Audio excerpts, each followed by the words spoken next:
Dry उड़े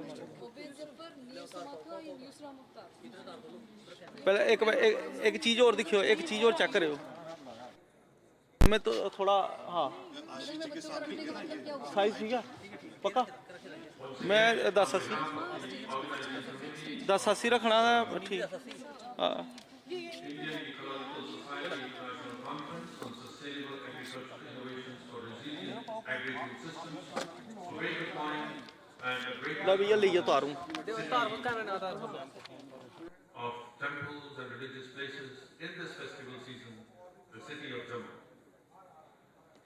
By way of introduction, agriculture is not a subject which is new to any one of us, but it has changed dramatically and food and fiber productivity has soared due to new technologies, mechanization, increased chemical use, specialization and government policies favoring maximum production. There have been positive effects, but they have been at a very significant cost because the intensification and expansion of modern agriculture is amongst the greatest current threats to worldwide biodiversity. Reaching out to the traditional farmer becomes the more relevant because many people across the world are growing, buying, or finding food. For them, this is a daily struggle. The signs of depletion factors are very many. The loss of biodiversity is there, but even then, we need to provide food for the teeming millions, and it is estimated that food production will need to grow by 60% on arable land and in the face of climate change. It has been confirmed that agriculture has increased its ecological footprint. Rural communities, which depend upon key components of biodiversity and ecosystem services, they are found to be non-domestic habitats. Innovative practitioners, scientists, and indigenous land managers are continuously adapting, designing, and managing diverse types of eco-agricultural landscapes to generate positive co-benefits for production, biodiversity, and the local people. The farming system has to be monitored and is being devised both locally and globally. The aspect which aims to focus on these policies is a trend towards sustainable agriculture which integrates three main goals: environmental health, economic profitability, and social and economic equity.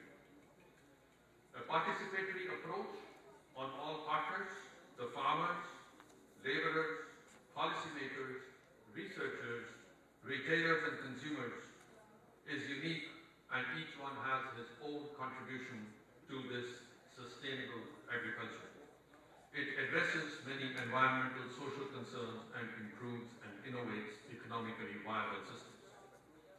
This conference is an effort to identify the ideas, practices and policies that constitute our concept of sustainable agriculture, which is still evolving. The intent is not a definitive or a final statement, but is an invitation to continue the dialogue. In our culture, in Bharatiya Sanskriti mein, charan dhool ki bahut mahanta hai. You have all come from various parts of the country and from abroad and brought the soil of your nations to this place, this sacred city of Jammu. वो चरण धूल जो है, उसके साथ आप लोगों की knowledge, the ideas and the things that have come into your brain, they're going to be here in amongst the various confabulations and conglomerate here to a proper culmination of this conference. Once again, we're going to start with the first opening plenary lecture by Dr. Mahalingam Govindraj. He is to speak on biofortification of staple food crops as a potential sustainable nutrition intervention. In this session, I have the honor to present and invite chairperson for the session, Dr. V.M. Prasanna. I welcome you, sir, to come on stage.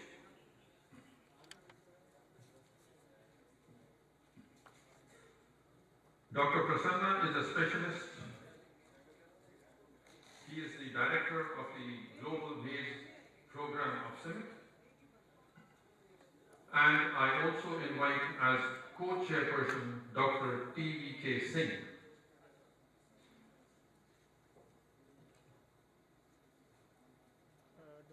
Dr. T.V.K. Singh is a Fellow of the Royal Society of Entomology, London, and he retired as Dean of Agriculture.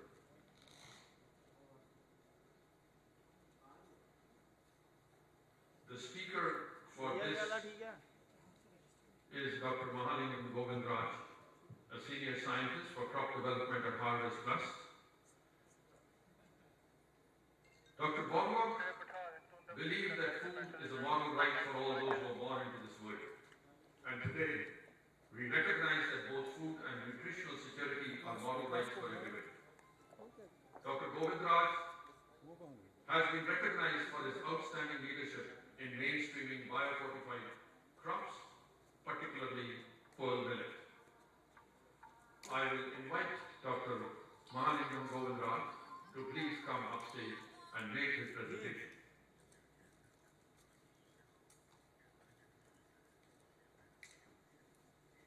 I will request Dr. Manmohan Sharma to act as rapporteur for this session. Dr. Mahalingam, please, to come up stage and make his presentation.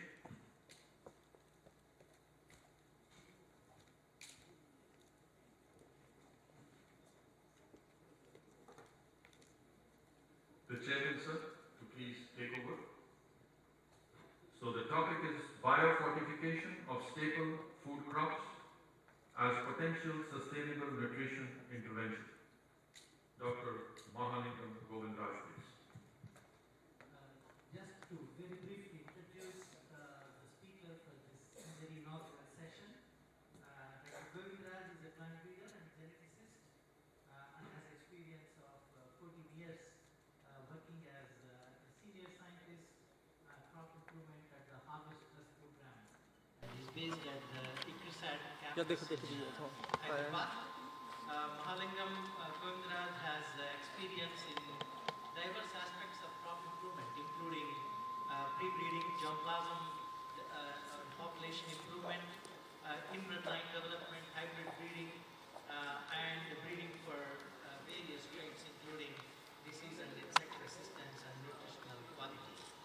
He has contributed significantly to the micronutrient enrichment, especially iron and zinc, in the pearl millet crop. He has supervised several masters and PhD scholars, and most importantly, has been recently recognized in 2022. In a few days from now, he is going to receive Norman Borlaug Award for Field Research and Application. So let's give a big hand for Govindraj. Govindraj, the floor is yours. Thank you.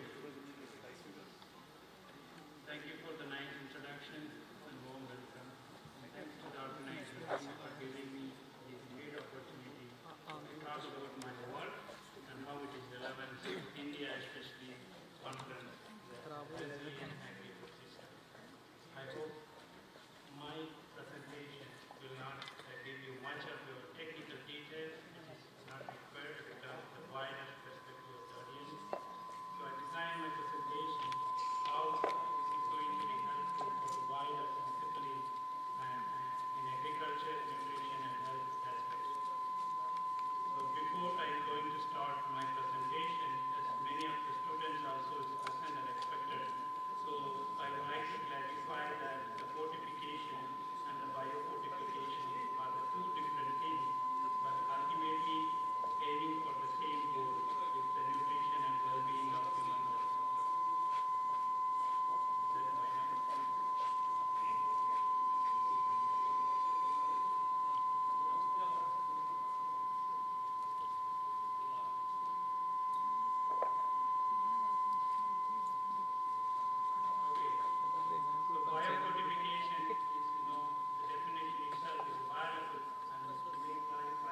Chart पर लभी आ दिखनी है तेरी dice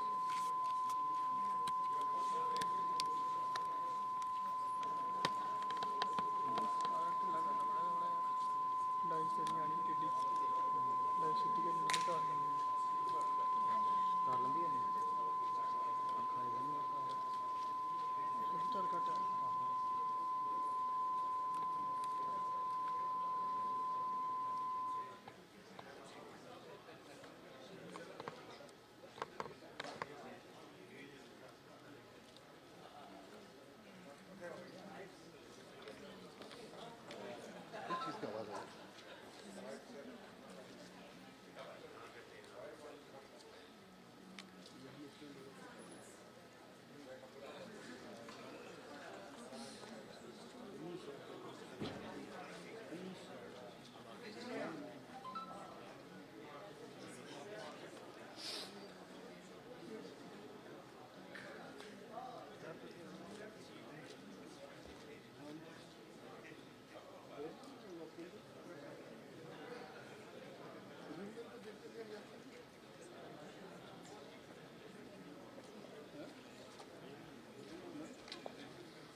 Hello?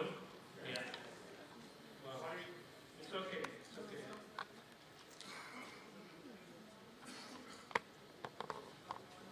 Okay. This is how we face challenges when we start a new innovation. So let us be caught up with that. So let us continue the way the biofortification does its job. You know, the 3 billion people across the globe it doesn't have the access affordability of the nutritious food. Therefore, this is the kind enough strategies as of today is available to complement other existing health and as well as agri-food system-based innovations. Why I should emphasize this part to the audience in agriculture, especially we thought traditionally we built that crop breeding or the crop development, the crop production is mainly for the food production, is energy. Is also we gradually forget that the traditional way of the bringing the nutrition in household and the family through the crops, the staple foods. So that's what we are reinforcing through the strategy called biofortification. So therefore, we need to ensure that plant breeding and plant protection agenda must take care of the nutrition security as well. So we know that this is not only a problem in South Asia, it also is a problem in Sub-Saharan Africa and extends to the Latin America. So therefore, the projected 2030s, the 8 years from now, we are going to increase the 10 to 15% of the malnourished people. So which means it's not the only factor we are running slow in progress, but it's also population growth and availability and affordability of the nutrition diet across the rural areas, especially in rural. So this tells us that we need to urgent and we need to take quick action. So the action is costing more, but inaction costs much more. Therefore, the global agenda is very much aligned, including the Sustainable Development Goals. You see, more than 7 to 8 development goals is centric to the nutritional agenda in one or other way. So I urge the audience and the delegate participants to take the communication of the nutrition, how important in every sector. So India is especially, if you see the data of the National Family Health Survey, which is out in 2021, and every 6 to 8 years they are coming up with the new data. It is slightly increased, especially more than 35% of the children under 5-year-old is anemic, and 50% of the women is anemic. And if you see almost total of 67% of the children under 5 is anemic. Therefore, half of the children is again is a blind illness. So it's all put all together, health indicators, it gives that clear picture that slow progress is happening in India. So therefore, we need to urge that the research agenda and which are linked to the development agenda, therefore we can complement each other to bring the political agenda of that addressing the nutrition. So how affect the national development? So there are several models analyzed and they reported in the peer-reviewed journals. But if you see the cost in many countries, including India, and you can see the several billions is to cost because of the hidden hunger problem, and that leads to the country poor productivity. Therefore, this is the best optimistic scenario of the economic status. But if you see the climate change factor included, this will be more costly to the country development goals. So therefore, I'm not taking much time to the why biofortification, but people should know that this is very much linked to the what current cost of the nutrition and insecurity. And where we are placing the biofortification in the food pyramid is very important, and why many people and policy makers and now clearly understood that the stable foods, why it is stable foods is the backbone of the food pyramid and the food value chain. And therefore, we would like to complement other strategy, although it's required a cost of monitoring and a rural area, we cannot afford the supplementation and post-harvest fortification. It is also come from the various urban area, but the rural area and across the drylands, the stable food is the best vehicle to deliver the nutrition along with energy. So biofortification therefore is called as one of the innovations today, and it is mainstreaming is much more required, as we'll be talking in the backward slides.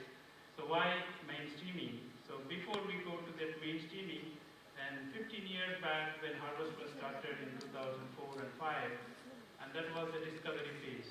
And it was started by an economist, not by the plant breeder or the agronomist. So how this interdisciplinary team come to forward and work this new strategy and make that everybody on the board to take a wise decision and fixing the nutrition and targets. So we had 3 questions at the beginning. Whether it is able to breed that crop with the required essential micronutrient, which are the highly prevalent deficiency among the human population. Yes, and is that farmer will adapt that variety to grow and consume.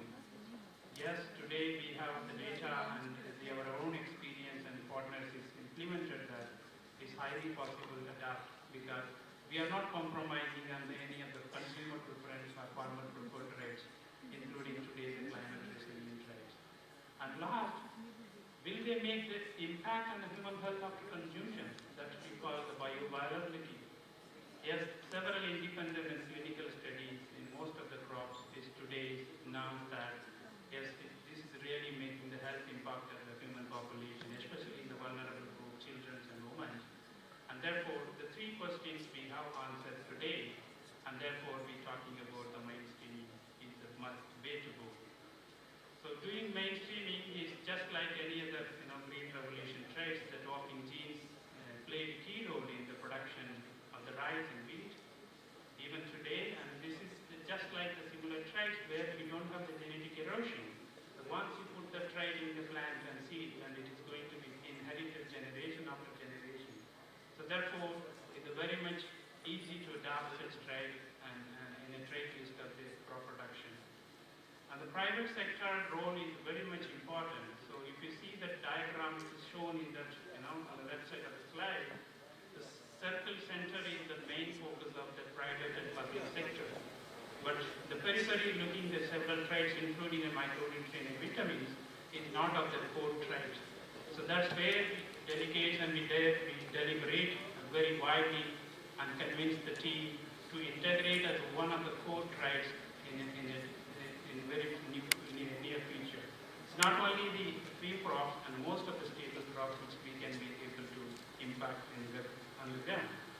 So therefore, the private sector role is very key when you are coming to the seed system and the product scaling and industrial uptake. And therefore, we look forward to the private sector involvement. So far, the public sector has made their own investment and resources and build that strategy, come for the scalable strategy. And I feel that the private sector, in not only the seed industry and also food industry, should take it forward. So today, as I mentioned at the beginning, the modern technology is also coming up in the way that kind of in a market segment, product profile, and many things. But very important to include the national variety release policy as one of the important things to motivate the agriculture scientists to work on the nutrition traits. So we developed in association with the various teams as Harvest Plus, the Biofortification Priority Index, which is an interactive tool one can easily access in the website, and it is collected data of the production data, consumption data, and nutrition deficiency data all put together and dynamically developed an index called Biofortification Priority Index, which is not only going to help the researcher, it is also going to help the investor, the donor, or policy makers. So this is available more than 12 crops as of today, and we are working for another crop as well. This is the link one can easily access in the publicly available, and this interactive map you can select the trait-based, crop-based, or region-based. So where the breeder or the crop production scientist or the investor, donor, or policy maker to make impact. So therefore, this is clearly indicated across the global data. Yeah, this is the crop, this is the nutrient, and this is the country where we need to invest to make a less investment and more impact and highly relevant to the region. So therefore, this interactive tool is very much useful to the wide across the discipline. As I said, the multidisciplinary approach is the biofortification. Nutrition is our forefront partner, and they are the one who's working closely with us and to decide, take care of what is the nutrient we should focus and what's the level we should breed.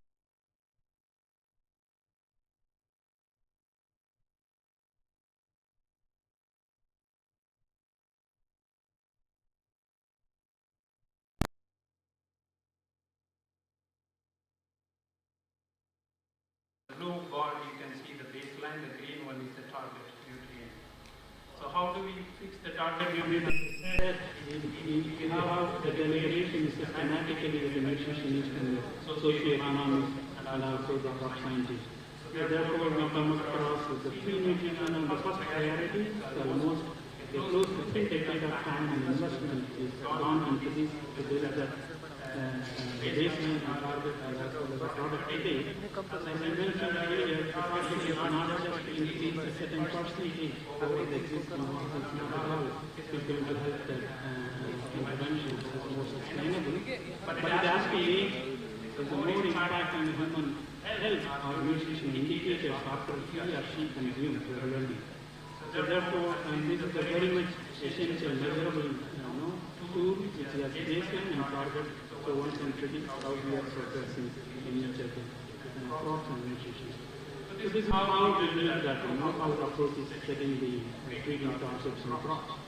So if you see the bar, it takes several factors into consideration to build that baseline, from the baseline to target level. Even including a couple of years back, we have discussed on adding to the climate change effect, going to decline the nutrition level, that also to be considered. So that keep on adding the several factors, the target level is going to increase, but that's a big challenge for the agriculture scientists to create for the trade, in addition to existing bucket of trade. So therefore, the target level is very deliberately fixed and based on the nutrition and per capita consumption. And someone, many of the people during our conversation said that why don't we breed for bioavailability, which is the most efficient, you can reduce the quantity of the target level. Yeah, of course it's possible, but not today. So why I'm saying not today, that you can see the bioavailability complex I depicted in the bottom of the slide. It has several factors to play. It's individual. It's just like the estimated average recommendation instead of RDA. Therefore, we need to see the population size and also the efficiency of the techniques and technology available or screening tool available. So bioavailability is too costly and we are not mature enough to screen a large number of samples and accessible to many researchers. So therefore, the target level is still valid until we have the bioavailability indicator or the surrogates to go further. The retention scale, as I mentioned, the storage, because we are talking about the food crops, people can store and industry can store and make a product after several round of processing, which also taken into consideration how it is going to be lost during the processing, and not only the processing of the grain or seed, it is also the nutrition. So this is how we build the breeding target. So as I said, bioavailability measuring is very complex in nature, and not only the crop as well as in the human being, but screening the micronutrient grain crops is much more easier and cost effective. So based on the investment made by Herbicides in CGS Center, and today we have a different type of instrument, it's X-ray-based instrument. It's a non-destructive method. One can scan and get the data of the mineral and vitamin trace. So this is how we take almost more than 25 cases across the globe, this instrument, and really covering the several thousands of samples every day. And this is one factor which boosted the breeder to screen large number of samples and deliver the quality. As of today, biofortified communities in CGR as well as the National Agriculture System, both in Asia and Africa and Latin America, put together 400 plus varieties has been released. So that's what the question I informed you in the beginning. There are three questions we have. One is whether they are able to breed and release in crop. And today is that 400 varieties tells that this is highly possible. So you can see that the year-wise release of the region product, which is in the bar diagram. And at the bottom of the slide, I also indicated the bioavailability. So how much we are going to need the particular nutrient after consumption of the even specialized variety variety. So if we see the iron crops, up to 80% of the daily requirement you can able to meet, provided you consume a given quantity of the particular crop, especially pearl millet. If you consume as adult 200 grams of pearl millet, if you consume for that variety, you will get 80% of the iron, and in fact 100% of the zinc, because the zinc bioavailability is better than iron bioavailability. For complexity is very less. So when it comes to the zinc crop, it varies 40 to 70%. So this is, if any nutritionist, I think many nutritionists are aware that anything is provide more than 25% efficiency after consumption is making measurable impact. Really the two work to invest, and that's the product called nutrition. So therefore, this product really making is 40% to 70%, and iron is 80%, and in fact up to 100% in vitamin A crop. Therefore, the huge potential is provided and to scale up. So biofortification is so far handled in a kind of a special project and investment. But how is it success? Because of the cross-cutting nature of the multidisciplinary and also to take end-to-end process, including all the value chain. So in general, the crop research will take care of the trade discovery and the variety of development. And we have numbered here 1 to 7. If you see up to 150, there are largely many organizations, research organizations working. But when you are bringing a new product or new innovation, you have to cross skill and user, the consumer. So this approach is really touched upon that, this is need of the consumer, and really is made that systematic partnership, not only in the research, not only in the development, but also in the area of the delivery and impact assessment. Therefore, we are able to navigate that innovation to the various sectors, including the food processing. Today, like crop standards, we also have the market standard, which is in collaboration with the Disease Standard Institution, DSI standards, which is publicly available nutrition standard as of today. And these crops, these iron crops and zinc crops are provided in A crops is available. Anyone can access from the DSI website as well as out of this website. So that clearly indicates that the industry can go to the market, they can buy the grain as per the standards, with class 1, grade 1, grade 2 and grade 3.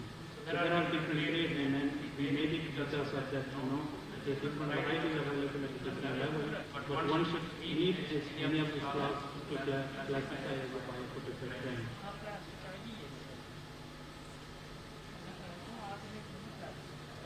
As you know that the global agenda is starting is more of climate smart agriculture and nutrition sensitive agriculture. I think we cannot work in silos. I think we need to work and build this approaches more closely and inclusively. Therefore, I see that development of climate resilient as well as nutritious crop is feasible, but a lot more to be done in terms of the research and development. And one way to that to start with that is to communicate the crop expert as seeing the gel blossom or the variety which are in pipeline, and to see the just like your crop tolerance or heat tolerance. You should also see the micronutrient variation within the field where you are testing. So that's the bottom of the figure to indicate how the just like your moisture or how the heat variability exists.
Particular crop and their variety name is mentioned. Just an example, whether it is possible, yes, it is likely to be possible, but we need much more research on how the climate factor is going to behave in terms of the nutrition of the post-harvest and the pre-harvest. This is a very important area to invest and explore in the coming year, and Harvest Plus is already working with the CDR and National Agriculture System how we can work together to improve nutrition under the energy scenario.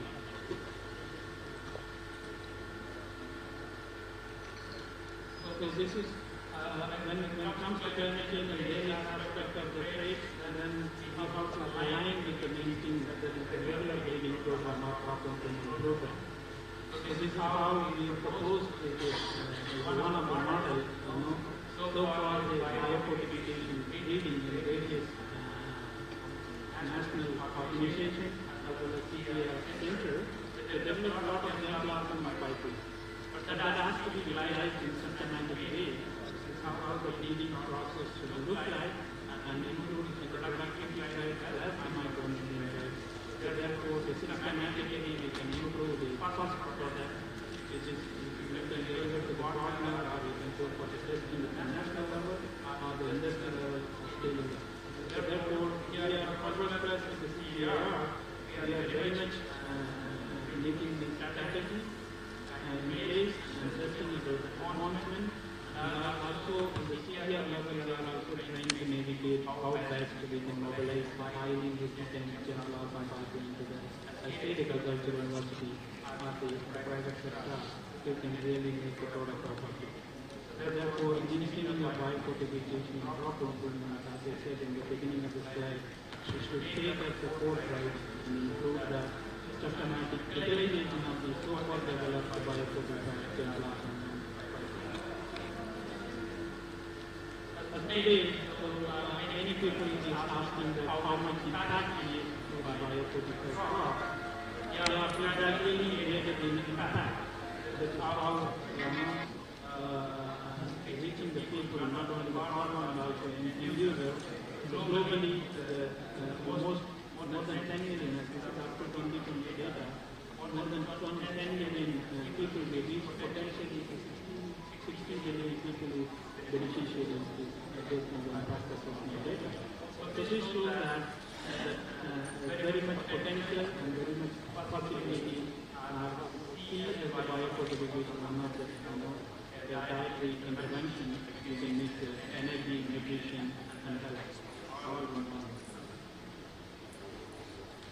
So in India, so this is useful to some of you that where we are working, and we are also navigating the new project with the Bihar and Odisha Nutrition Project from Gate Foundation, and CBC commercialization of the biofortified crops from the gain funding.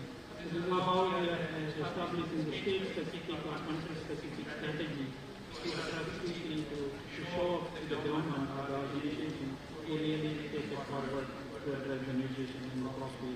This is all from the state and crops we are working, and this is for the information.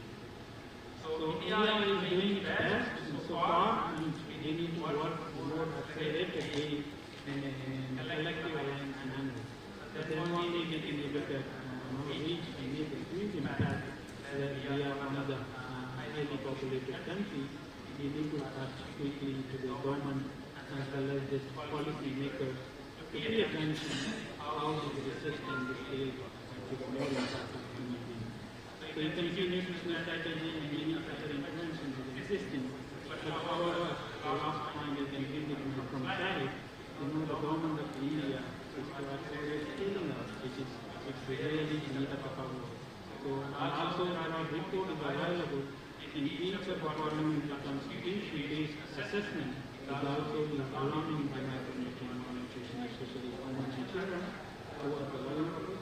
So therefore, and additionally, they are coming out now biofortified varieties are cultivated as the farmers which need incentive, accession market, accession price to increase the status of the doubling the farm income, etc. And therefore, we see that opportunity how we can help the farmer to grow the biofortified variety. And biofortified variety is also bringing in multiple crops. We are not working heavily on the single crops. It's the crop specific and nutrition specific and country specific or state specific. So therefore, one should see this as a diverse approach. It's a kind of a diversity approach. And it can make a marketplace, especially in short term, medium term, but in a long term, it has to be negative. Scalability is very important. This is the one of the studies we are currently concluding, it is not published. This is multiple nutrition. One can eat almond, one can eat cassava, sweet potato, one can eat wheat. So how these different nutrients, different crops bring the health together. So this is tested in a couple of states, and this clearly indicates that how the control in the biofortified crop consumption is enhanced the nutrition in the less than 3 year old children, and also the lactating mother. So therefore, this is very important strategy. We can scale up as multiple assets best practice. Because you can use that, wheat, rice, and fertilizer, cassava, whatever, etc. But so far we used to be vitamin A crop, and this fertilizer and sweet potato, fermented carrot, and sweet potato for also vitamin A. It seems for wheat and rice that is also possible to explore. This strategy tells that I think we have also been a couple of more states in the country in Africa. At that comes that there are good state of data to communicate the nutrition community as well as the policy makers. Really is going to game changers. So the lesson learned is in every research, like anything, but the lesson learned from biofortification is that in the trade itself, why I say the trade itself, if someone tries to do vitamin A, I think the other is the existing variety, is orange, yellow, that kind of color. So this needs the behavioral change. It's not only research, it's also very important at consumer level. So one will have to accept the nutrition, then we should be convinced with the color change or taste change. But however, the taste of these products so far released and tested is not much. There is no feedback of the change of the taste when we are adding the nutrition, but not adding anything to the color, but to go with the meaning. So minor crops like millets and many other small legumes, which need the development program because of naturally nutritious, but not agri varieties that are grown by the farmer are not nutritious, so they need to be focused. Conversion commercialization is a very big challenge for us, but we have learned and brought an approach and including the BSI standard that are going to help us with delivery approach. And therefore, co-working in convincing the donors continuously is also a challenge, they are investing in many places. That's why I am telling the research community, we need to cross work together on a silo to tackle these malnutrition issue as part of the existing aiding or the development agenda. So as I said, for cost perspective, it's really for cost perspective. The assessment report says that $1 investment in this nutrition product, $17 return. So therefore, it's a huge opportunity when industry can scale up further because they are profit oriented, but government program also came to address the malnutrition. Because biofertilization projects is vulnerable, rural, marginal farmers, and it targets the vulnerable groups, especially the household communities, women and children. And it is highly sustainable because we need just a one-time investment in crop development, and it is continued year after year. Therefore, very much important to see as a sustainable strategy. Country support and policy support is already started. So far, we have 24 million supporting the biofortified and crops. And which area is also one of the country where India is the first country to cultivating policy as the minimum standards are being followed. It is one of the achievements that is also highlighted in the award. Therefore, this is very much important to look at the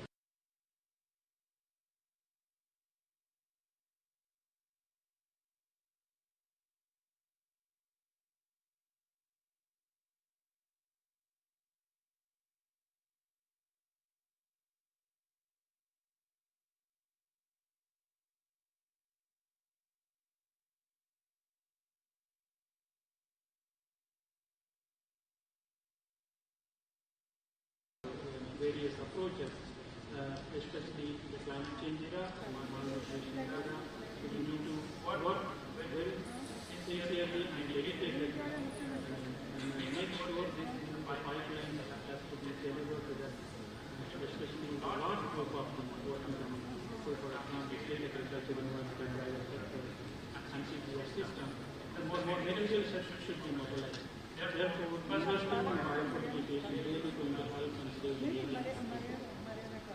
But when we see the seed system and other things also need to get linked upon, that's why the harvestless model is the best way in which you can implement the end-to-end from research to the consumer point of view. Biofortification evolving as a kind of reinforcing the dietary diversity.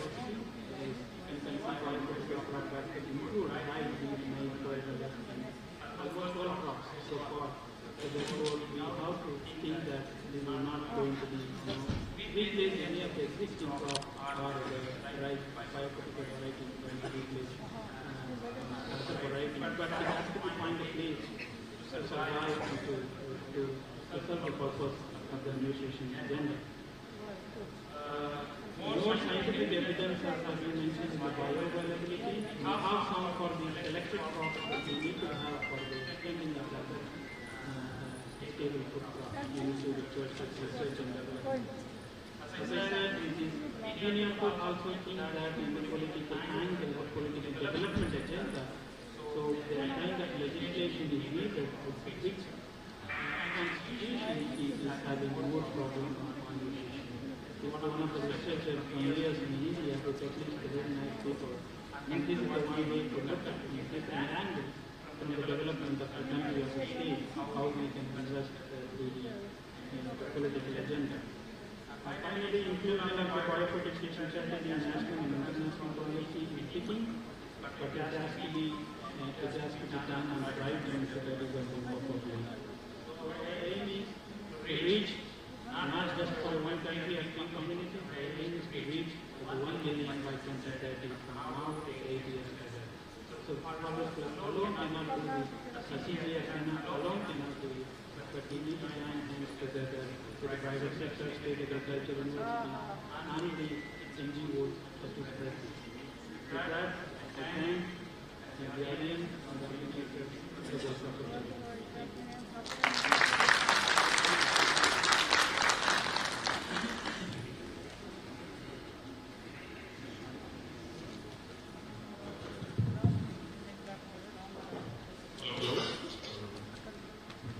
Very much,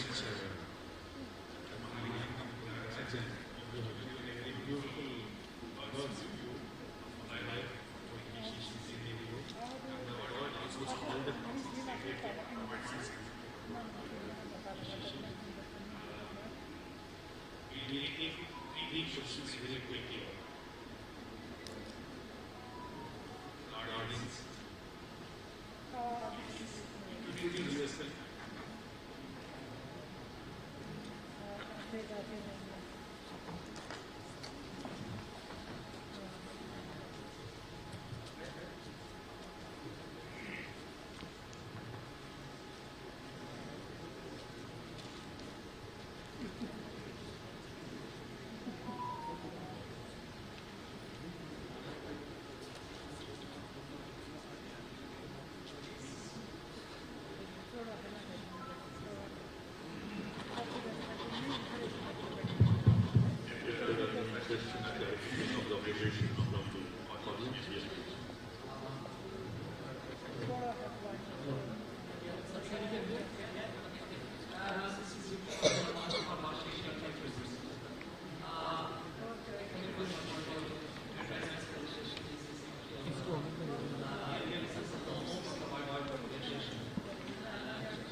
over गया यार वो ही चला रहा है तो कदम करी manual चला रहा है बट वो सब स्पीड वगैरह से वो नहीं आ अगर प्रया प्रकार के जीरो कर यार जीरो कर कितना नहीं sign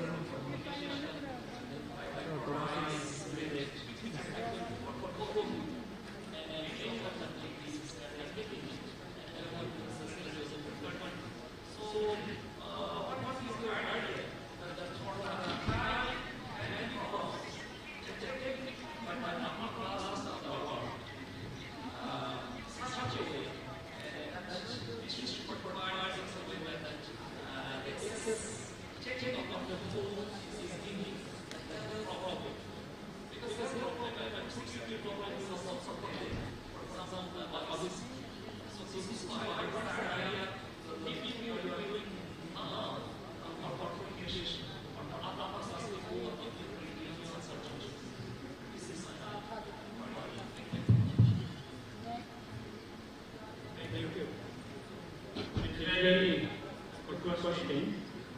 But as I mentioned, biofortification is one of the strategies. It's targeting the rural world who need really the nutrition. They don't have access to other strategies. And when you see obesity or the overnutrition, this is what we are also deliberating, that malnutrition is now a different thing. Double problem, triple problem, but our aim is to reach the rural world, the household, where they really need the first hand. This is where we are reaching and we are making a gradual impact. But as we move ahead, we need to address this question and the lacking of but the food security today, the definition is changed. As many of you know, the food security is not going to address the nutrition and food security is not complete.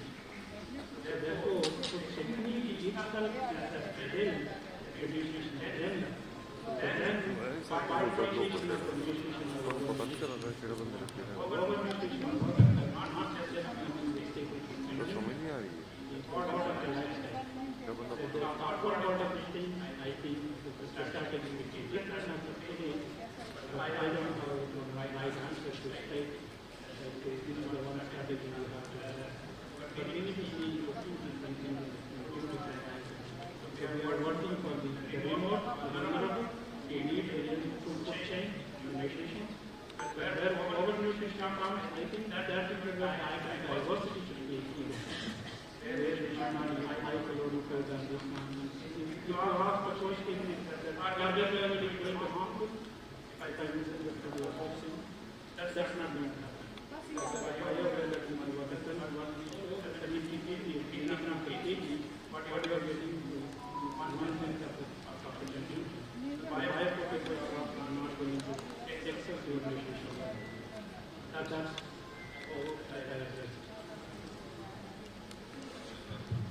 One more question. Please keep the question very short.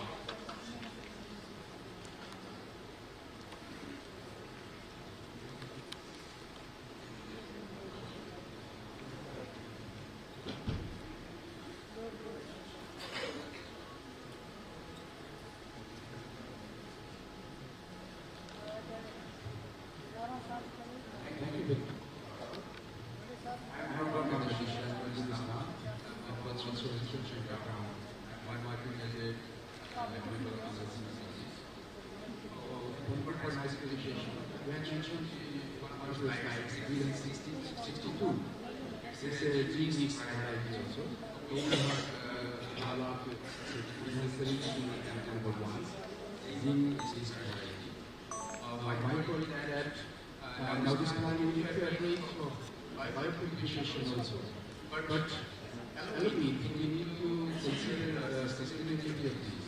Because there is 64 4 tons you have mentioned here. At 15, we never reach more than 3 tons per hectare. So, not friends, mentioned from my side that of course we have to mention the sustainability of the nutrition. That is from my side. I think more of a comment rather than question. Thank you. Thank you very much.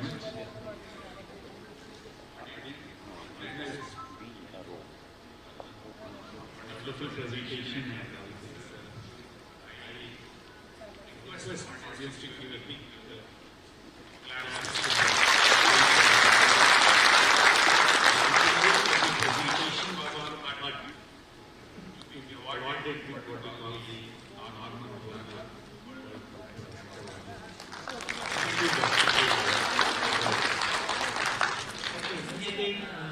Excellent presentation to us, and you have emphasized not only on how the strategy for mainstreaming, but also the need for private sector engagement in scaling up biofortified crop varieties.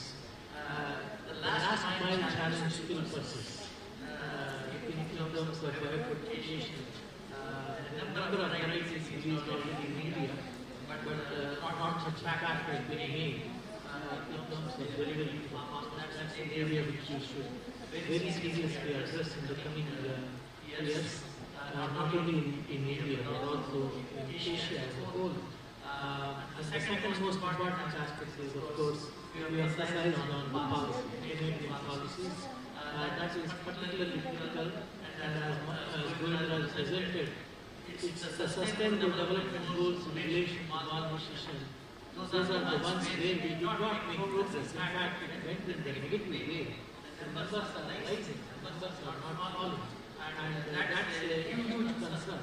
And we do have to address this. There is no single strategy, and there is no magic bullet. We need biofortification, we need economic fortification, we need other nutrition initiatives that can reach out to the vulnerable. We have to address this in a much more holistic manner than ever before. Thanks a lot, Govindra, for this excellent presentation, and I'm sure you will do quite well. And I overview this presentation. Thank you. Thank you, sir. Thank you, Dr. Govindra.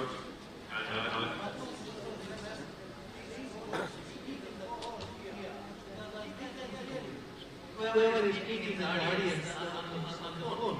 So you have a really an urgent call, please go and take the calls. If you keep speaking from there, it will be disrespect to the speakers. Thank you.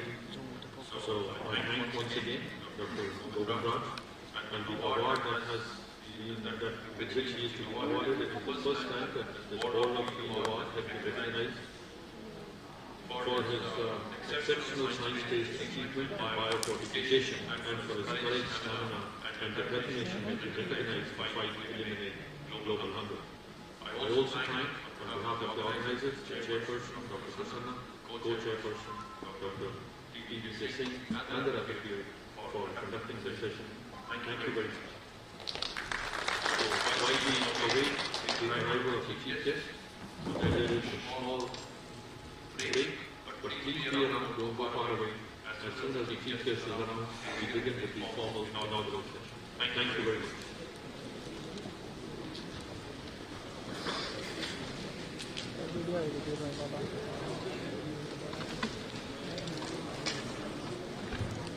I request everyone to be seated here at 12 o'clock because the Chief Guest will be arriving around 12:50 and 12:20. It will be not proper enough after the Chief Guest arriving. So I request everyone to be seated at 12:50. After that, the door will be closed. That's a humble request. Chancellor Anand Agriculture University to kindly come upstage.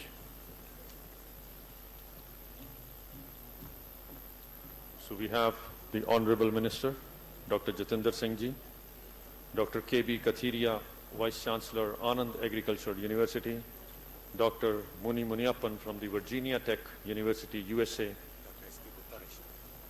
Professor A.K. Dhawan, Dr. K.S. Rissam, former Vice Chancellor, Dr. S.K. Gupta, Registrar, and Dr. Rajinder Peshan, Organizing Secretary. We welcome you, sir, onto the stage.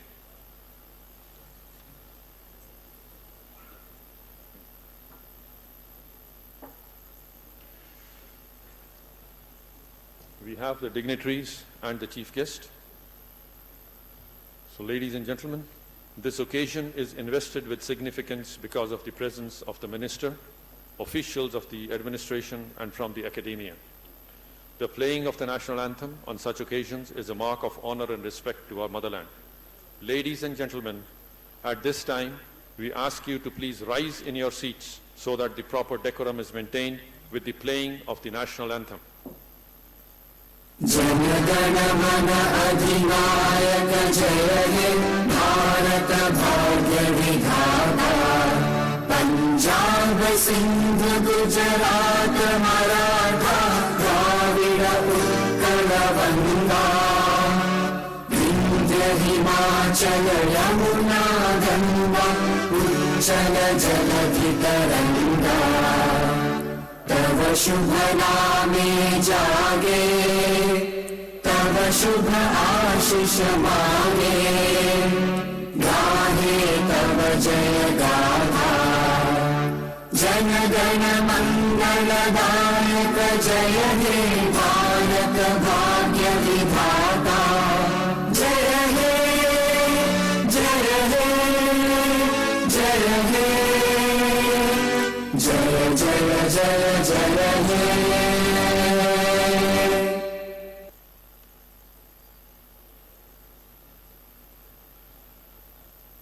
It is a tradition and a very good, valuable cultural possession of us. We worship Goddess Saraswati as an embodiment of wisdom, knowledge and learning. So before we formally inaugurate, we have to seek the blessings for success in all spheres of life. I request the dignitaries on the stage to please come forward for the lighting of the lamp and the Saraswati Vandana to be played in the background. This is a lamp.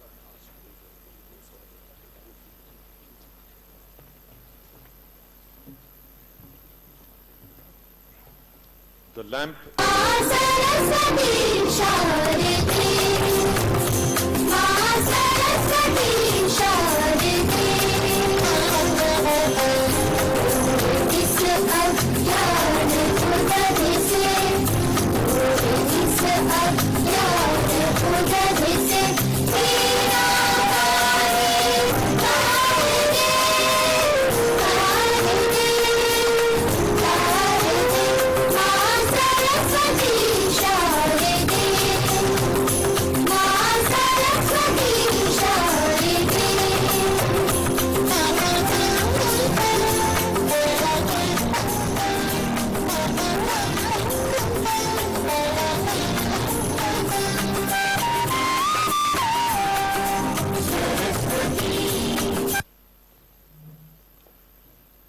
The dignitaries are to be facilitated by the organizing committee and the university authorities.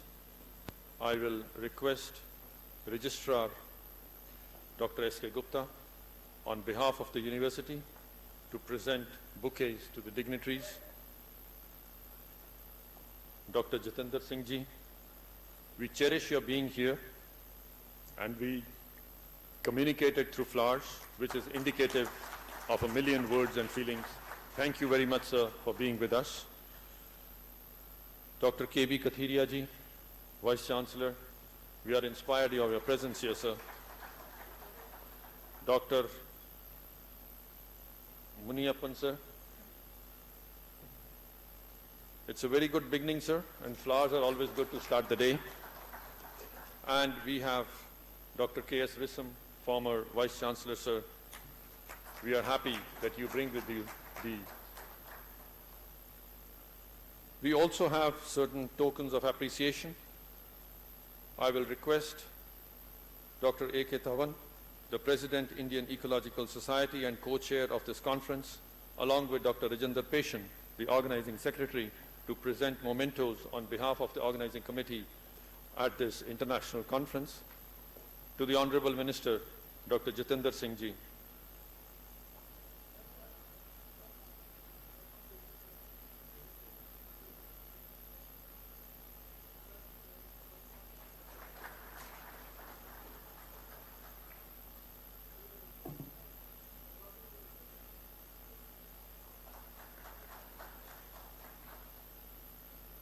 To Dr. Kathiria, Vice Chancellor, Anand Agricultural University. These are great feelings, love and affection, and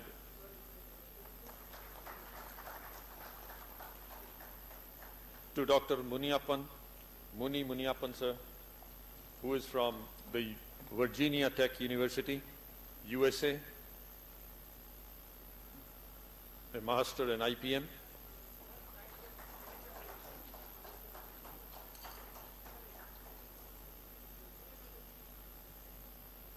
And now the last presentation is on behalf of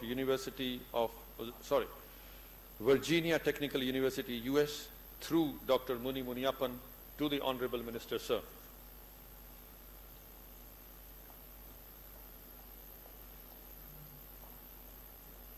Dr. Muniappan, is to present this memento, a crystal encasing the world map, to the Honorable Minister as a tribute of sharing of science and technology and scientific information between the two countries and the two institutes.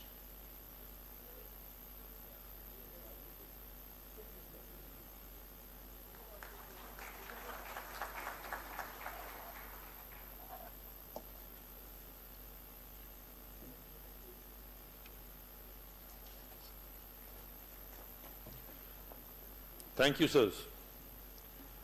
I will now call upon Dr. Rajinder Peshan, Professor, Organizing Secretary and Coordinator of the conference IESIC 2022, the man who has invested his lot.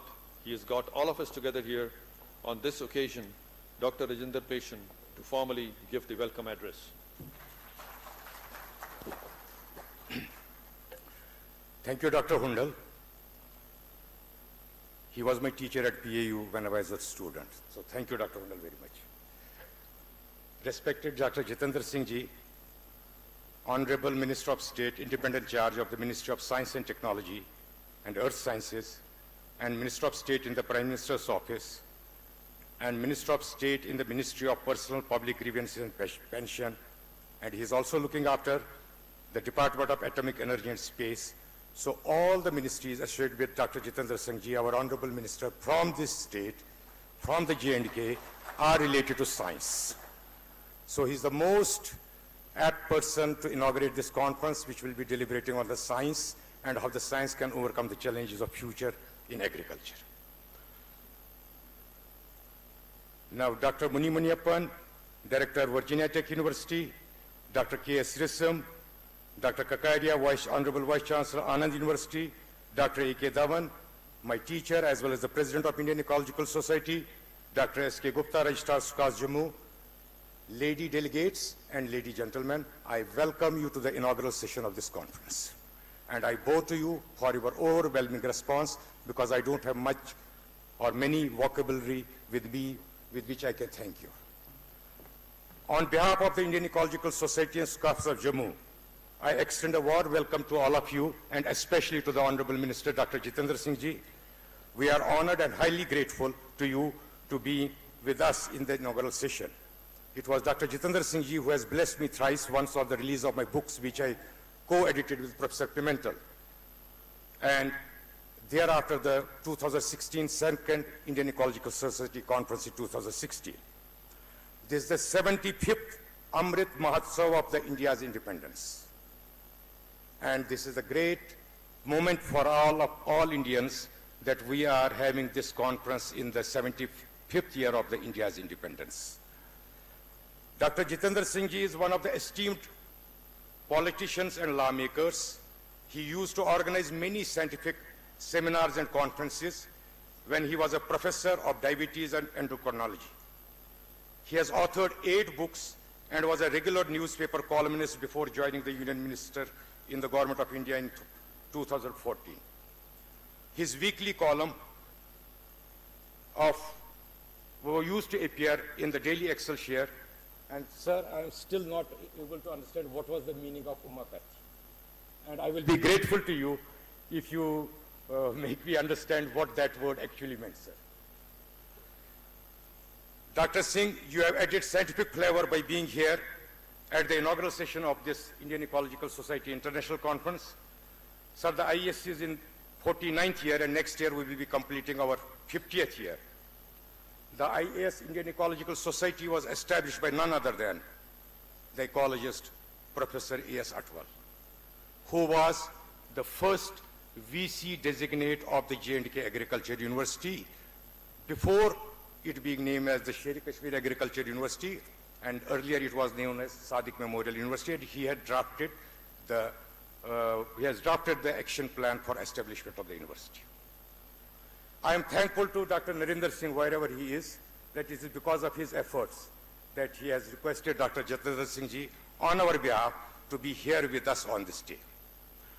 Indian Ecological Society is grateful to our Honorable Vice Chancellor, but because of an urgent meeting in Srinagar with the Lieutenant Governor, which is a stakeholder meeting in which the personalities from outside the state and all the VCs had to attend to formulate the agriculture policy of the state, which is at 11 a.m., which was at 11 a.m. today.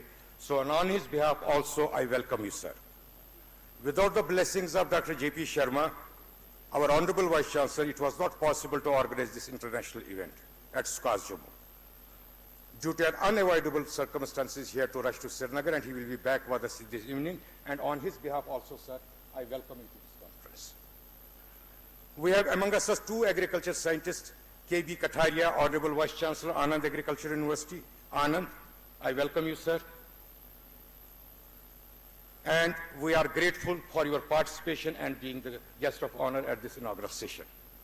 I also welcome Dr. Muni Muniappan, who is our keynote speaker in the conference, for accepting our request to be at the dais on the inaugural session. I thank you very much, sir. Dr. Muniappan is a great IPM specialist, and he has done a lot of work in biological control at Virginia Tech University, and he is this time the director of IPM Innovation Lab at Virginia Tech. I welcome our former Vice Chancellor, Dr. K.S. Risam, who is also the co-chair of this conference. It was under his guidance that we organized 2016 conference at SUKAS of Jammu. Now I take this opportunity to welcome my teacher and my superior, Professor A.K. Dhawan, who is the President of Indian Ecological Society. Professor Dhawan has contributed university to the dissemination of IPM technologies in Punjab, for which he was awarded the ICR Award for Dissemination of IPM Technologies. I also welcome Dr. S.K. Gupta, my colleague, and the President of the local chapter of Indian Ecological Society of J&K. I also welcome Dr. Govind Raj, Dr. Zuhur Ahmad Khan, Dr. Casey, Dr. T.V.K. Singh, Dr. Prasanna, Dr. Martin, Dr. V.P. Singh, Dr. Marothia, and other delegates from Zulfikar from Bangladesh, and other delegates who have made this possible to have this international event, while we will have scientific discussions on the emerging or challenging topics of agriculture. And the delegates who deserve my gratitude, dear delegates for traveling from outside India, welcome to India. And delegates traveling from outside J&K, you are welcome to Jammu and SUKAS Jammu. And I bow to you for your participation. My colleague Dr. Z.A. Khan leads the push-pull implementation and impact of sustainable practice at farm level program, was an inspiring personality behind guiding me at every stage, along with Dr. T.V.K. Singh and Professor John Perkins, whom I miss at this occasion because of his old age. He could not travel to India. We miss few in the inaugural session, especially, as I told, Dr. John Perkins, Dr. Parkursek, who turned COVID positive and he could not travel. I welcome our partners, Dr. Venkatesh Shubli, Director of Research, Savannah Seeds Private Limited, Rajesh K. Anand, Advisor, IPL Biologicals Limited, two renowned farmers of Punjab, or progressive farmers of Punjab, Sardar Harpal Singh and Shri Ravikantji, who will be also delivering their keynote lectures today in the afternoon. I also welcome our sponsors from WWF, BASF, Savannah, IPL, co-sponsors NABARD, Bayer, Cotiva Agri-Sciences, Dhanuka Agri-Tech, who have contributed, because finance is most important for the conference, and who have contributed with the finances for making this conference a success. Dear delegates, there are different schools of thought how to make agriculture sustainable and resilient. One school propagates science-based innovation, taking into consideration utilitarian approach. And another school of thought which always says that the modern technologies like transgenic and other technologies are not welcome in this world. Pesticides are also another problem, but that is a big discussion. We cannot live without pesticides, but how to rationalize that is also a discussion. Climate resilient will be another discussion. So I welcome you all to this mega event to discuss these things and come up with the opinion-based recommendation of this conference that will be a great contribution to the agriculture sciences. I thank you again, sir, for being with us, and especially Dr. Jitendra Singh Ji, our Honorable Minister, Union Minister, Government of India. Thank you very much. Thank you, Dr. Rajendra Peshan. His research expertise is diffusion and evaluation issues associated with sustainable agriculture, which dovetails so well with the conference theme. Thank you. I will now invite Professor A.K. Dhawan, eminent entomologist, former head of Department of Entomology, PAU, and the President, Indian Ecological Society, and co-chair of this conference, under whose guidance and stewardship it has culminated in today's event. Dr. A.K. Dhawan, to tell us about this society.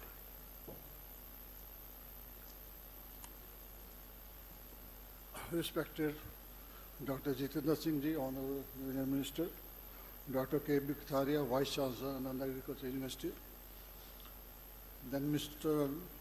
Muniappan, Director, IPM Innovation Lab, US, Dr. K.S. Srisam, former Vice Chancellor, Scotch Jammu, Dr. S.K. Gupta, he is the President of Jammu Chapter, and my colleague Rajendra Pashan, delegates from India and abroad, and faculty of Scotch Jammu. The Indian Ecological Society was established in 1974, long back, 50 years back, at College of Agriculture, Punjab Agriculture University, Ludhiana, under Professor A.S. Atwal, an eminent ecologist, administrator, as a founder president. This was followed by the Dr. G.S. Dhaliwal, who is a well-known, internationally known ecologist. He has great contribution to the field of ecology and is well accepted throughout the world as one of the eminent ecologists. The society is one of the pioneer institutions engaged in the advances in ecological sciences and environmental protection. It is managed by one of the important things that is managed by the senior faculty member, assisted voluntarily by the scientists in the various fields in addition to the regular duties. During the era of grave revolutions, the main emphasis was on increasing the production. However, the impact on ecology, nature resources, and environment were not the critical issue because we were aimed to increase more production. And that's why in 1974, when the green revolution was there, Dr. S. Atwal founded the Indian Ecological Society to look into these issues so that we can also take into account the impact on the environment. Moreover, there is a change in the definition of ecology during these years. Therefore, amendments in the objectives of Indian Ecological Society were modified, keeping in view the priority areas in the field of ecology. We have tried to modify according to the need. Then we have a membership. We have at the moment, we have 160 members registered in the last 5 years, and we have more than 600 life members. And 691 members joined as life members in the previous year. All the members submitting the manuscript should be the member of Indian Ecological Society. It's open only to the Indian members of Indian Ecological Society. All the members can submit their biodata regarding the Life Achievements Award for Fellow of Indian Ecological Society after 3 years and must have published 2 manuscripts in Indian Journal of Ecology. Further, to have the more interactions in the field of ecology, society has initiated state chapters. So we have, at the moment, we have state chapters in the 7 states, in the Maharashtra, at Malegaon, JNK at Jammu, Odisha at Odisha Agriculture University, at Himachal Pradesh, YS Parmar, University of Horticulture and Forestry, Noni, Gujarat at Navsari Agriculture University, Northeast we have sent an ICR complex for Northeast region, Agartala. Then at Kerala we have a Kerala Agriculture University, Thrissur. The society attempts to fulfill the objective by publishing Indian Journal of Ecology since 1974. It's a regular journal and up to the mark, and other publications that are considered desirable. It is referred one of the peer-reviewed journals for Indian Ecological Society, and currently we have 49th issue, that is the October issue, that is already on the website. That is, we are updated about the publication. The journal has a NAS rating of 5.79, and we have 92 as subscribers to the Indian Ecological Society. Regarding the papers, the acceptance rate is very low. Only 30% of the papers are accepted, and average time for publication is 90 days. And due to the tremendous response of participants from the institution inside and outside India, the issues per year, raised from 2 in 2016 to at the moment 6 in 2021. That's why we have increased the issues, and we have published around about 360 articles in 1 year. And we are sorry that we have to reject a number of articles because this is our limitations, that we cannot take up so many publications, even though they are quite good. The society is organizing various conferences, symposia, and international conferences. Since its inception, we have organized 13 conferences, 4 international, 1 at Thailand, and such programs are in collaboration with different institutes, and this is the 14th one. Now we are entering into the 50 years, so we will be celebrating 2023 as a golden jubilee year. During this, the society will be organizing various events. In the first phase, the society has initiated with the limited resources best thesis award and gold medal with cash prize of 5,000 to the persons working on ecology in 11 state agricultural universities, and we have initiated the action in this direction. In the second phase, we are covering most of the 7 states as I will set up the chapter. Just to setting up chapter means we want to have more interaction within India among the scientists. Personally, I feel India is a country with great variety. Dry weather, wet weather, we have snowy, rainfall. All the weathers which are found in the world are available in India. So what I think, any conference in India is just like an international conference. So we will like to invite the different institutions across the world to come and join the conferences, particularly in India, because we have a variety of problems, variety of issues, a variety of climate, to put them on one platform. Then, and the conferences will be organized during this period, and we have the, again, first conference on fisheries and aquaculture at Guru Angad Dev University of Veterinary Sciences from February 12 to 24 at Ludhiana. And the last, I would like to remind that Dr. Chanda Sidhu Twal, daughter of Dr. S. Twal, who was the founder president of the society, provided a corpus fund of 2 crore rupees to the PAU in association with Indian Ecological Society for research in ecological and environmental sciences, and under the Dr. S. Twal Research Fund Trust and Dr. Sajid Kaur Sidhu Charitable Trust. And this is the current conference is on various issues relevant to the agricultural sciences, and we will do it in the various areas, that is genetic innovation, food and security, and management, regulation, biodiversity. I hope it will fulfill the objectives to bring out certain valuable and sustainable agricultural innovations and strategies. At the end, I welcome you all on behalf of Indian Ecological Society. Thank you all. Dhanyavad.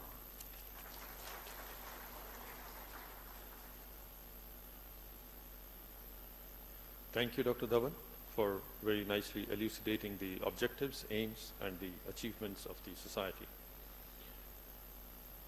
Honorable members and dignitaries on the dais, I will request you to please come in front of the table, because the society has to facilitate faculty members for their achievements, and it also has to induct 4 fellows into this Indian Ecological Society.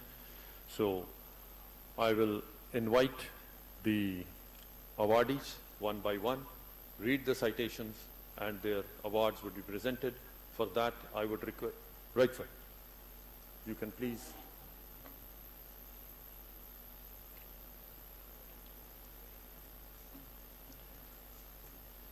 The Indian Ecological Society Achievement Award 2022. Dr. Mahalingam Govindraj. Dr. Mahalingam Govindraj is a plant breeder and geneticist, and he has more than 14 years of experience, expertise in crop improvement, biofortification, mainstreaming nutrition, millets, public-private partnerships. He is currently working as a senior scientist in Harvard Plus. He is coordinating global biofortification rewards. He has worked in Central Africa, Western Central Africa, and in India in certain development programs, in hybrid breeding, in breeding for insect and disease, end-use quality traits. The author of more than 100 publications, he has been named for the 2022 recipient of the Norman E. Borlaug Award for the... Sir, you have to stand there, please. I have to award it.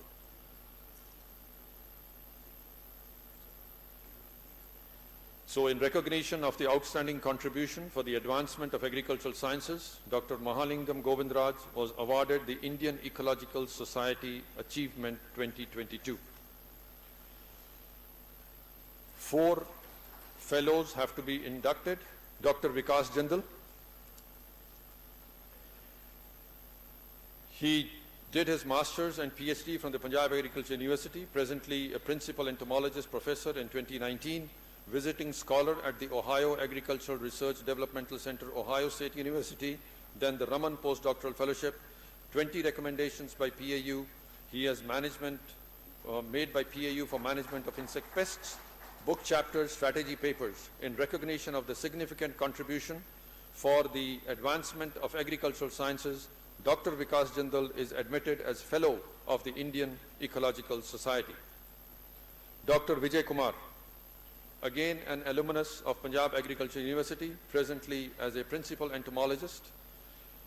He is a renowned cotton entomologist at the national level and remained instrumental in managing whitefly in Punjab during 2016 and got appreciation letters. He got Dr. G.S. Khush Team Award for dissemination of IPM technology for management of whitefly, guided postgraduate students, continuously working for farmers of Punjab, more recommendations, and in recognition of the significant contributions for the advancement of agricultural sciences, Dr. Vijay Kumar is admitted as Fellow of the Indian Ecological Society this 13th October 2022. Dr. Kamal Kishore Sood. He is a professor of agroforestry at Sher-e-Kashmir University of Agricultural Sciences and Technology at Jammu, Masters and Bachelors from Y.S. Parmar University, a PhD on a Commonwealth Fellowship from the University of Aberdeen, Scotland, more than 60 research papers, 35 in international and conferences, is on the panel of experts of various universities, visitors nominee to the Court of Assam Agricultural University, National Research Committee policies, his interest in propagation of multi-purpose trees, agroforestry. In recognition of the significant contribution for the advancement of agricultural sciences, Professor Kamal Kishore Sood is admitted as Fellow of the Indian Ecological Society.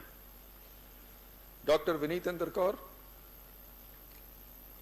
Professor in the College of Fisheries, Guru Angad Dev Veterinary and Animal Sciences University, Ludhiana, recipient of various Best Teacher and Best Extension Worker awards. She has developed package and practices for ornamental fish culture and breeding, published more than 50 research papers, 7 strategy papers, edited a book and 4 chapters.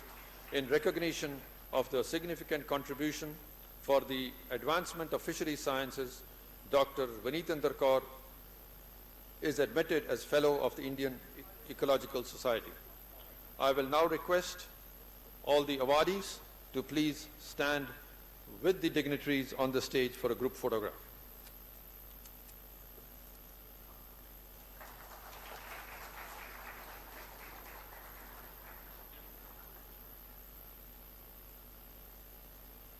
Thank you, sir.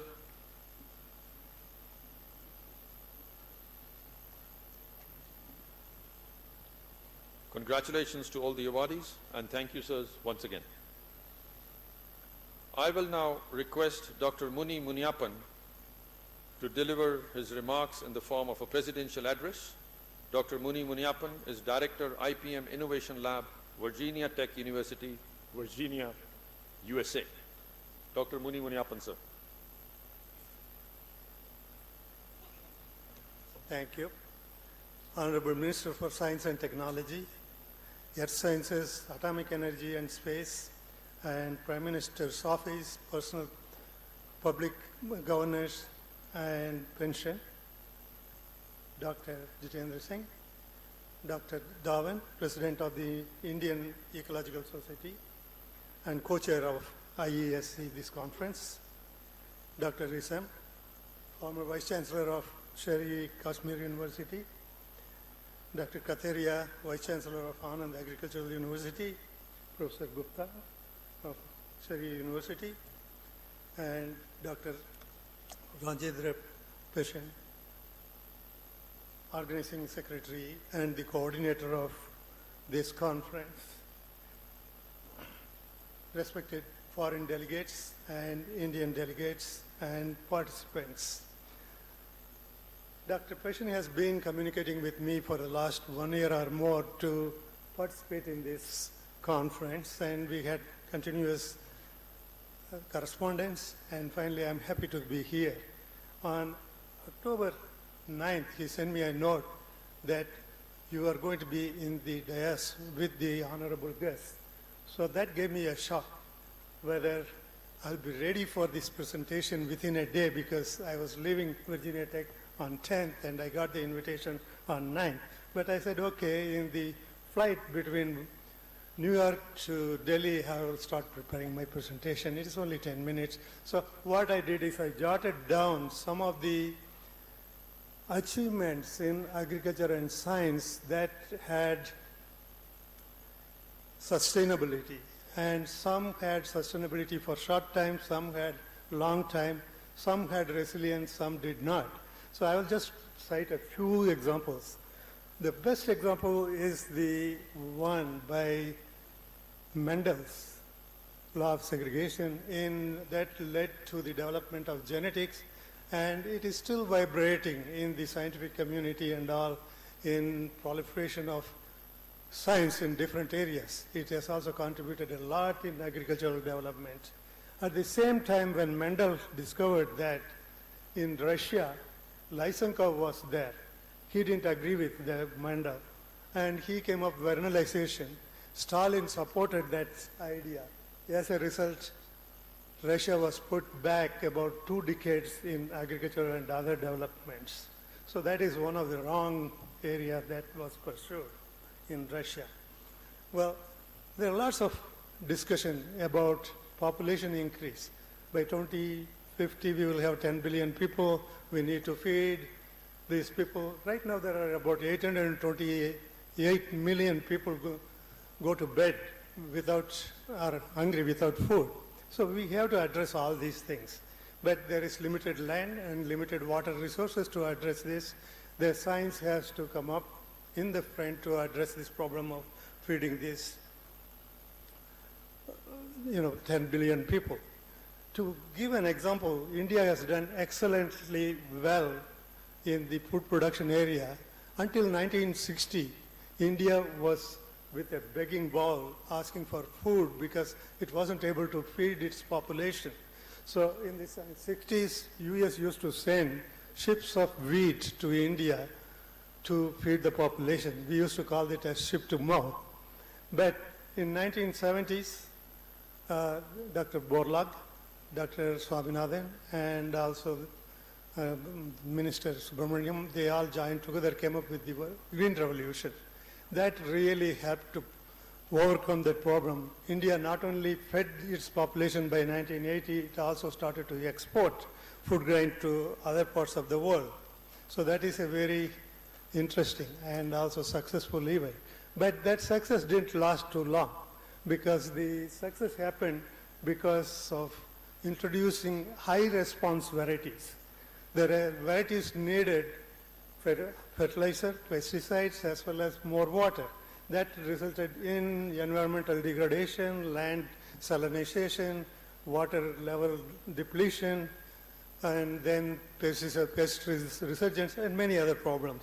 Now it is up to the scientists. We heard some of the presentations, how the scientists are going to address this problem, and there is need for scientists to address this so that we will have a sustainable development in the agricultural area. Another invention that went initially well and then proved to be a very bad one. In 1940s, DDT was discovered. 50s and 60s, it was used for controlling lice on humans and other crop pests, as well as insects on animals. But 60s, then the scientists in California especially, they found the adverse impact of DDT on the environment and other areas. As a result, Dr. Smith, Dr. Afeker, Dr. Stern, they coined the word or the concept integrated pest management that has come up, and it has been 60 years since it has been introduced. But still, I find it is not very well understood within the scientific community. If the entomologists write about the IPM, they think only the insect pests are the problem and write books and papers on the IPM. Plant pathologists address it, they think only the diseases are the problem. But in fact, what the scientists need to address is the problems faced by the farmer from the time of planting the seed up to the harvest. It may be an insect, it may be a disease, it may be a nematode, or whatever it is. That is what we need to do. And if we come up with the components to address these problems and put them together as an IPM package, that is what will help the farmers. Well, IPM is for a crop. Still, I see some of the publications coming out, IPM for this pest or that disease. No. It has to be for a crop because there are several pests and diseases are there. So we have to come up with a technology or a package that will address holistically. That is the important one.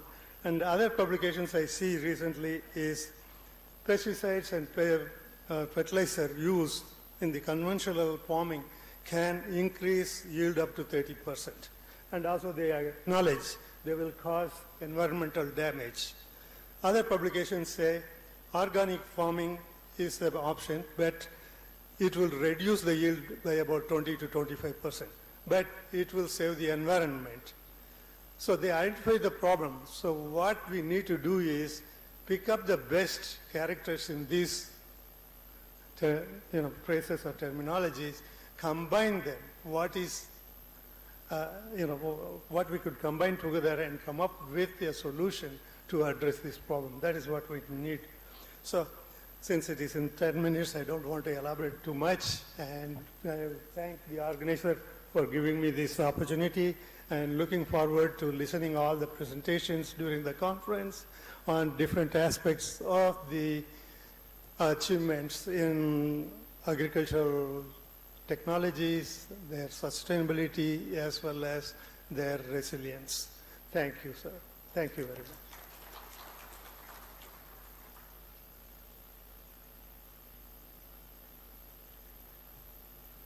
Thank you, Dr. Muniappan, for your inputs. I will now request our guest of honor for this function, Dr. K.B. Kathiria, Honorable Vice Chancellor, Anand Agricultural University. Dr. Kathiria did his bachelor's from Gujarat Agriculture University, master's from Udaipur, and PhD from Rajasthan Agriculture University in plant breeding and genetics. 120 research papers, 36 books and book chapters, more than 100 popular articles. He served as Director Research and Dean PGS at the Anand Agriculture University before being elevated to the position of the Vice Chancellor. Dr. Kathiria, sir, with your inputs and remarks.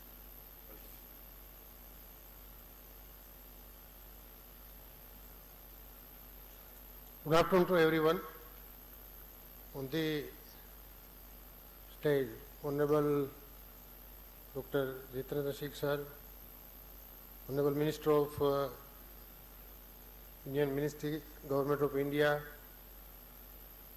all the dignitaries sitting on the dais, fellow participants across the country, and not only across the country but from other countries at the globe.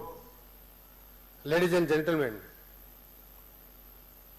so first of all, I am delighted that the Indian Ecological Society has arranged this international conference at Jammu particularly, and the very good aspect or topic is selected in relevance to food security, nutrition security, and how sustainable agricultural innovations is now needed at national or international level.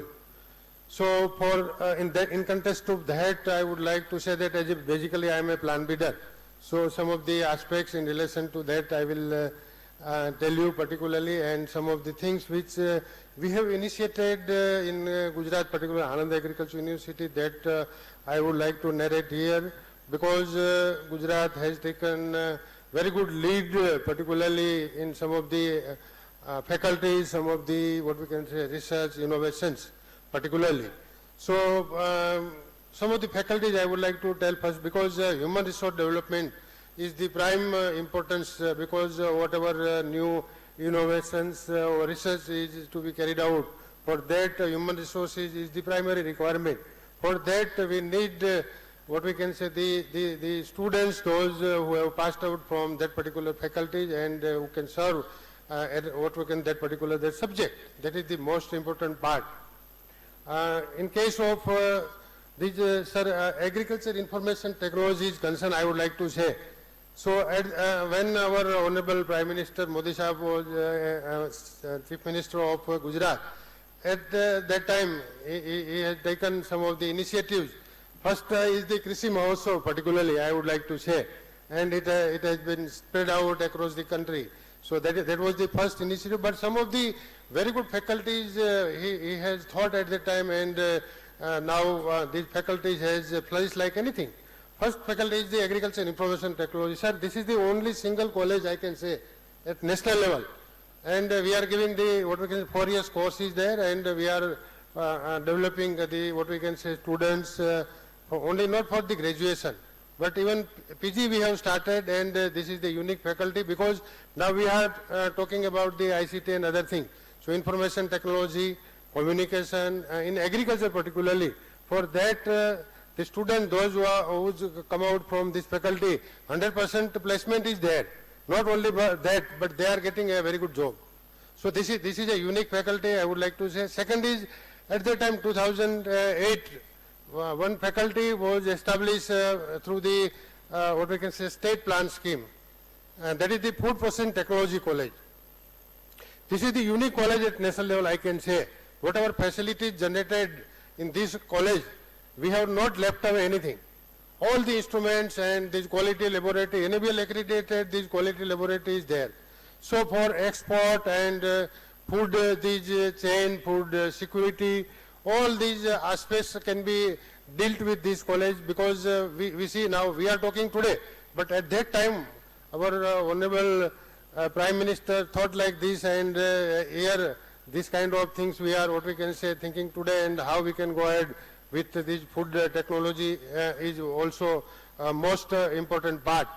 Sir, last year, now as per the NEP 2020, everybody is talking about the multi-disciplinary, what we can say, institute collaboration, and recently the conclave was there at Gujarat, and our Honorable Dr. Jitendra Singh Saab was there, and a lot of things have been talked, but now everybody is talking that now don't do any innovation or research work in silos or in isolation. Now we must have to, what we can say, collaborate with other institute where your counterpart, your lacking part is there. So you work with that kind of this institute, or state to state, state to center, or now here these global level scientists are sitting, so we can also make some of the, what we can say, collaborative research work at international level also. So that these, what we can say, actually our requirement can be met, scientific requirement can be met, and whatever scientific outcome should be there in a what we can say, in a minimum this expenditure with the best output. So for that also we must have to strengthen our this cohesiveness, cohesively we must have to do the research work, then it is possible.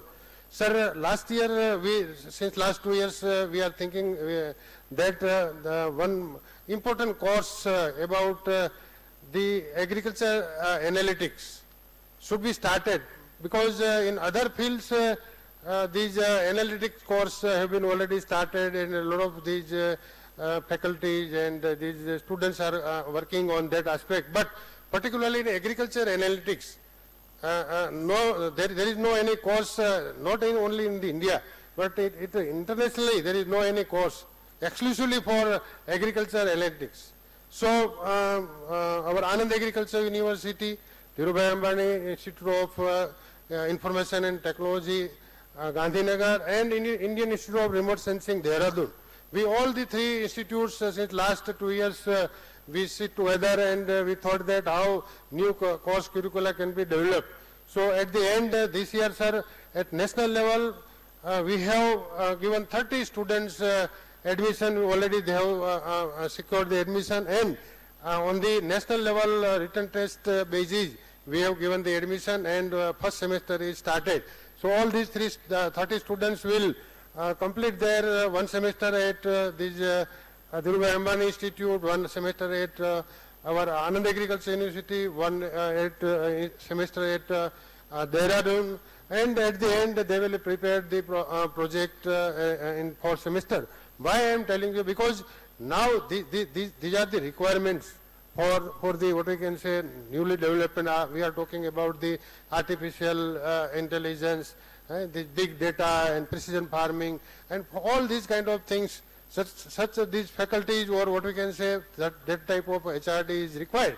So if we cannot give that type of, what we can say, courses, we cannot initiate, then it is not that much possible. So for that also we have started that type of courses. As far as breeding, these one or two, three aspects I would like to narrate here. Here, sir, before 6 years we have started one separate department of distant hybridization.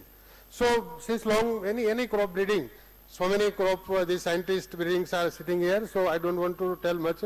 But here, the distant hybridization, particularly how, because its ecology is here, so these wild species and wild genera, related genera, how it can be utilized in a what we can say greater extent. Only academic purpose we are making the crosses for PG students, and then we forgetting it. But now at depth, and what we can say, this conventional breeding plus these biotechnological tools, how we can what we can say mix together, and how we can go ahead. That is the requirement of the, what we can say, this time, high time. And due to that, we have separately started the Department of Distant Hybridization. Full-fledged department is there. Since last 7 years, I can say, this one associate professor to assistant professor, full-fledged department there, and we are exclusively working on distant hybridization, or we can say wide crosses. And at the end, what we can say achieved, that I would like to narrate one or two things, and that's why, because anybody can take that type of initiative for new research or new innovations. Sir, in case of okra particularly, we have tried our best to make the crosses between the wild species.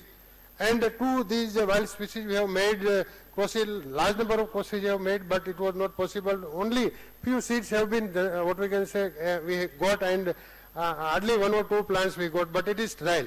But at the end, what we have seen, sir, it is a novel flowers of that two species has given. And last year we have released okra variety as a this flowering purpose. This is the novelty at not national level but internationally. It is a novel thing, I would like to say. And it is vegetatively propagated, it is sterile, and what we can say, like any floriculture crop we can say, then it is a very beautiful, this what I can think is there. So another thing I would like to say that in tomato also, in other crops also, particularly these viral diseases are deciding to crop. We know very well that the major infection of the virus disease is there, then sometime 100% crop is going to fail. Particularly for that also, we have utilized these wild species, particularly to transfer that type of genes in particular these cultivated species, and in particular this crop of these tomato and these okra also. These bioimmunity resistant genes have been transferred, and we are going to release that kind of variety. So these are some of the examples. There are a number of these very good traits are available in the wild species, but we must have to deal with that particular traits, and how we can go up to the end. For the development of the variety is major aspect, no problem. But sometimes pre-breeding is also important, because if we can develop some of the very good these lines which can be utilized in future breeding program, then definitely it can be shared across the, what we can say, country, so that any breeder can, what we can say, utilize that precious material. So that thing is also important. The another thing is the speed breeding. Now everybody is talking, and our Honorable Prime Minister sir also inaugural first laboratory at Varanasi. This ERI center is there, and during December 2021. one laboratory is already inaugurated. So now everybody is talking how we can cut down the cycles of these, what we can say, breeding cycles. Not only breeding cycle, but there are different aspects are also helpful for the speed breeding. So that thing can also be initiated in somewhere, so that in individual university or some, what we can say, ICR centers can, what we can say, develop that type of facilities, and the other these institute can collaborate with that type of, what we can say, research, so that we can, what we can say, meet the requirements of this. So I think these all awardees, last I will congratulate, and very good these seminar is going on held, and this 3 days deliberation is there. Very good international speakers are there, and definitely some of the points which will come out that will be useful for the scientific community, for the, what we can say, these policy makers, and at the end I wish that this conference will be a grand success. Thank you very much. Thank you. Thank you, sir, for sharing the various achievements and the milestones which are there in plant breeding and genetics. Conference proceedings and souvenirs are an integral part of every conference. We will now ask the dignitaries on the stage to release the conference proceedings and souvenirs. I will request the students, especially Obayad Zafar, Stanzin Yangsong, and Kuramali Sindhura, to acknowledge their contribution and inputs. They should come on stage, and these conference proceedings to be released along with the souvenir.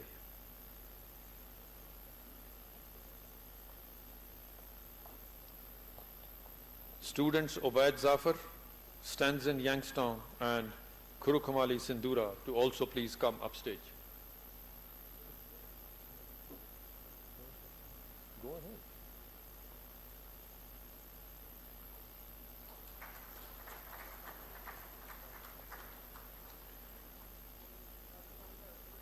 Yes, go ahead.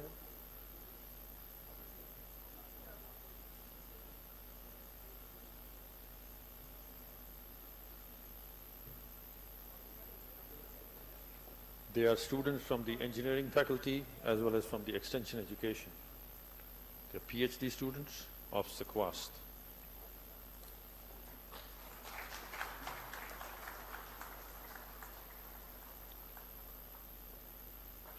Thank you, sirs. Thank you, ma'am.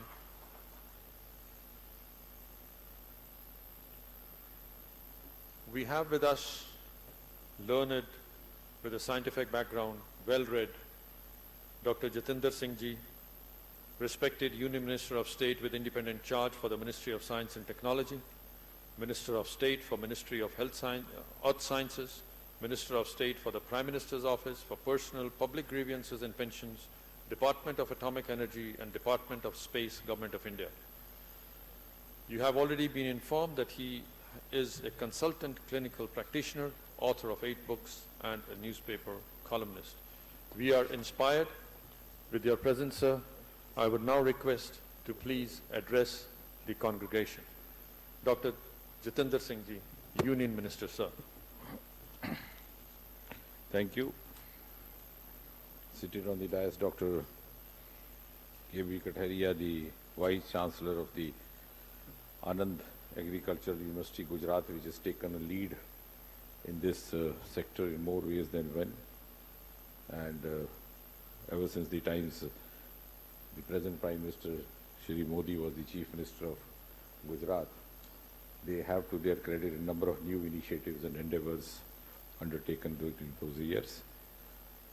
Dr. Muniappan, who has joined us all the way from the US, our own Dr. Rissam, the former Vice Chancellor, the President of the Indian Ecology Society, Dr. Dhawan, Professor Patient, Dr. Gupta, some of the dignitaries seated before us, Ashok Kaul Sahab, the DDC Chairman, Bharat Bhushan Ji, our eminent faculty, Professor Narinder Singh Ji, the faculty members and delegates from different countries, faculty members, students, ladies and gentlemen. At the outset, I think I owe to formally compliment and congratulate the organizers for this very thoughtful event and a very thoughtful subject being organized at a very appropriate time, because this is the theme that the contemporary India is dwelling upon at different levels. It is topical, it is relevant, it is progressive, and it also happens to be one of the flagship programs of the government headed by Prime Minister Modi. The sustainable growth, sustainable economy, and also exploring the huge agriculture resources of this country, which somehow, fortunately or unfortunately, did not attract the kind of attention that they deserved. And it is also important because across the country there's a pan-India interest in innovative initiatives, particularly in the sectors which were hitherto not fully discovered, which includes the agri sector, and that also refers to the agri-tech startups. So in many ways, this conference assumes significance much more than it appears to be. And I think it also becomes significant for two reasons, both domestically as well as globally. A, that in India, in spite of all the innovation happening, all the new experimentation happening, and also the startup movement having taken up in a very big way ever since Prime Minister spoke about it from the ramparts of Red Fort on the 15th of August 2014. In spite of that, the agriculture sector somehow did not receive the kind of attention that the IT sector received. And the agriculture and the farmer today, in spite of all the emphasis being given by Prime Minister, and a lot of innovative initiatives like soil health card, neem urea, doubling farmers' income, etc., etc. The agriculture sector is still looked upon as a domain of the farmer from the yore, from the past. So whenever you talk of an agriculture or an agriculturist, the immediate image that comes to many of the folks is that of a do bhiga zameen kisan or a Mother India kisan. We are still not able to actually tune ourselves to the fact that the agriculturist today is actually an agriculture technocrat. He is actually an agri-technocrat. He is an agri-entrepreneur. He is an agri-startup. And therefore, somehow, this sector has not received the kind of push that it could have deserved along with the IT sector and the electronics. The second part is, which we often fail to understand and we often also fail to share, is that innovation is not necessarily science. We are looking at new endeavors, new initiatives, new experiments to forge ahead India in the next 25 years of the Amrit Mahotsav, as the Prime Minister often says, through innovation. And your theme is also sustainable innovations. It is not sustainable science, because no two words in English language mean the same. So you could be innovative being a scientist or a non-scientist. It's more of a creativity.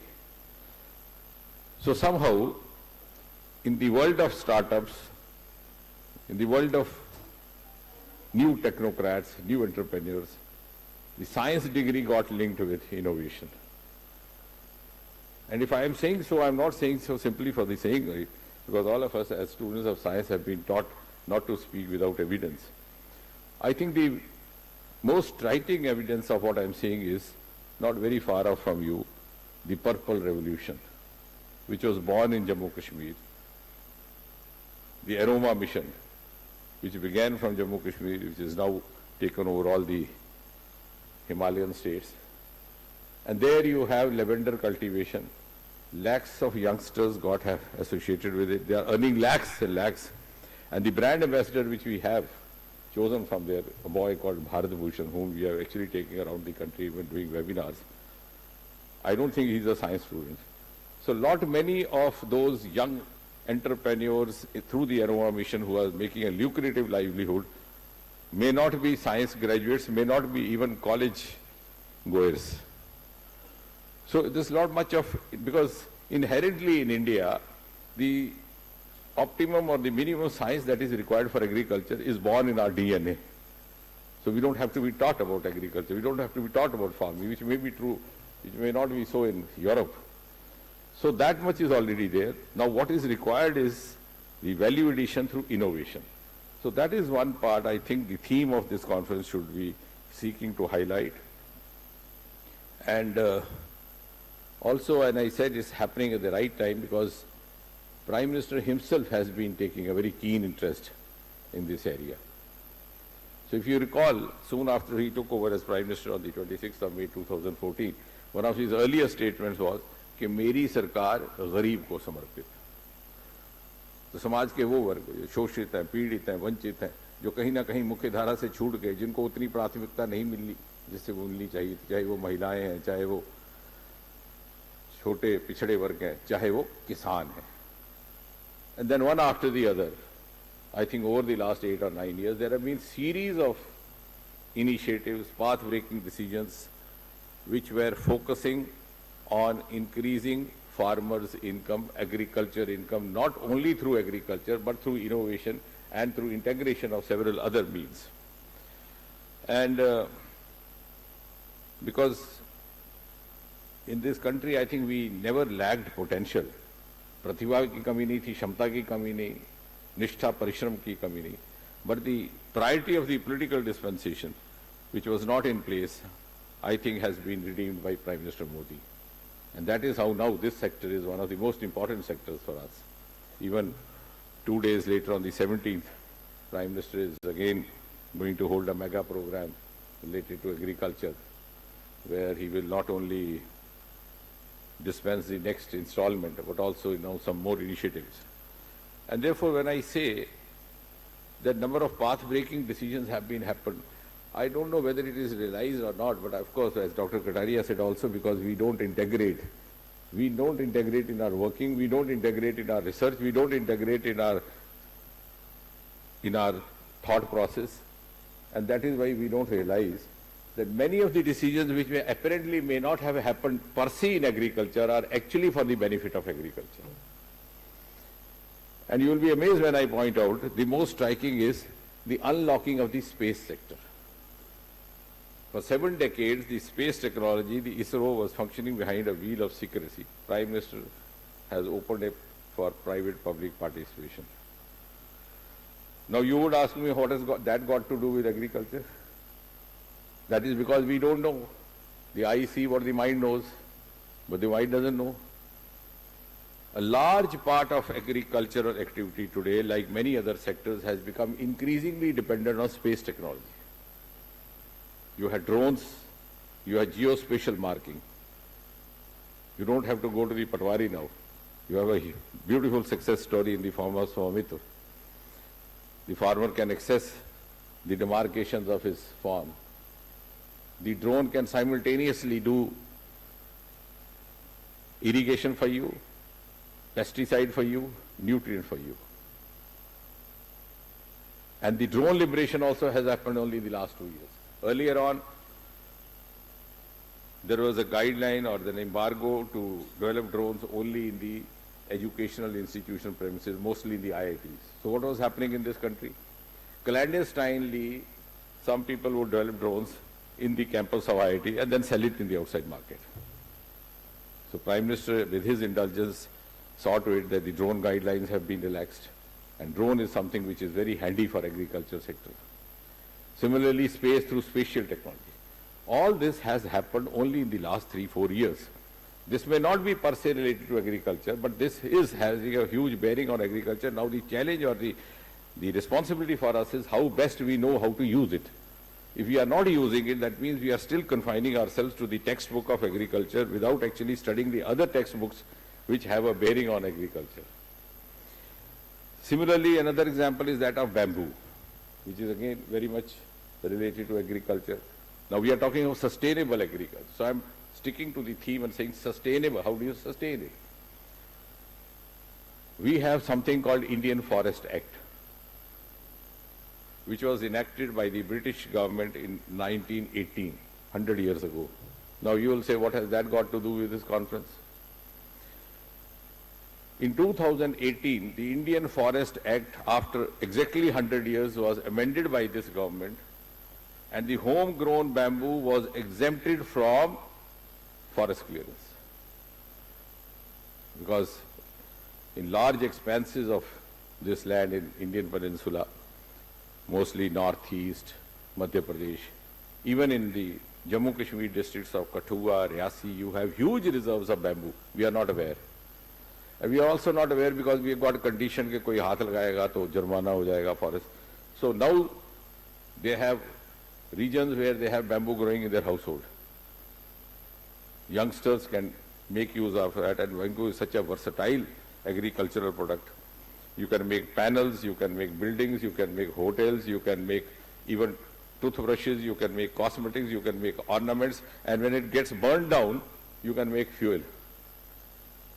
Yani even after having got wasted, apparently it's still used. So this is sustainable agricultural endeavor done by this government. And that's why I'm saying a lot of facilitation has happened, and now that it is not much technology driven. I'm saying technology driven, not necessarily science driven. A technology may be operated by a good technologist who may not be a scientist. A scientist may not be able to operate a technology even though he is a scientist. So we have to be very clear when we proceed in these matters, because if we actually have to achieve what is there lying in store for us. And that is why for a country like India, you have to link it with livelihood. If you don't do this, it will not sustain. Now, no country in the world can provide livelihood or a salaried job to every individual. Election आती है तो सब कहते हैं हम सबको नौकरियां दे देंगे, but nobody actually does that. But any responsible government has the realization to create avenues of livelihood, and therein comes startups, therein comes the entrepreneurship through integrated means. So before this government came in 2014, we just had about 350 startups in India. Today we have more than 75,000. We have more than 100 unicorns. And the biotech sector, which is again very much linked to the theme of this conference today. Agricultural entrepreneurship or agriculture value addition has got very heavily linked to our biotechnology means, which were not much in practice till a few years ago. Before 2014, we just had 50 biotech startups in India. Today, we have more than 5,000. The biotech economy of India in 2014 was $10 billion. Today, it is $80 billion. It is projected to be $150 billion by 2025. And what is biotechnology all about? It is all about your hybrid agriculture. It's all about your innovative agriculture. So you can't go beyond where you have gone. That's what I was saying in the exhibition. Unless we link it with biotechnology means, and unless we link it with industry. And in fact, I also am dealing with the Department of Biotechnology, which has an institute called National Institute of Plant Genomic Research, which is a world-class state-of-the-art institute located just next to the JNU in New Delhi. Last time I came here, I requested the Vice Chancellor, you could send some of your scholars and fellows over there, because I came across a PhD scholar over here. She said she wanted to go beyond what she was experimenting. She didn't know what to do. So I said, we have this. So the point is, we have domestically available technologies, means which are linked with genomic research in plants, in agriculture. So that is where we can actually make use of that, particularly when the global GDP through agriculture is almost 4%. So I think in a nutshell, when you talk of sustainable agricultural innovations, broadly you have to address three issues. A, the transition. The transition from the traditional food systems into the new practices, which I was referring. So that mindset has to change. A, the mindset that this is not a farmer of the yore. He's a suited, booted technocrat sitting at his computer, guided by the soil health card, which tells him which crop to sow, which not. And using drones with a handle not necessarily plowing the field. And also, the mindset has to be liberated from that sarkari naukri slavery. Otherwise, you will come across this scene of boys and girls sitting for 6,000 jobs and not realizing that boys are making lakhs out of this. And particularly when this government is facilitating that, I sometimes feel disheartened that being very close, the IIIM is just about 10 kilometers from here, but we don't integrate. They are providing all the support. Even the products developed by these boys who have taken to Aroma are being marketed by the department.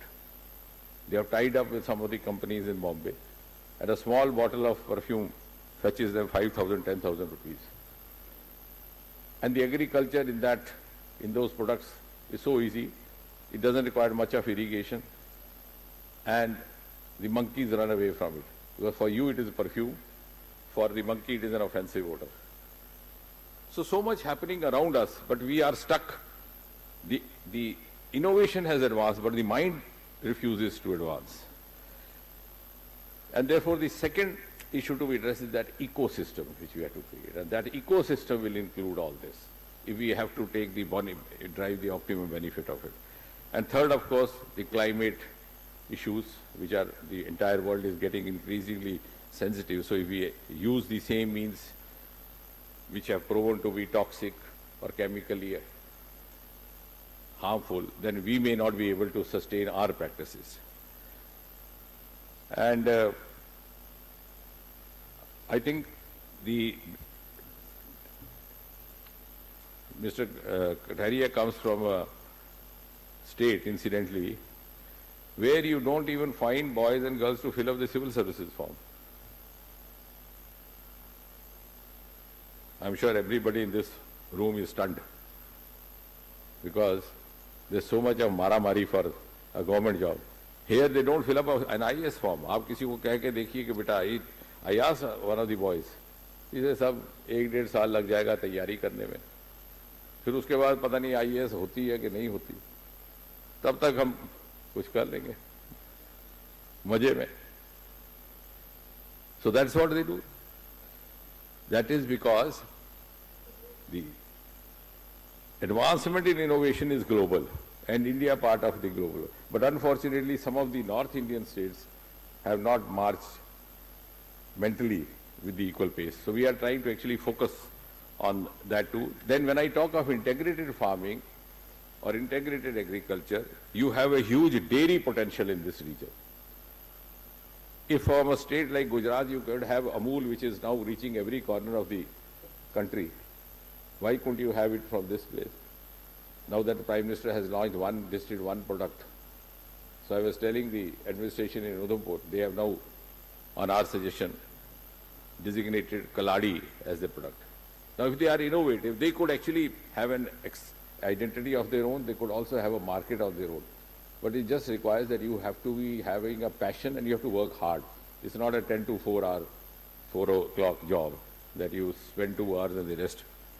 So therefore, the ease of business, ease of livelihood and ease of living, all these three things connected together would lead to what you talk of sustainability. As far as our departments is concerned, the 6-7 departments that I am concerned with, unfortunately, boys, girls not coming forward, parents not encouraging them, teachers not telling them. We are providing all kind of help. Even in a place like Jammu, BIRAC is one of our agencies, the Biotechnology Industrial Research Application Council, which is actually operating through SQUAST. We have set up a small 3 or 4 boys have joined together to set up a dairy startup here. And the assistance is being provided through SQUAST. And 2 of those boys gave up their lucrative jobs in Bangalore. One was a B.Tech, the other one is an MBA. He said, I will help them in marketing. So similarly, we have Technology Development Board, which is also providing help and assistance. And everything is available on the websites. But the point is that we do not encourage our youngsters to engage themselves in that. And therefore, we have now embarked on a very aggressive campaigning to, spread this kind of a message, particularly in the states where it is still not up to the mark. And to make it easy, I have decided we'll have a single portal. So a youngster can simply enter into the portal, then he can decide which industry he wants to go in, which area he wants to venture in, and then further stream, so that he doesn't have multiple portals. And that we'll have a single portal for fellowships, we'll have a single portal for projects, and we'll have a single portal for grants. And it has to be actually, in a nutshell, the linkage of research, academia, industry. So even in a conference like this, if all of us are sitting from the same sector, it doesn't actually arrive at the results that we are looking for. We are looking for sustainable innovation, but looking for sustainable innovation without engaging all the tools of sustainability. It's like you are looking for a sustainable family, or looking for a sustainable group, or a sustainable organization, but still rotating it up around you. How could you say? So I wish next time when we have this conference, we have representatives of the industry. We have representatives of the academia, of course, which is there, and of the linked areas, whether it's the CSIR, whether it's the other research bodies, and let the industry be stakeholder right from the beginning.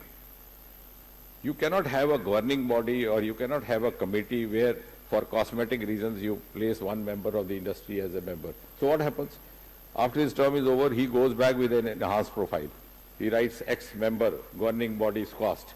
What have you gained? You have given him. You have not taken anything from. So let the industry decide, what do you want? What kind of startup you want? What kind of expertise you want? We'll train the person. You invest. I invest 100 crore, you invest 100 crore. So for a businessman, nothing pinches more than the money he has spent. So if he has spent, and we have already started doing that, at least in 2 or 3 cases, I said, we'll have to have equal share, even financial. So then the project that you takes up doesn't end up with this book. That project, you have finished doing your task by getting this book released. But the industry man who has spent 100 crore in creating this project is not going to leave it with that. He is going to handhold your student or scholar and carry him to his industry and also provide him livelihood. And that will be a win-win situation.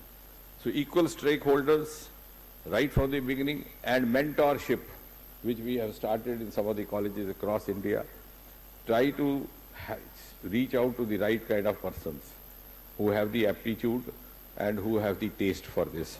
Otherwise, what happens is after class 12, you start looking for Akash, Sachdeva, all kind of tutorials start moving in your head, and you lose sight of what actually you have to be. And therefore, to conclude, I would say, just as Dr. Kataria was hinting, giving up of silos. I think the era of silos is over. We are now so globally interconnected that no single area. That is why now we have also put across 2 proposals of having a medical school or a medical college inside IIT Kanpur, inside Indian Institute of Sciences, Bangalore, and IIT Kanpur. Because even the clinical medicine has become based on engineering technology. So unless we come out of silos, we integrate, and it has to be extended integration. That means integration within the like-minded academic institution, then extended to the industry, then extended to the other sectors where your applications are available. Because otherwise, others don't know what they have to do. Now the days are over when you could sow only one crop. And we are doing this. In Kashmir, we have self-help group of women. We have provided them support. They are producing double apple, which is double in quantity, they produce, and the quality is better.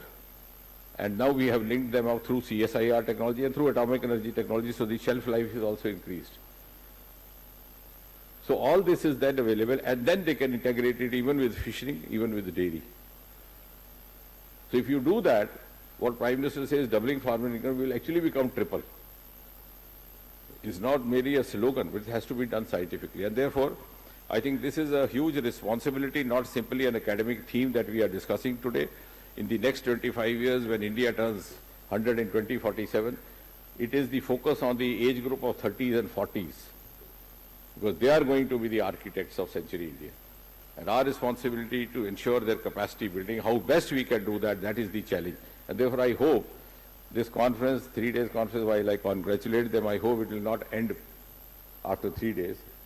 It will carry forward the objective and the pledge that we are going to make with this. And next time we will have a much more integrated discussion with much more brainstorming. As Dr. Kataria was referring to the science conference that I organized in Gandhinagar, Gujarat, we had virtually people from every field, and even the ministers from different states who usually don't like to stay after lighting the camp, because Mantri sochta hai mera deep prajwalan karne tak ki kaam hai. They also stayed till the end. So that kind of, so we are now into a professional world, and if we have to make this Amrit Kal, as Prime Minister says, then each citizen has to contribute. And how best to extract that contribution is our challenge. So thank you very much, and thanks for having invited me. Thank you, sir, for your very inspiring words, for the connection that you made between innovative approaches and sustainable agriculture, and the insight and apprising everybody of what can be done for the future. Thank you very much. I will now request Dr. K.S. Risam, co-chair for this conference and former Vice-Chancellor Sukwas Jammu, to propose a formal vote of thanks. Dr. K.S. Risam, please.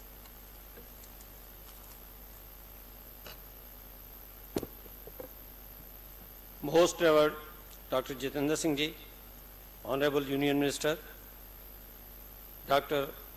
K.B. Katharia, Honorable Vice Chancellor, Anand Agriculture University, Anand, Gujarat, Dr. Muni Muniappan, Director IPM Innovation Lab, Virginia Tech, Virginia, USA, Professor A.K. Dhawan, President of Indian Ecological Society, Dr.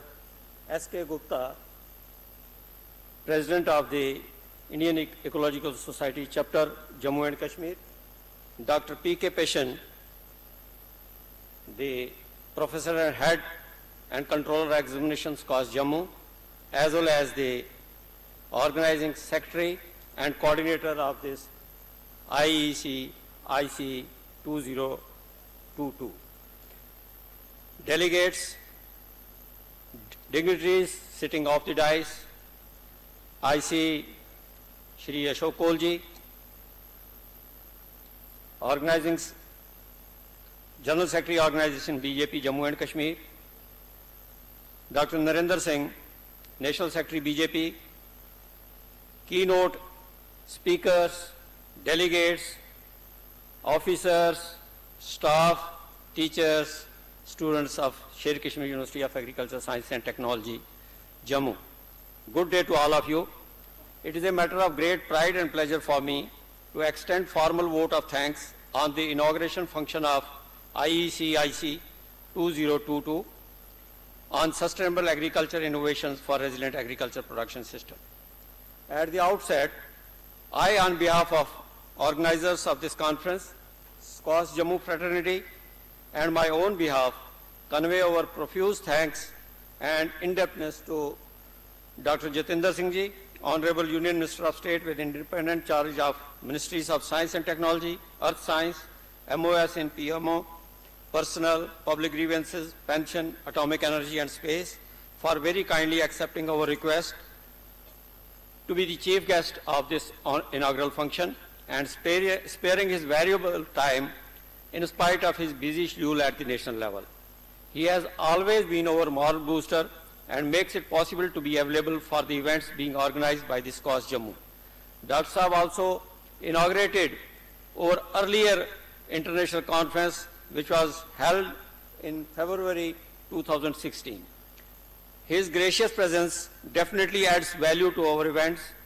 Just now we have heard the chief guest address. It was almost a keynote address for the scientific community. And we don't feel that we have a politician as our chief guest.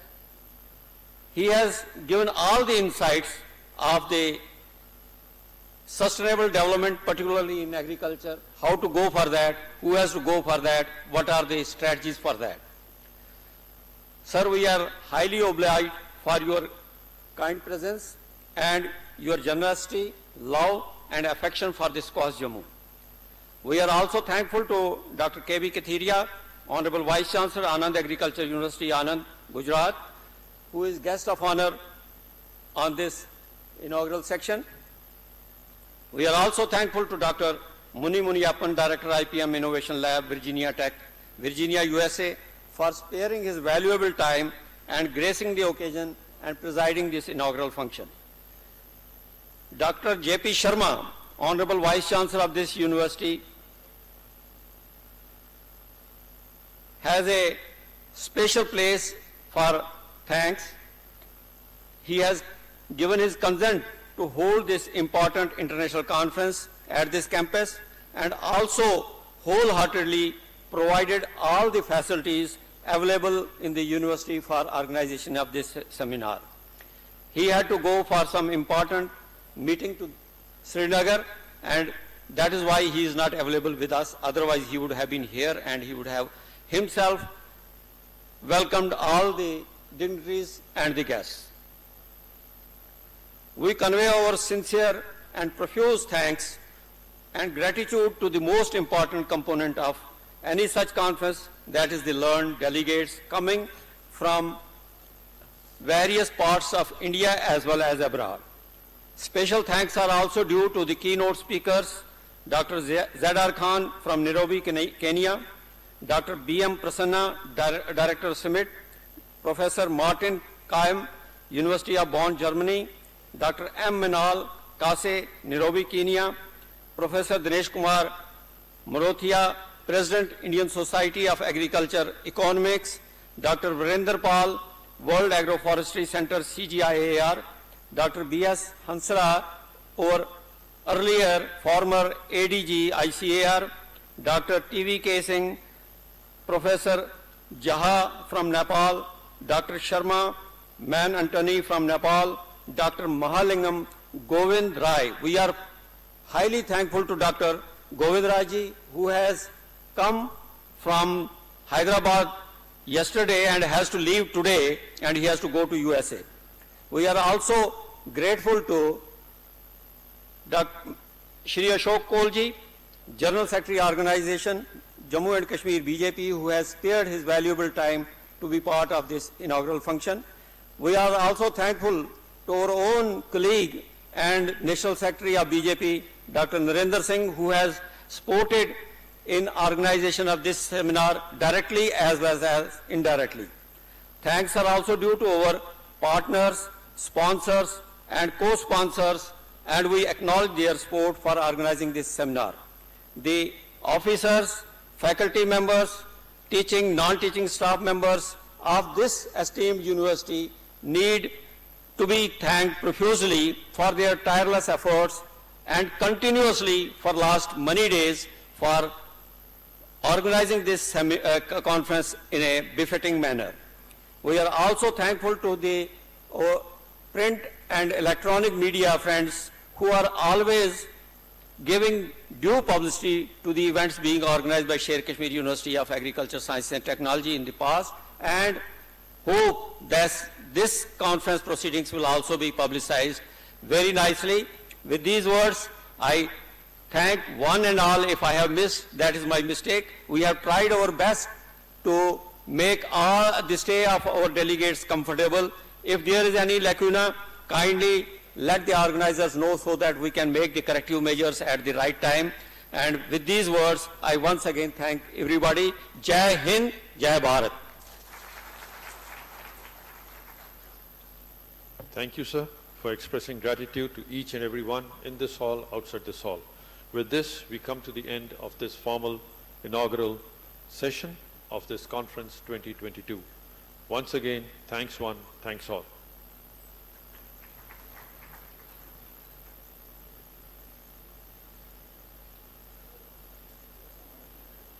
Before the delegates break for lunch, I have an announcement. We have the Professor A.S. Atwal Memorial Keynote Session at 3 p.m. in this very hall. We have 5 lectures and 2 experiences, and I will request everyone to be here on time. 3 p.m. this very hall. Thank you, sirs.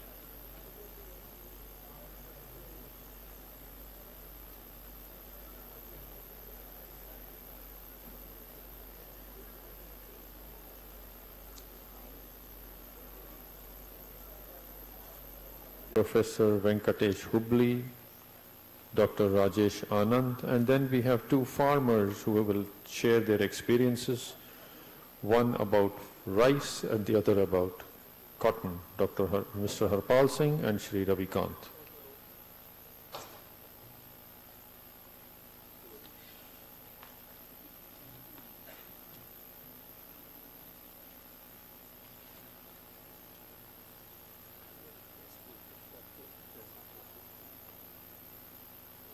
Speakers may please upload their presentations upstage. If you have done it, it's fine.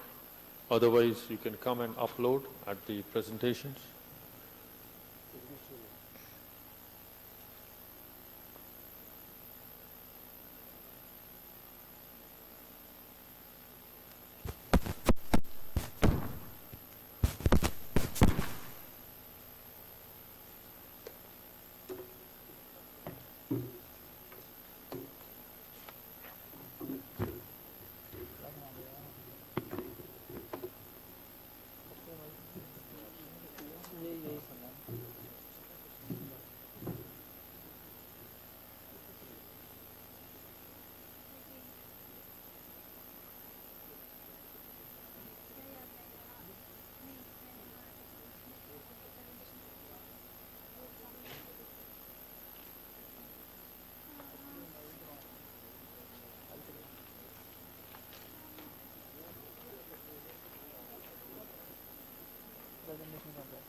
Yes.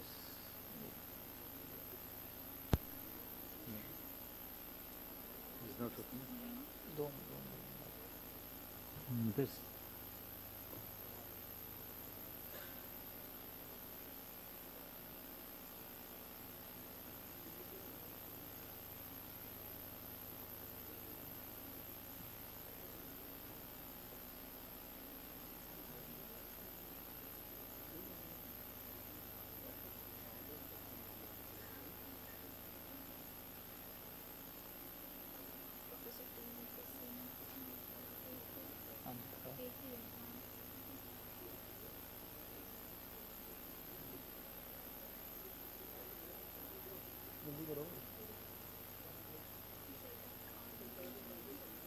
अभी ये चलाएंगे ना नहीं विकास sir विकास अभी कौन अभी कौन सा पहचान लिया बिल्कुल वाराणसी में मिले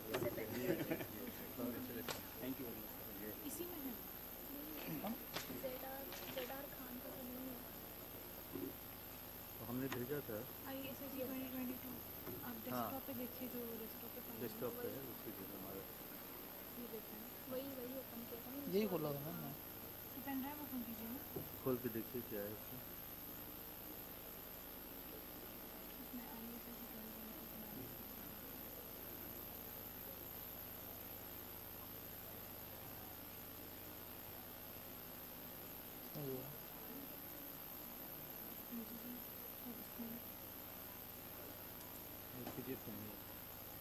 Once again, I request the speakers to please upload their presentations. Dr. Khan is doing it.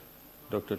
TBK Singh, Dr. Venkatesh Hubli, and Dr. Rajesh K. Anand may also come and upload their presentations. So this was in the यही है आप कहाँ जाइए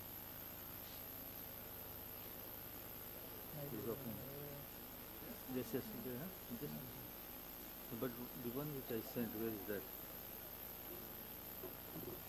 Somebody uploaded it. No, I sent from Nairobi.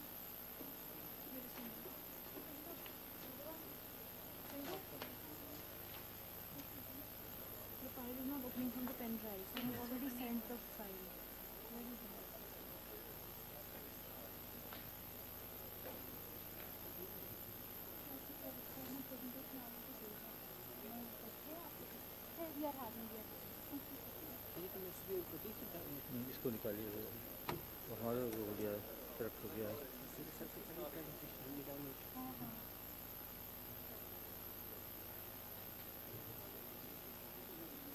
by name copy कर दो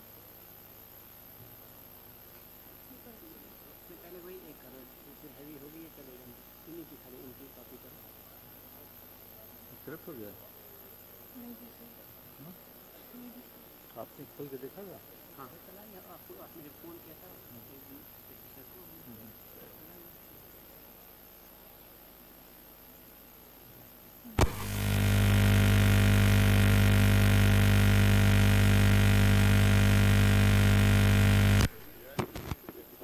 That's okay. We finish by about 6. 6, yeah, 6. Oh, that much is okay.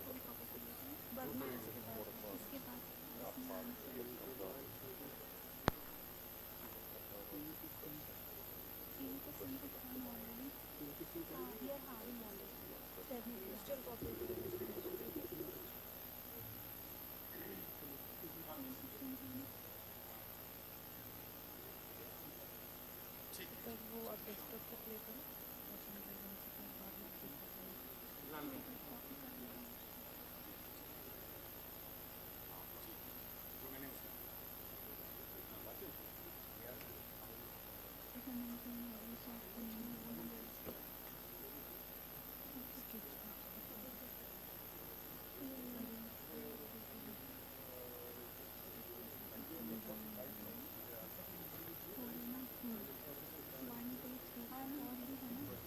बाद में करेगी ना पहले इनका तो खोल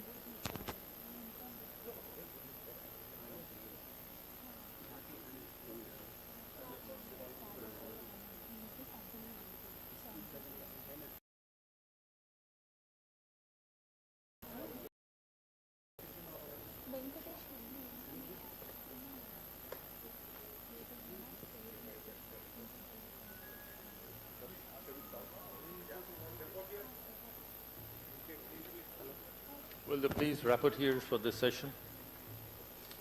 May please come up dais.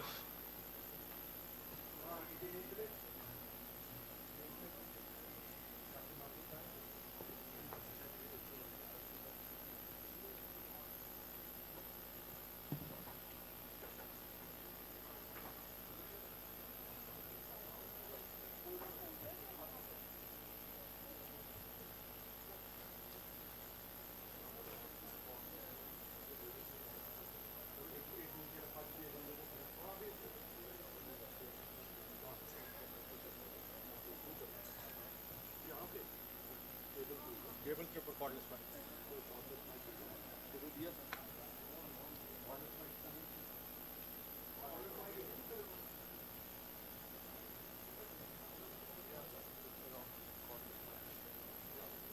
So that you don't have to come up here to do it.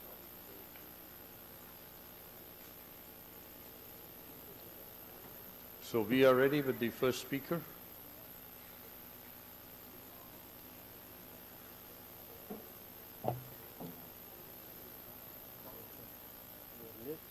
We are late, so we have reduced to 45 minutes, sir. 40 minutes each. 40 minutes, I cannot finish. I have to cut some slides. Because that will then get Yeah. We are prepared for 45 minutes. Okay. Do you have a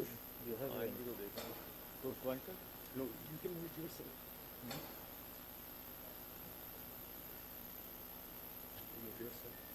No, pointer.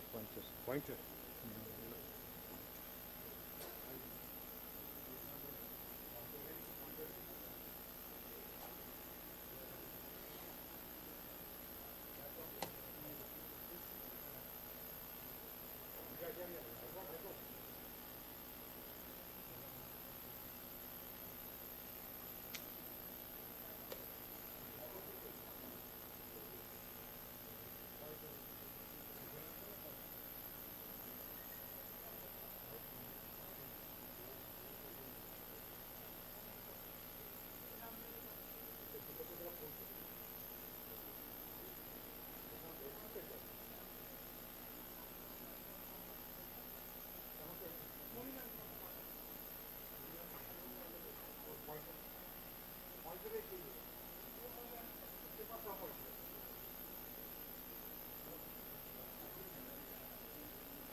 Hello, hello, hello, hello, hello, hello, hello.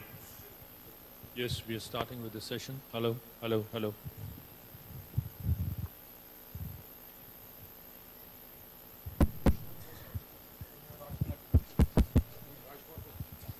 Good. So, good afternoon. We hope you all had a good lunch and some rest. We are now starting into the next session. My name is Martin Keim. I'm an agricultural economist from the University of Bonn in Germany.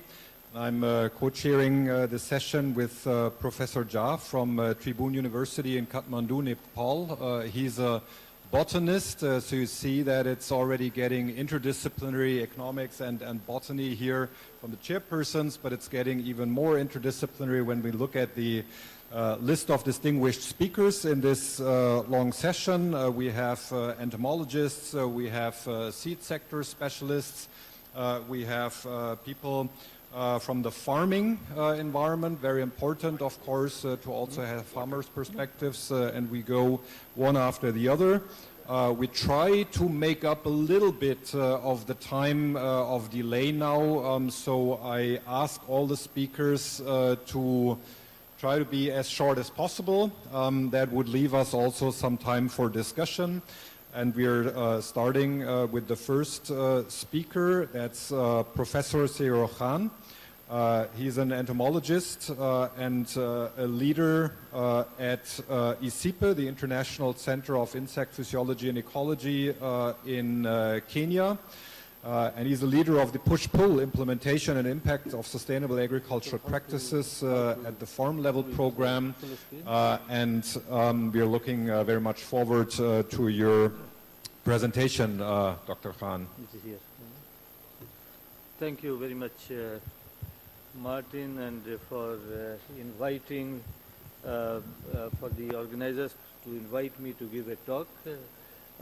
This is a great opportunity to, as an Indian scientist, to speak to Indian scientists and to tell about the work I have been doing in Africa for last 30 years. So this is something, a summary of 30 years, and I would like to, as you see here, it is a push-pull system, which is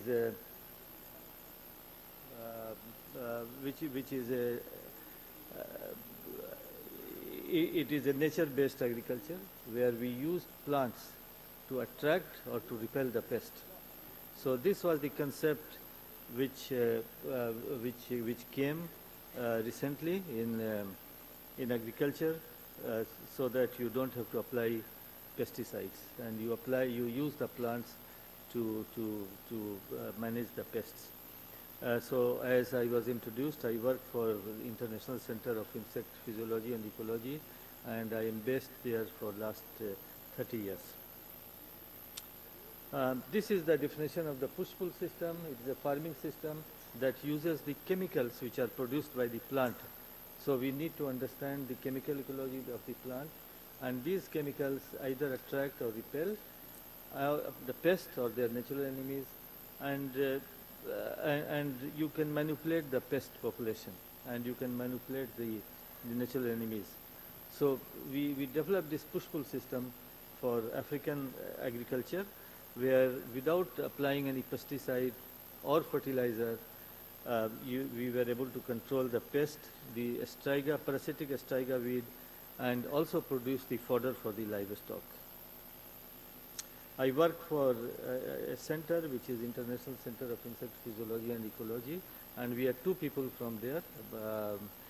Dr. Manale will be presenting later, and myself, and the center mission is to alleviate poverty, ensure food security, and improve the livelihood of people in the natural way, without application of the synthetic pesticides or fertilizer. And this person is the first director of International Center of Insect Physiology and Ecology, Professor Thomas Odiambo, who had an idea to have the first-class science in developing country. So he said that why we have to borrow the science from Europe or US, why not we do it here? And he recruited me in 1993 and he told that I should try to understand how the plants produce the chemicals, and those chemicals attract or repel the pest, and why the farmers have the mixed farming, and what is the logic behind that. Can we understand that? So that was the aim which I had to start with. And the first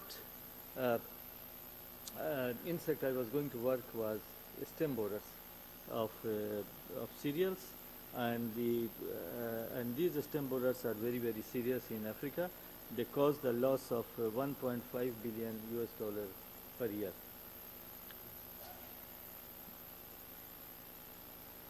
So we applied for funding, and we got the funding from a charitable foundation, which was called Gatsby Charitable Foundation. And when we came with this novel idea, they gave £1 million. At that time in 1993, £1 million was a lot of money. Actually, it was the start of 1994.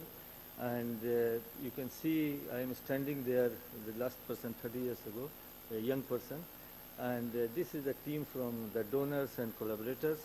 And we went around the fields to see that how the stem borers are serious, and whether that £1 million is going to be worth for the donor to spend on this research.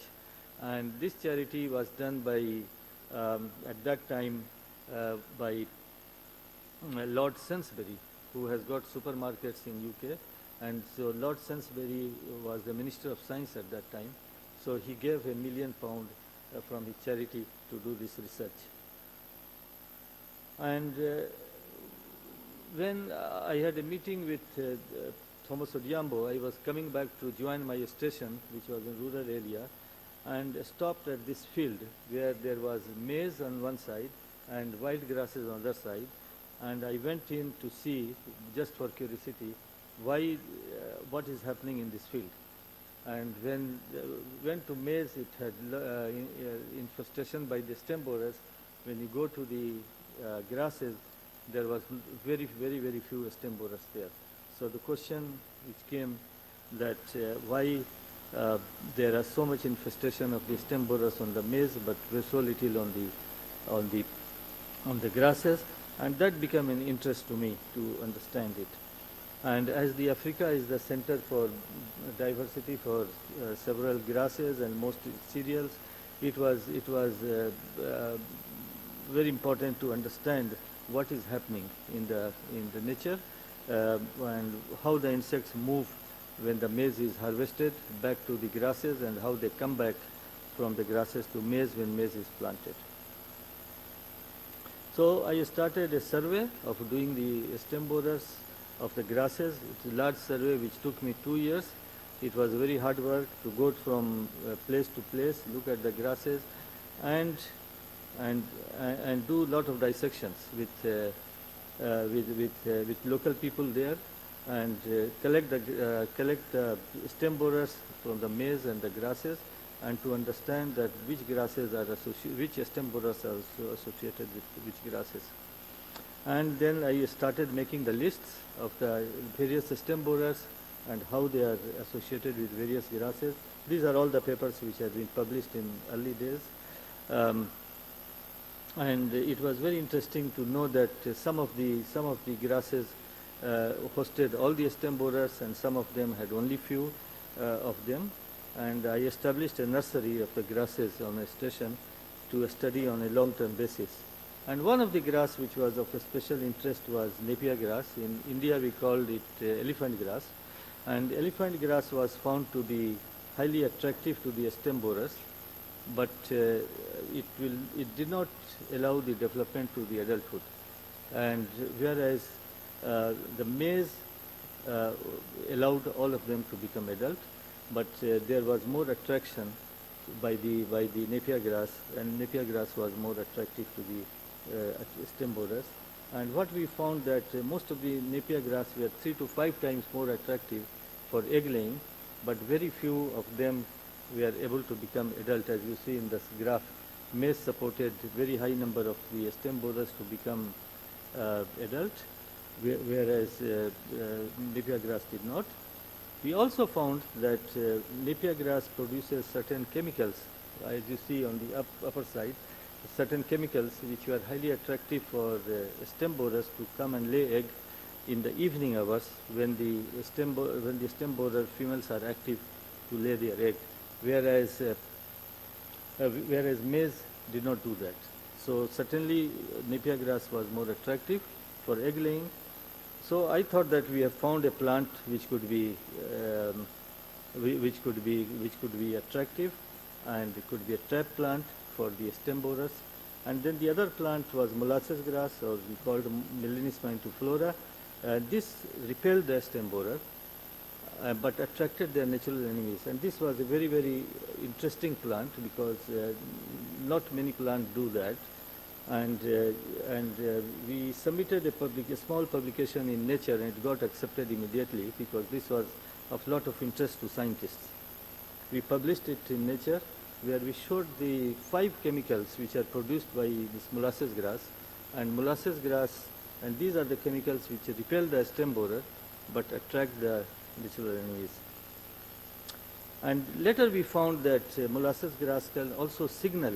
It produces a chemical which signals the maize plant, and if the maize and molasses grass are together, planted together, it influences the chemicals which are produced by the maize. And that was very, very interesting to understand how it was controlling the pest. So we immediately went in 1996 to talk to the farmers, because if you develop a technology for farmers, you must talk to them and don't develop something where the farmers don't understand why you are doing it.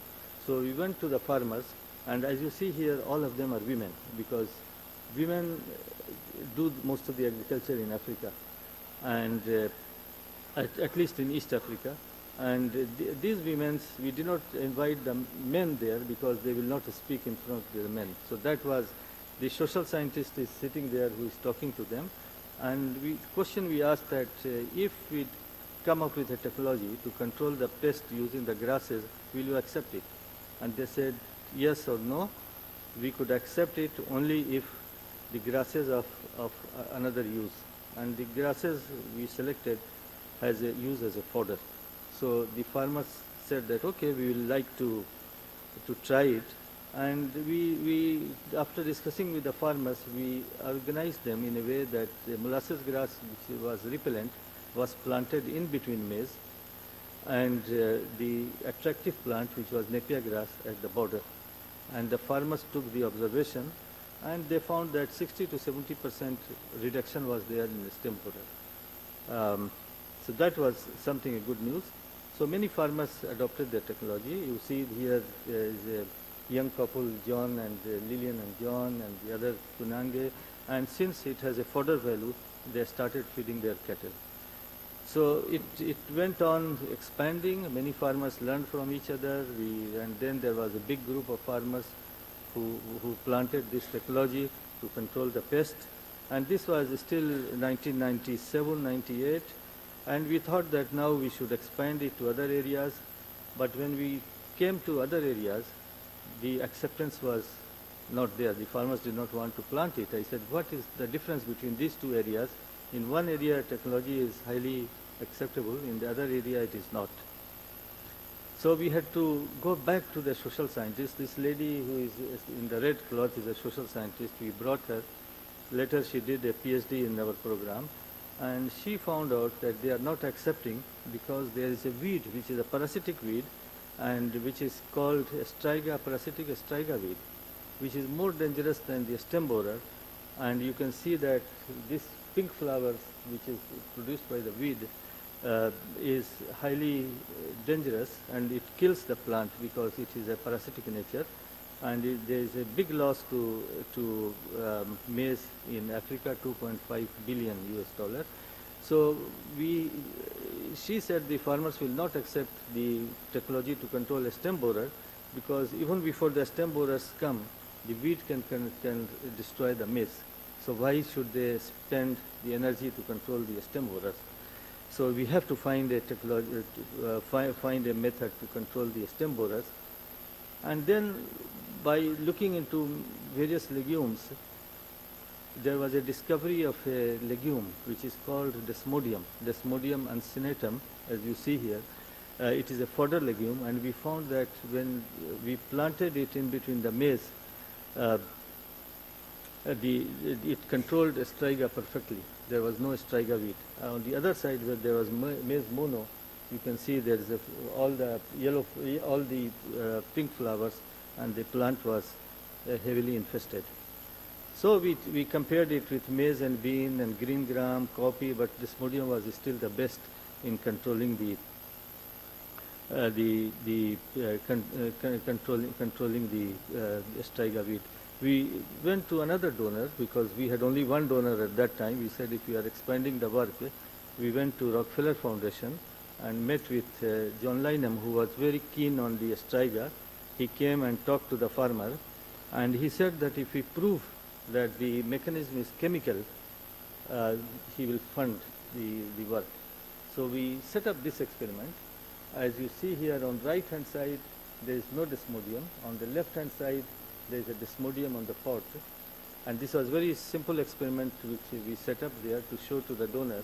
And the water was coming down and bringing the chemical, allochemical from the root system and irrigating the maize. And both of the maize had striga seed.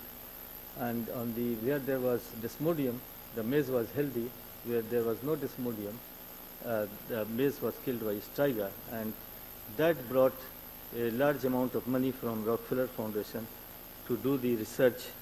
Just a simple experiment convinced the donor, and we started the new work on Desmodium and the chemical ecology.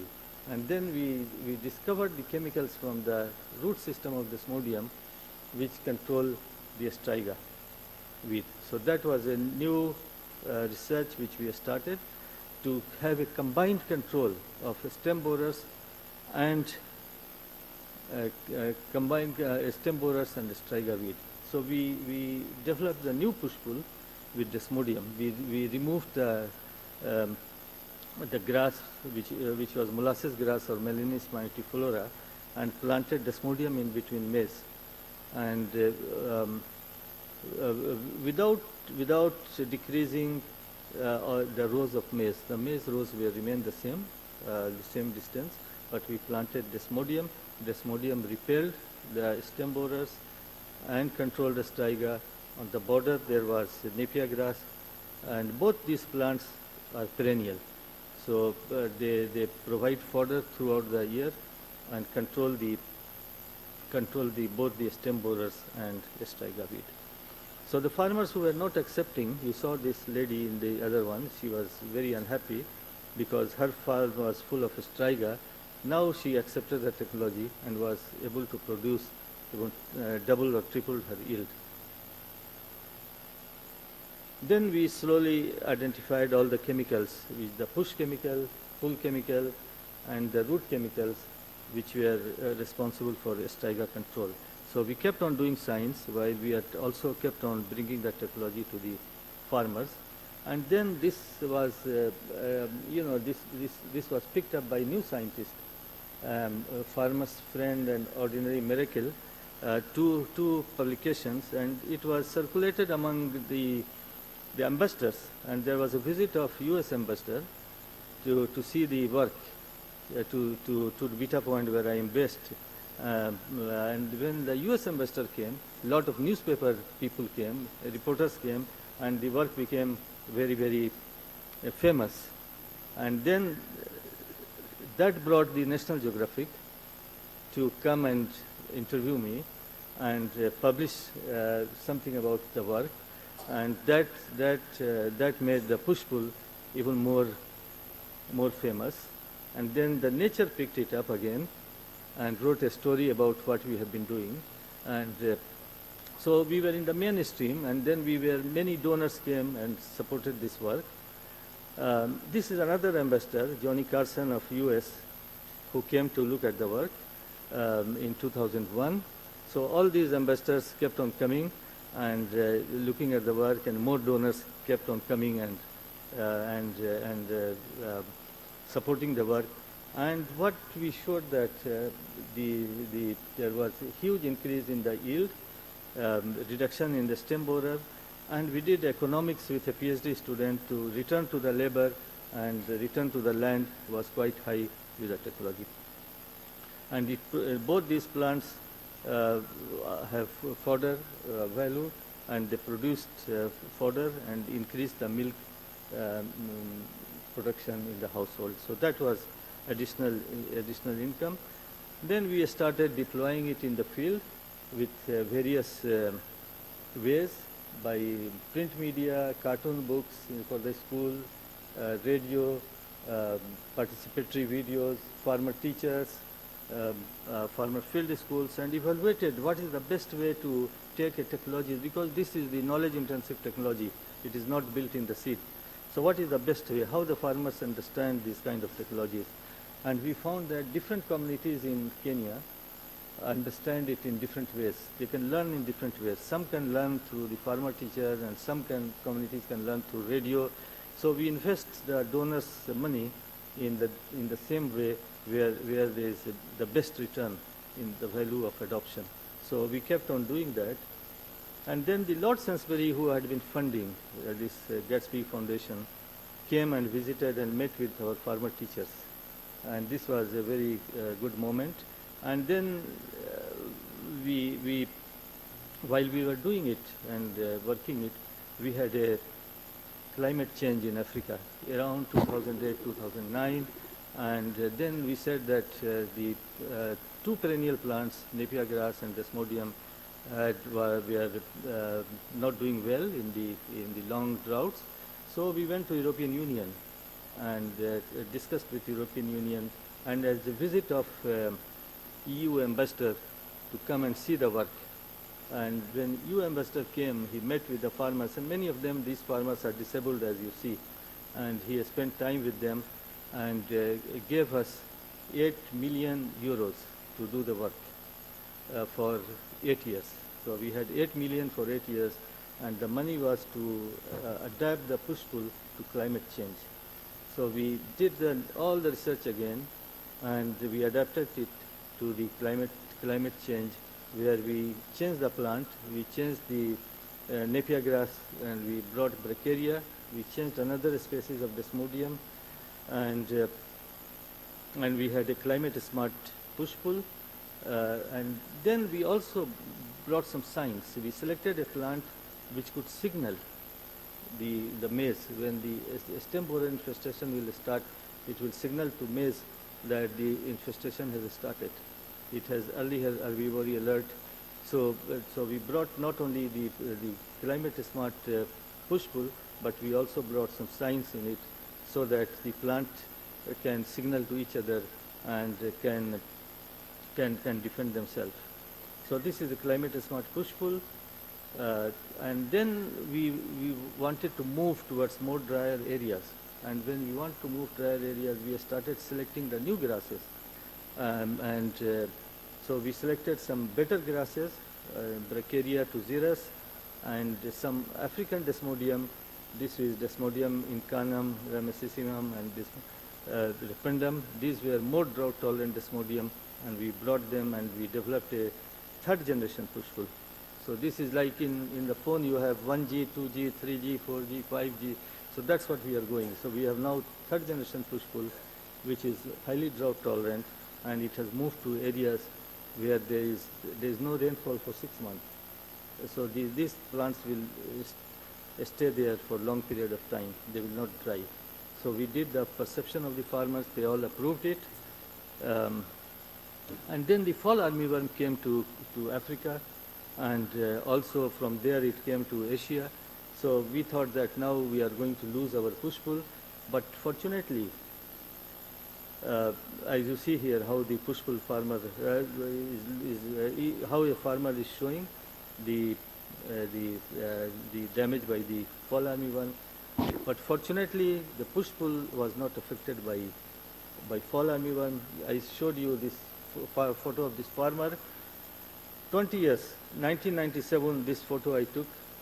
2007, when fall armyworm, she calls me. I still have the push-pull fields, and it's not affected by fall armyworm. So I went to see, and it was really clean. It did not have fall armyworm. she showed me other fields, and this is a photo.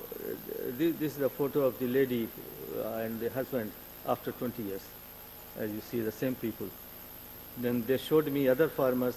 They also told me that how their push-pull fields are not affected by the fall armyworm. So we had a great achievement, and we did a survey in East Africa, and we found that it is true. There is a 90% reduction in the fall armyworm. We published a paper of push-pull farming system and lesson from Africa. Now other countries can learn the lesson from Africa because we did the science in Africa. Then we had a visit from EU again, and they funded us work money to understand the chemistry behind it, and we found that both the Bracharia and Desmodium, they repel the fall armyworm, but they attract their natural enemies. The other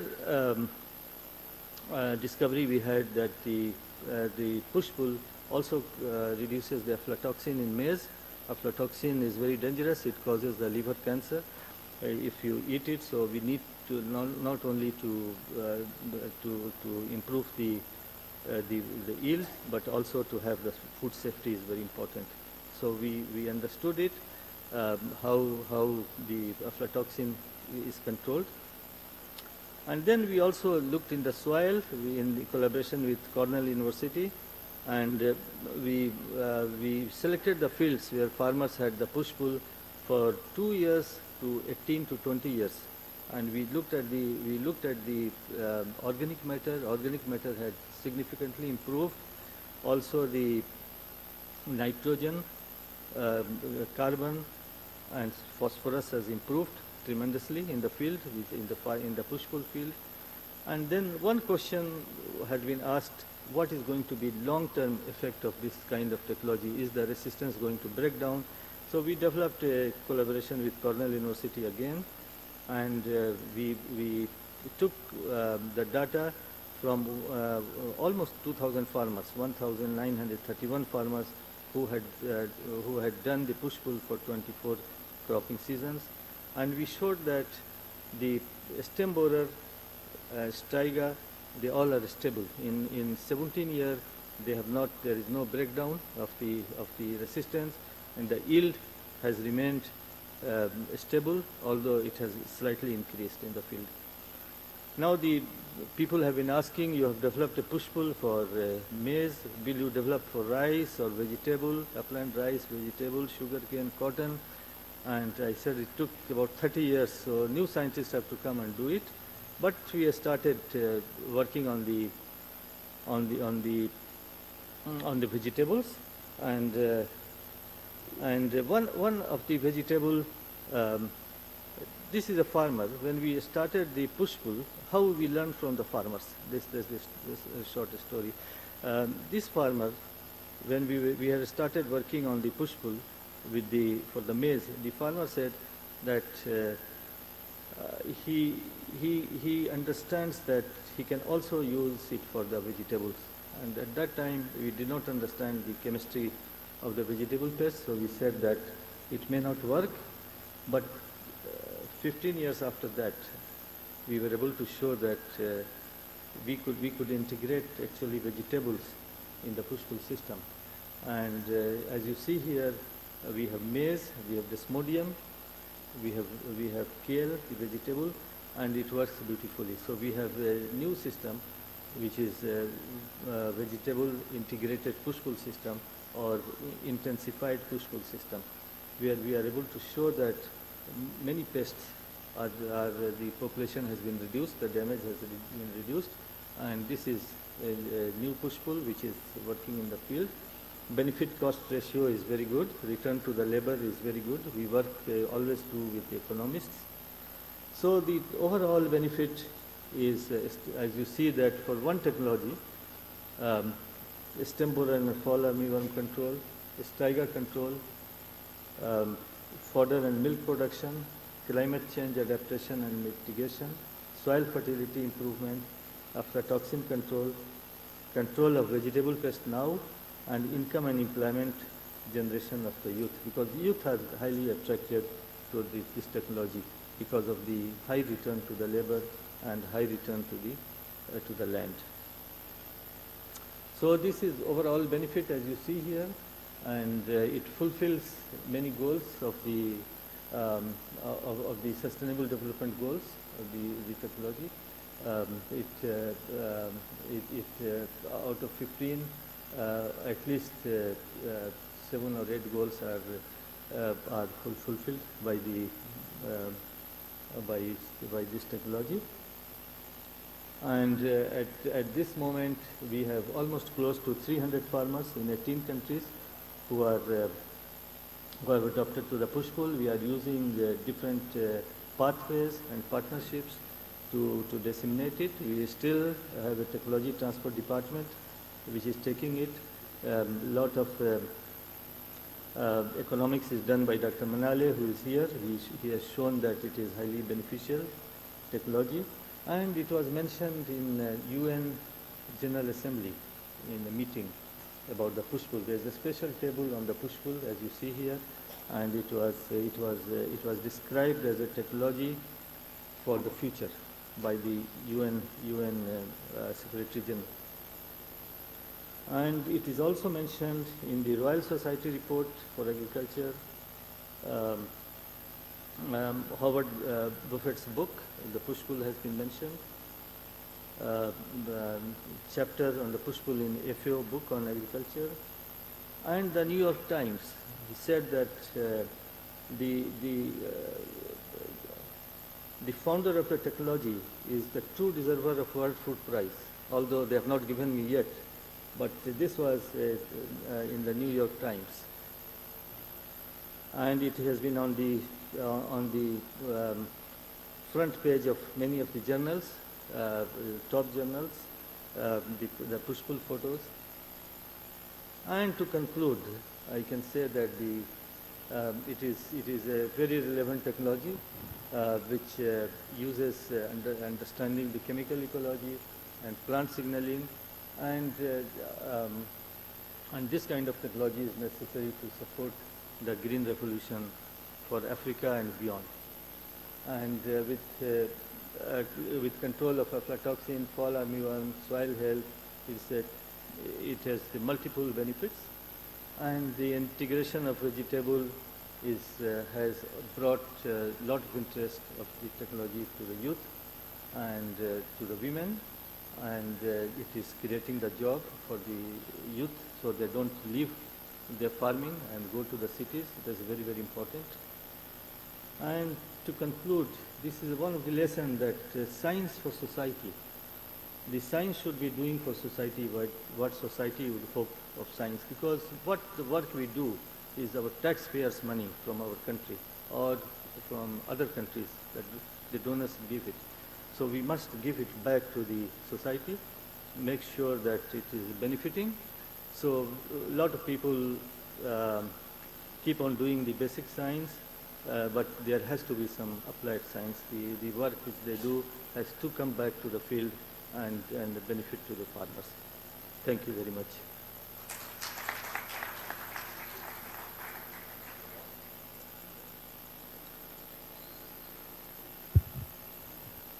Now it's on. Thanks a lot, Dr. Khan, for a very interesting overview about the story of push-pull and the history of push-pull, which is very closely connected to your own scientific career.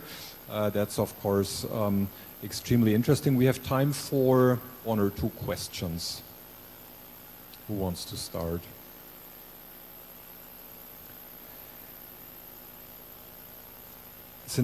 There is a question, please, young man. If you come to the front, I can give you my microphone. Come here, because I need to take it back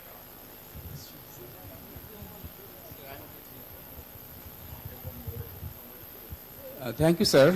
That's a nice presentation. We have enjoyed. I am Nazrul Islam from Bangladesh. I am a civil servant of Bangladesh Ministry of Agriculture. So it's from your slide presentation, I have gathered new experience that Napier grass at the border site, if we grown, and maize with dyspodium, like this. So I have a query that is dyspodium grow well in other parts of the world, like your country, or is it feasible for Bangladesh? Desmodium can be found, it is originated in South America. Actually, our land is the majority of our land is loomy or sandy loam. So is it feasible for those type of? You can find that desmodium, it is produced in huge quantities in Australia. Yeah. For fodder plant, is a fodder. So even before the pushpul we discovered, desmodium had been there planted as a fodder legume. The farmers who had cattle, large-scale farmers, dairy farmers used to plant it, and it was an accidental discovery which I had in 1998 that desmodium can control striga weed, although nobody had discovered it before. Actually, we have Napier grass very well grown in our country, and we are actually afraid of the fall armyworm now this time. Yes. In the northern part of the area, the huge area of maize grown area. Yes. So I will disseminate this technology to our farmers. Yes. Thank you, sir. Yes, you could import it from Australia. It is not very expensive. If you write to me, I can send you the address of the seed company. There might be other companies who can also supply, but Australia may be nearest to you. In Kenya, we get several companies which produce the seed of desmodium. Okay, thank you very much, sir. Okay.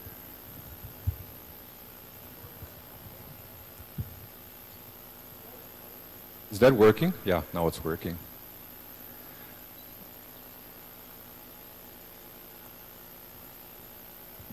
Okay, the How president. you have been trying this technology for the last 20 or 30 years, this technology.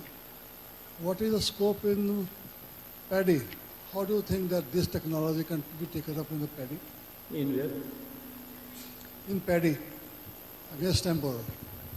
In rice, we tried in upland rice. Yeah. And it did very well for striga control, because upland rice in Africa cannot survive because of a striga. But it does not work in lowland rice or irrigated rice because the desmodium does not like water. So, but in upland rice we tried, and we are still looking for some funding so we could work with upland rice farmers. What we feel that very well. vapors, the chemicals given from the plants, they have a big role to play. So in the North India, when we plant normal rice, or basmati rice, lot of the pest population migrate to the basmati rice. Yes. And that is maximum, I think, due to the vapors released by the compound released by the basmati rice. Their tactics. Anything, because you are working in physiology, so any lead in this case? Actually, these pests which are present in Asia are not in Africa, so I did not get opportunity to test for the rice pests. Okay. So the only thing I tested was for a striga, which was in Africa but not in Asia. So I think a good collaboration with a scientist from PAU or other place might help to bring the technology here for rice. My question is basically that with the pollution of burning of paddy is a major issue. So that is going to be stopped by law, legislature. And burning of the paddy removes a lot of the population of stem borer.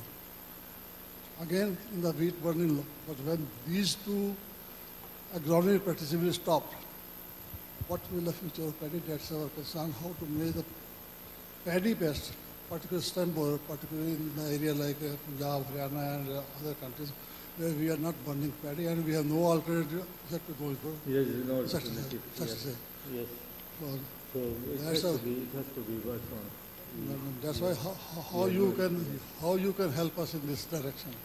I'm I think through sure you will continue that discussion, which I think is extremely relevant, and I would really encourage all of you who are interested in this very interesting technology. That would have been a question also from my side. How is it useful, perhaps, for other regions, Asia? But we still have 2 days of conference and hopefully a lot of interactions. So please grab Dr. Khan in the coffee breaks after the session over lunch. I think for the sake of time, we have to move forward. Thank you very much, Dr. Khan, for not on this. We should move forward. I was asked to save a little bit of time. Well, I'm sure there are many more questions, but for fairness, and Dr. Peshin, you asked me to save time. That's why I move forward. So the next speaker is Professor TVK Singh. He is also an entomologist and former Dean of Agriculture of the Yaya Shankar Telangana State Agricultural University in Hyderabad, and we look forward to the presentation on climate change and impacts on agricultural pests. Oh, sorry, I said he. I realize it's a she. I'm very sorry. The floor is yours. Oh, it's he? Okay.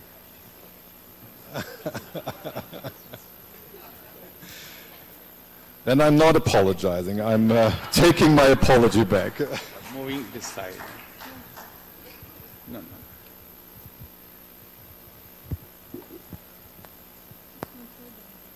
I know that. Good evening.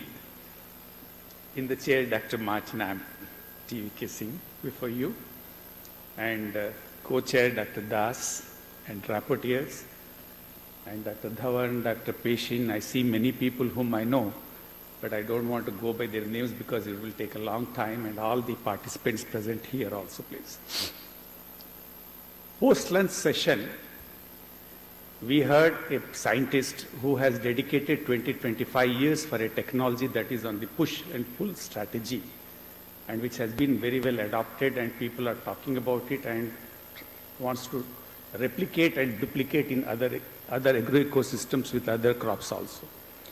Whereas in mine is a sort of a review work on what to call the climate change and its impact on insect pests. If you go back to 1990s and all others, in 1990s, talking about climate and directing everything or fingering everything to what to call the climate was a buzzword. Any change, any mishap, anything which was happening, everybody were talking that it is a climate change, and that was the word which was talking about it. Nowadays, you open any paper, you open any magazine, anything also, please, we see many. What's mine? Oh, sorry. Thank you. Thank you, thank you. Nowadays, you open any paper, magazine, any news media and all other things, you find plenty of what you call such news which will be seen every day also, please. Times magazine, which is a weekly magazine, publishes what you call print out, bring out very beautiful things. In 1989, it has brought out an issue called as a Planet of the Year, which was named as Endangered Earth also, please. In 2019, if you look at it, it has brought out a special issue, and they called it as a Person of the Year. And on the cover page, the Greta Thunberg was there. You all will be knowing that Greta Thunberg in 2018, in the United Nations Conference on Climate Change, in the Stockholm, talked about what we call the climate change, a hardly 18 years girl talking about climate change. She used a word called as a how dare you. And how dare you word has become a buzzword, not only a buzzword, a music, it was adopted into the music also by many people also. And our own person, one, what do you call, a reporter, news reporter, he said, now in 2022, only person of the year should be the climate change, because we are experiencing many of the changes which are happening. When we talk about climate, some words which keep on coming and we always confuse with them, like what they call the climate change. We talk about climate events, they are entirely different from the climate change. We talk about climate variability sometimes, which is loosely used, and climate change in general, as well as a climate crisis also. I will not go into the details. How much time I have, sir? 40 minutes? 40. Thank you. When we talk about climate event, the climate event is one or more climate variables which will exceed the historical values of that particular area. I'll quote one example that all of a sudden the temperature, average temperatures are around 35 or 40 degrees. In particular that area, in that particular locality, we experience 42, 43 and 45 degrees Celsius. That we call it as a climate event. Whereas climate variability will be which will long. Climate event is for a shorter period, and a climate variability is for a longer period which will be occurring in that area also. Please. Climate change, every one of us know we are going to talk. Now we have graduated 1G, 2G as our Zedar Khan was telling, and we are also now in the world of what we call the 5G. Now we should shift from the climate change to climate crisis. Climate crisis is looming all around us also, please. Causes of climate change, I will not go. Causes of the climate change has been due to what we call the natural causes, anthropogenic causes, as well as man-made causes. We will not go into the details. We'll talk about what we call our country. The global temperature is rising. The Down to Earth of magazine has published in what we call a issue, annual issue, they called it as a survey of Indian environment, in which they said that from 19th century, the temperature of our Indian subcontinent has increased to 0.9 degrees Celsius. There is an increase also, please. Since 2010, or since in last 35 years, there are 5 warmest years which have occurred. And 2016 can be recorded as the most, what we call, the warmest year. Out of 12 months, 8 months were what we call exceptionally high and with high degree temperatures were recorded also, please. The temperatures are rising so much so that our colleague Mann has said that in last 500 years there was a spike in the temperature, and he named it as a hockey stick graph. And we have seen that in 500 years, in the last 500 years, compared with this particular, what we call last 15, 20 years, the temperatures have risen to a very, what we call enormously. The findings were also what we call validated by another study in 2013, which shows that the temperatures are rising. If you look at it, a survey was done in 2019, and they say that what are the most concerning environmental issues in India. The air pollution is the major, which is in our country, followed by global warming or climate change. I will not go into those details, just to bring out that, yes, climate change is on the forefront, which is affecting every organism in this world also.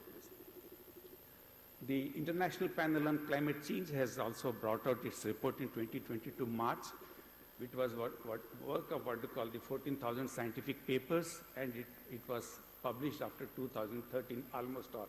After 9 years, they have brought out it also. UN Secretary General, that it indicates the code red for humanity. The reports are so much so alarming that he said that it is the code red for humanity also, please. Planet is undergoing change. 1.2 degrees Celsius temperature rise is being observed, and we have to be very, very cautious about it, that what is happening also, please. The climate change, if you look at it, the effect of the climate change on India, the Indian monsoons will only become more unpredictable. if the global temperatures are going to rise about 2 degrees Celsius. We are experiencing in our own country this year in 2022 also we have experienced what we call the changes in the rainfall patterns. Certain areas of the southern states have experienced, even in the October month, we are experiencing heavy rainfalls, whereas in the North India, certain areas in Uttar Pradesh and Bihar are experiencing even what you call a sort of a drought-like structure in the rainy monsoon season also, and that is happening also.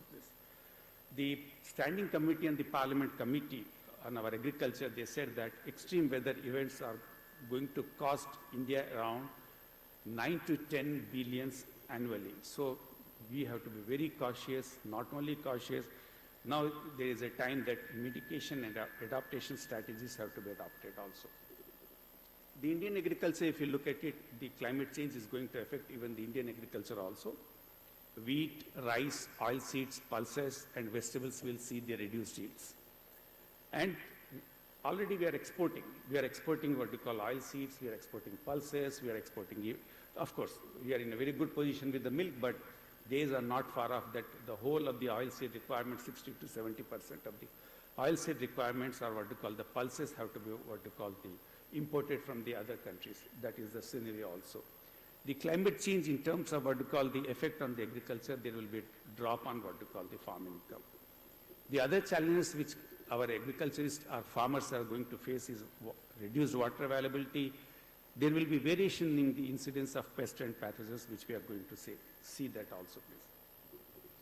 In the beginning, I spoke about the climatic events and climatic variability and climate change. I want to talk about for a couple of minutes with the help of the slides about the climate events. When we look at the climate event will occur for a day or two. The effect of climate event or climate variability has been not studied in detail in not only in India but elsewhere also, please.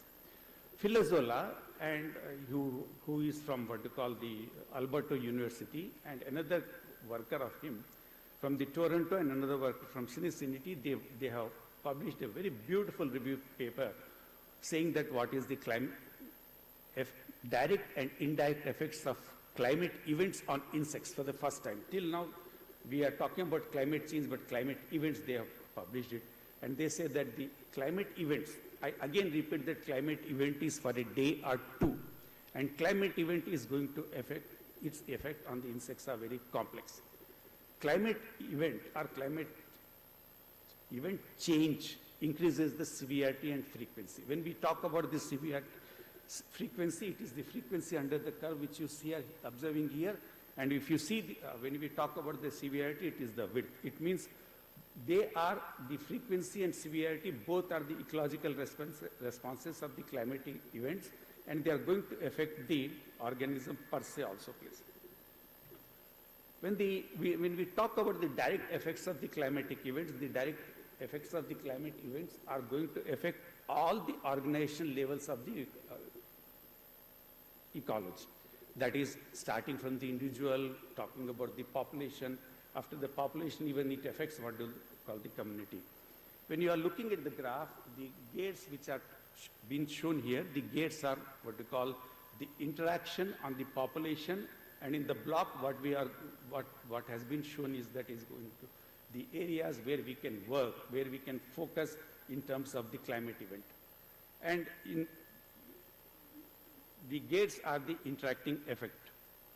Now, the direct effects of climate events, I'll not go into much of the details, but yes, the insect present in the hot ecosystems will be impacted by the climatic events, and they will be negatively affecting the, what you call the certain species which has been studied very well in detail, like bumblebees and certain moths they have studied, and they say that this climatic event of 1 or 2 days, extreme high temperatures are going to affect not only the fecundity, it is going to affect other aspects of even the longevity, though it is the insects are short-lived, but it will be, even in case of dragonflies, it has been shown that the flight performance of the dragonflies will be affected. The dragonflies which are exposed to the higher temperatures for 2 days, 1 to 2 days, they'll have a smaller wings, and as a result, the flight performance will be affected, their dispersal capacity will be affected, though it is a non-lethal effect, but it will tell on the, what you call, the cost of the dragonflies.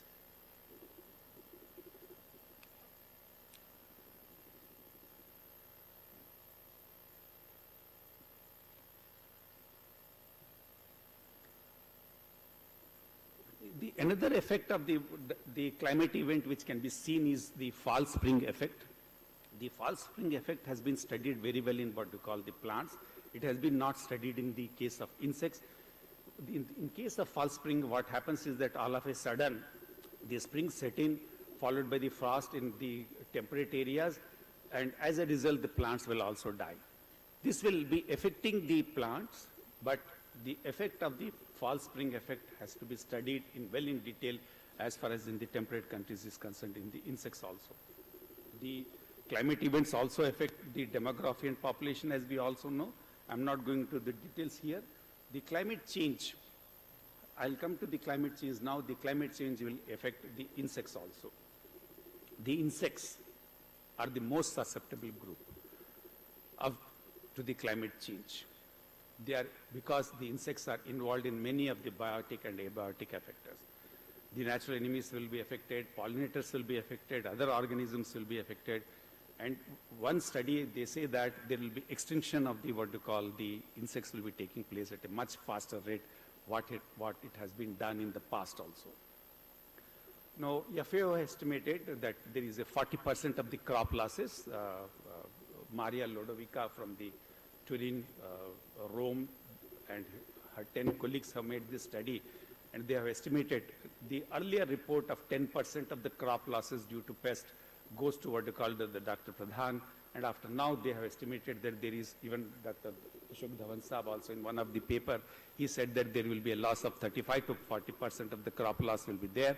Now, FAO estimated, and they have brought out this report, and they said that on an average, annually 40% of the global crop production is lost due to the crop pest also.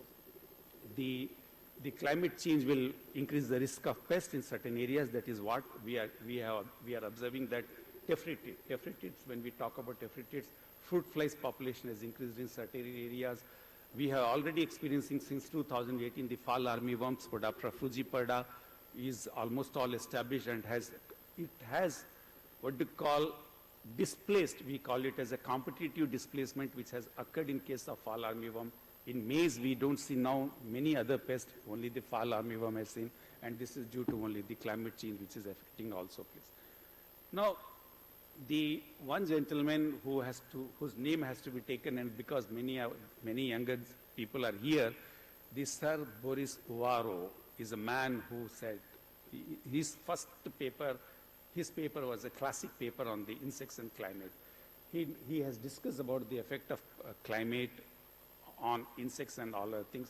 And in fact, the climate analysis of what you call the insect distribution was first postulated, or what you call, he has given that theory where he has said it also, please. The climate change, when we talk about the main drivers of the climate change, will be the increased temperature, increased carbon dioxide, or the precipitation, drought, and all these will be affecting the what you call the organism, which we are going to talk about. These are insects. And when we talk about insects, our interest is mostly focused because it is on the agriculture pest, and it will definitely directly affect and indirectly affect the also pest. The insects are poikilothermic, as we all know. Insects are poikilothermic. They cannot regulate their body temperatures. They are cold-blooded. Only they can regulate their body temperatures by two, that is by the basking as well as another by digging, and they are affected. And the metabolic rate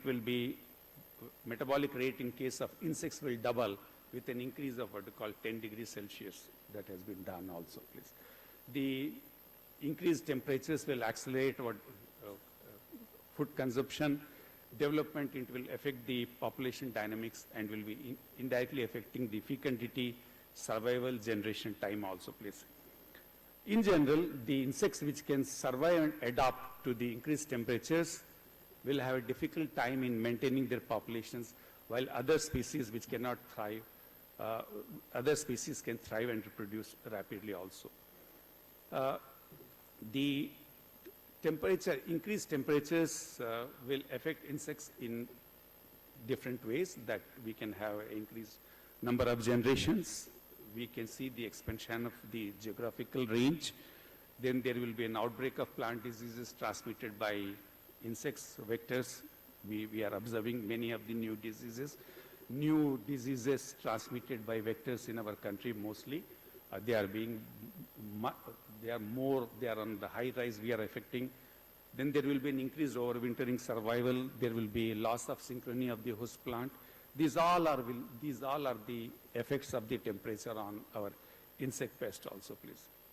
I'll not go into much of the details because time is short, and the insects population in the tropical zones will experience a decrease in their growth rate due to the climate warming, whereas in the insects in the temperate areas will experience an increase in the growth rate. That is what the effect of the increased temperature on the insects also, please.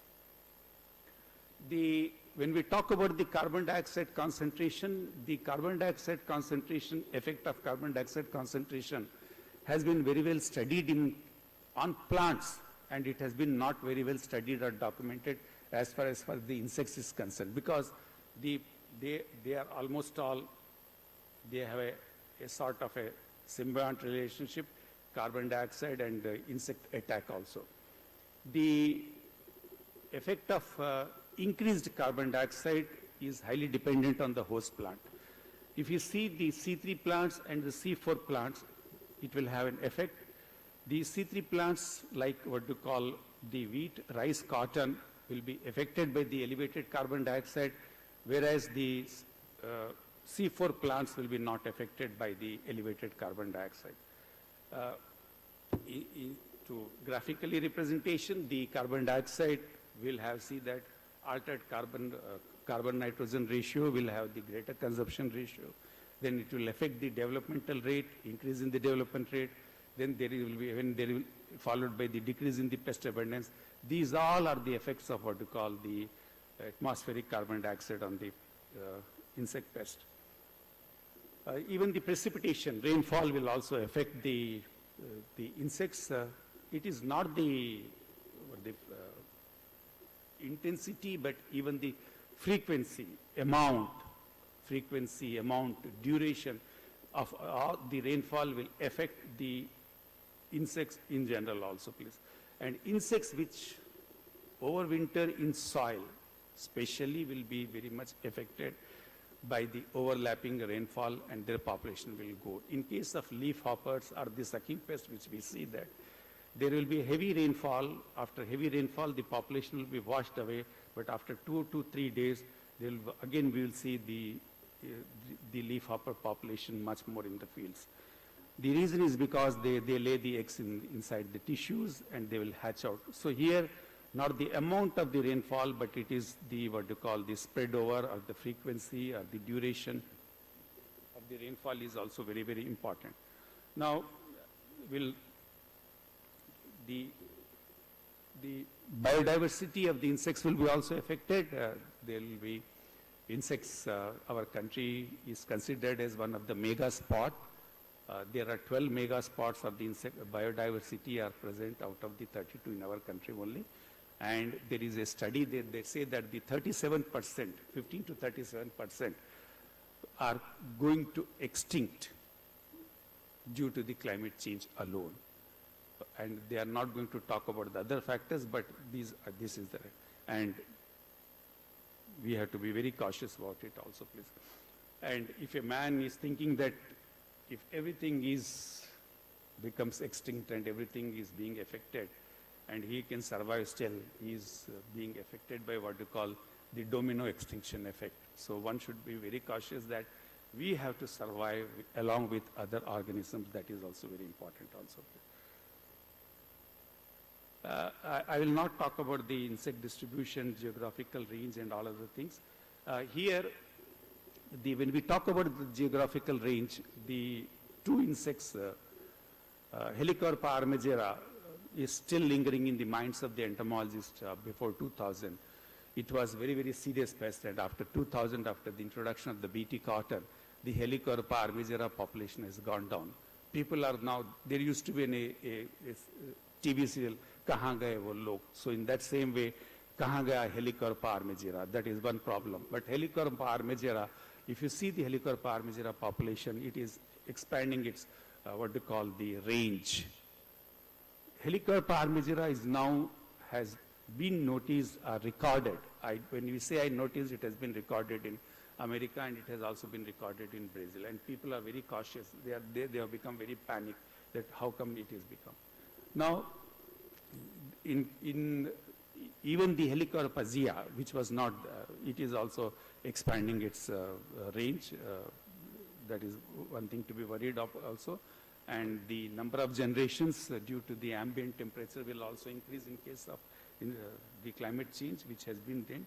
And the species with the annual life cycles will develop more rapidly than those with longer life cycles also.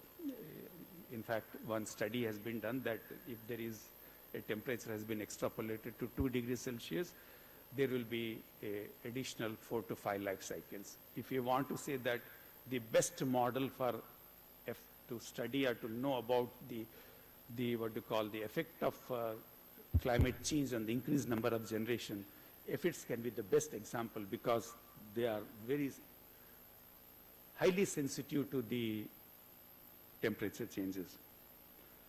Climate change will bring out, not only will affect what we call the number of generations and all geographical range and all other things, but the insect pests which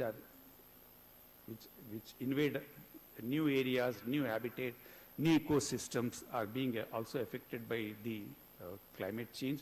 We call them as invasive insect pests, and it's not always that the climate change is responsible for what we call, in one term, it is not only the driver of what we call the biological invasion, there will be other factors.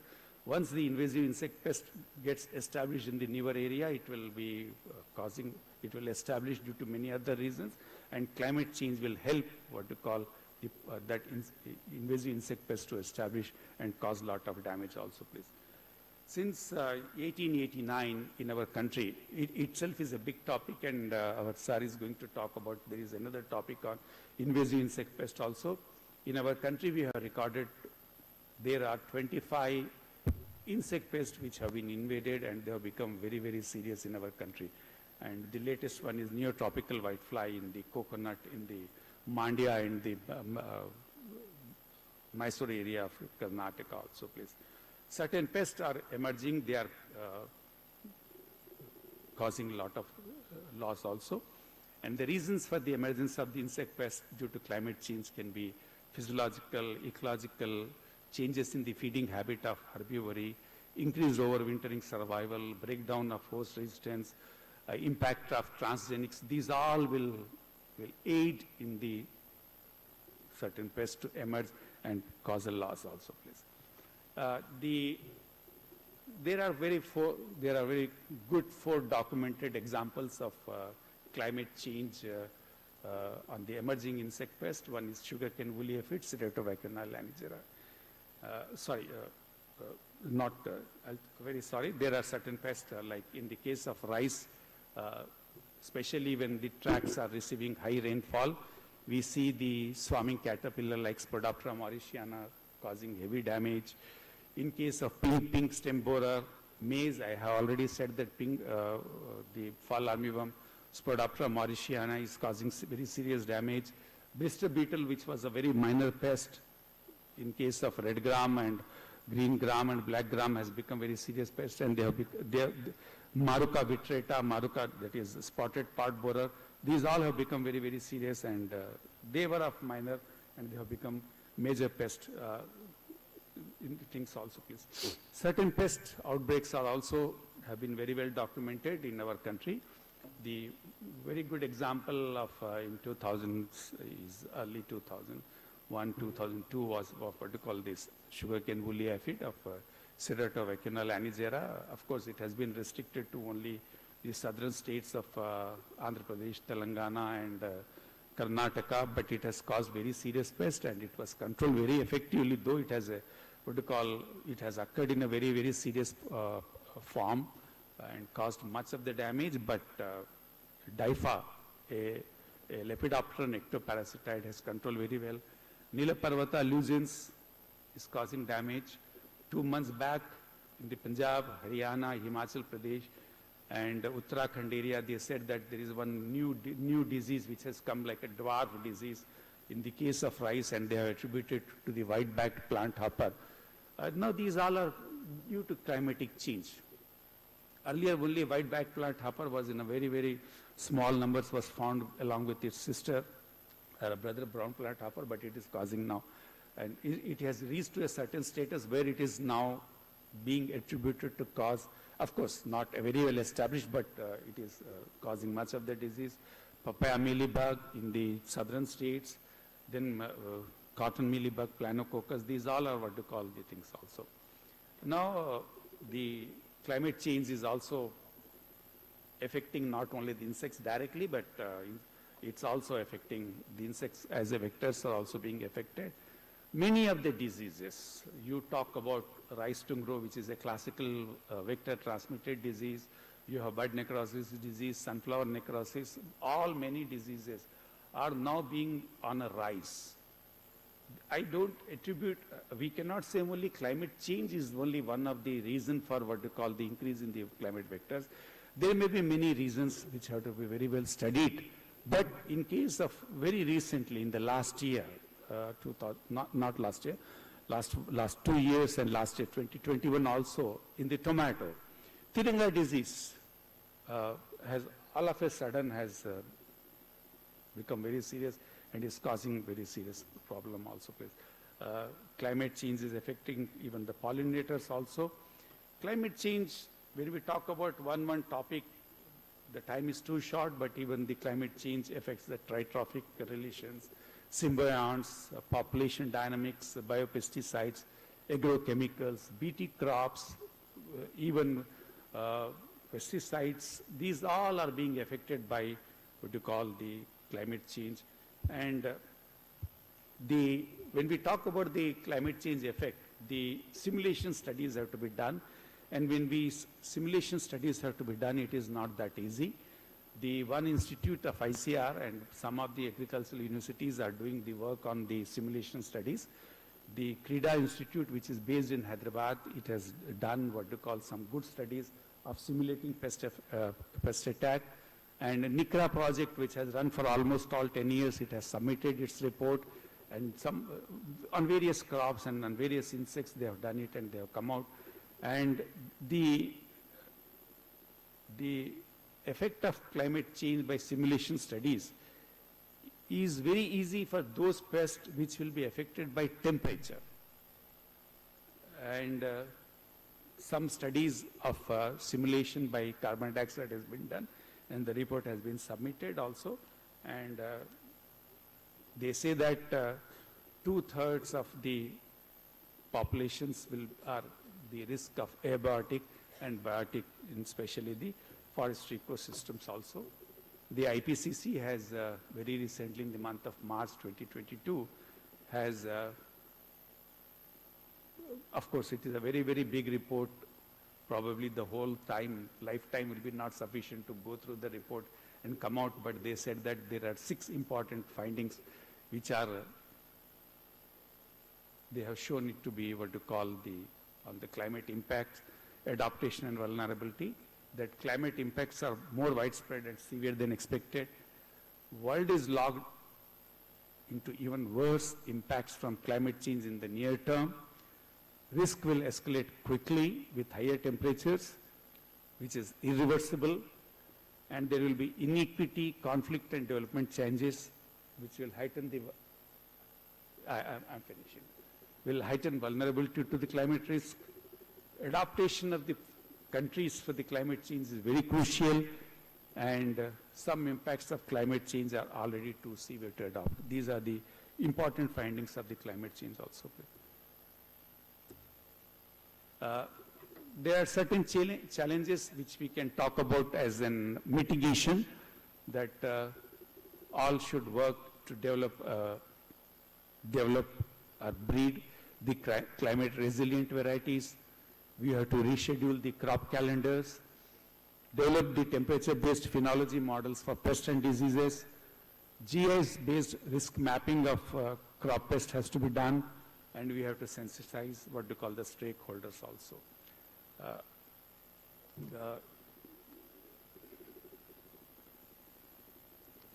Those were the adaptation and mitigation strategies which I have talked about it, and the response of the organism to the climate change will be species specific.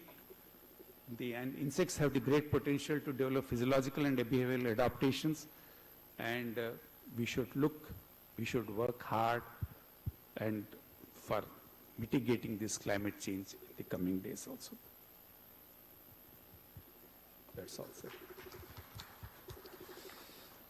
Thank you very much, Dr. Singh, for a very interesting overview. I also learned a couple of things, but it's not every insect species that will thrive, right? It's not every insect species that will thrive in changing climatic conditions. Some will, others won't, but there's going to be probably acceleration in terms of the speed. So we have time for one or two questions. Okay, I see one there in the back, and then you get the chance, and then we move forward.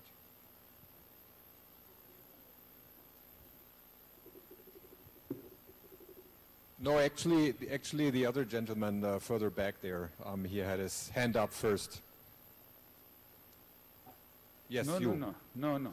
Yes, he raised. Yes.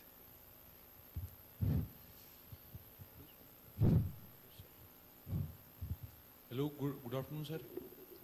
Sir, my question is, sir, global climate change is a global problem.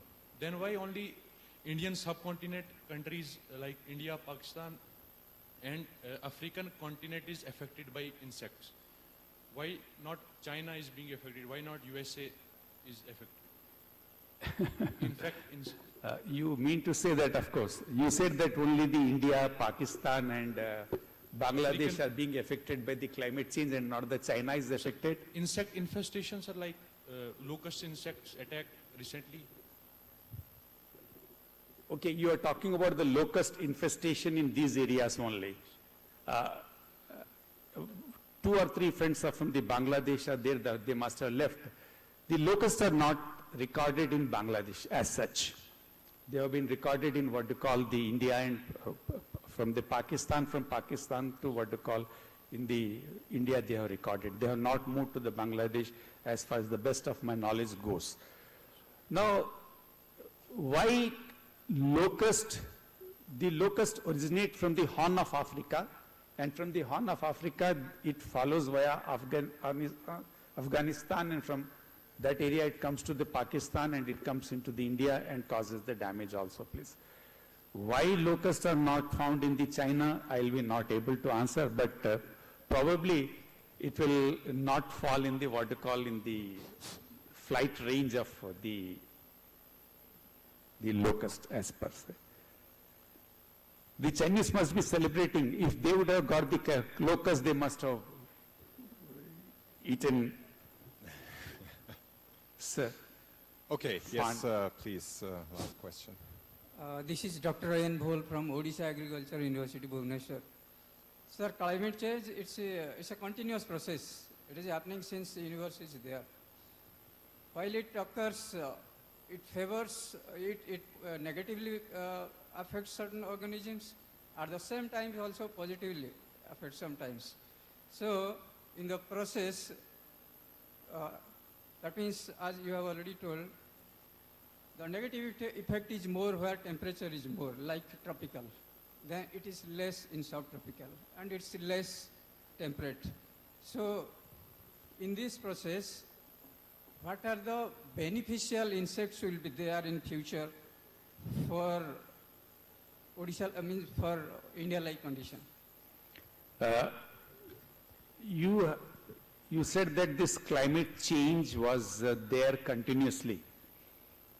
It was there, it was occurring, it was taking place for a very longer period. The climate change was slowly taking place, but in last, what you call, in last 50, 60 years, last 40 years, it has gone beyond our comprehension also. It may be due to many man-made reasons, it may be due to anthropogenic reasons, and mainly due to the greenhouse effect. As you rightly said, yes, certain organisms will be more impacted by the climate change and certain organisms will be not affected. There will be, in fact, if you look at what you call the, I don't say the benefit cost ratio, but I'll say the benefit versus what you call the losses accrued also. The losses will be more in case of what you call the pronounced.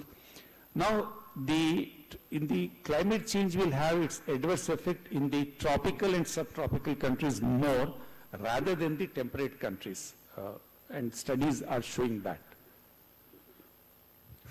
No, actually, we need to move on Yes. for reasons of time. Thank you very much. Yeah, one last question, sir. No, sorry, we need to move on. Thank you very much. Thank you very much. The good thing is, if there are more questions, people have more reasons to grab you and talk to you, and that's what they're going to do, so be prepared. I'm handing over to my co-chair, Dr. Jha. Thank you, Professor. Last two presentations were very excellent, with good message to the young generation. Now, the third one, the next presentation is by Dr. Venkatesh Hubli. Dr. Hubli is the Director of Research, Savannah Seeds Private Limited. He has experience of more than 3 decades, and he has produced several new varieties of several crops, including sunflower. Welcome, Dr. Hubli. Thank you. Well, as a setup, I just want to include. So, this predecessing speaker very nicely explained the whole climatic change which is going to happen or which is there, which is going to come or which is expected. So, I don't know how many of you are scared of this, but I don't think this is the time to scare or move away from the climatic change which is going to affect.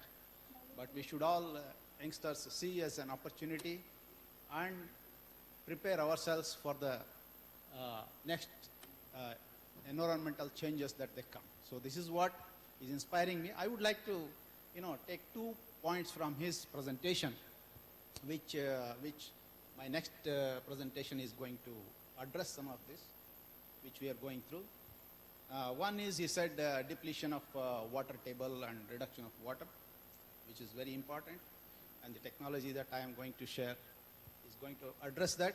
And the other one is the temperature increase, which is like increase of greenhouse gases or things which are coming up. So we will address to the extent. Of course, we don't address everything of the environmental or climatic changes which they are coming, but everybody put together can do our bit. And after me there are 2 farmers who are going to speak. So as a seed expert, I would like to say that we need to prepare our farmers for the climate change which is coming. And I would say that my presentation, which will talk about a small initiative from our company on addressing some of the issues to the farmers that they are facing today in the country. So that's a good thing. So we just had some space to speak. I'm not seeing this.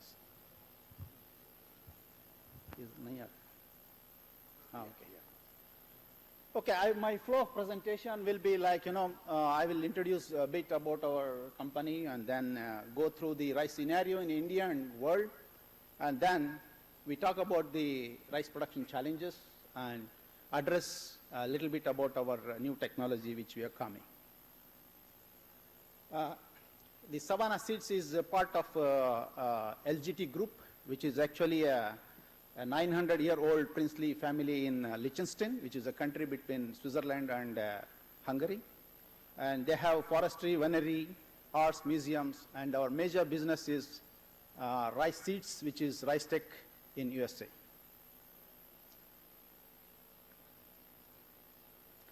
What are we doing? We are the largest hybrid seed company in the world and the richest collection of germplasm. If you see the map, we cover entire world in terms of getting germplasm, including China and other things. So we have mechanized seed production, integrated global approach to the research, and aimed at increasing the farm profitability in a sustainable manner.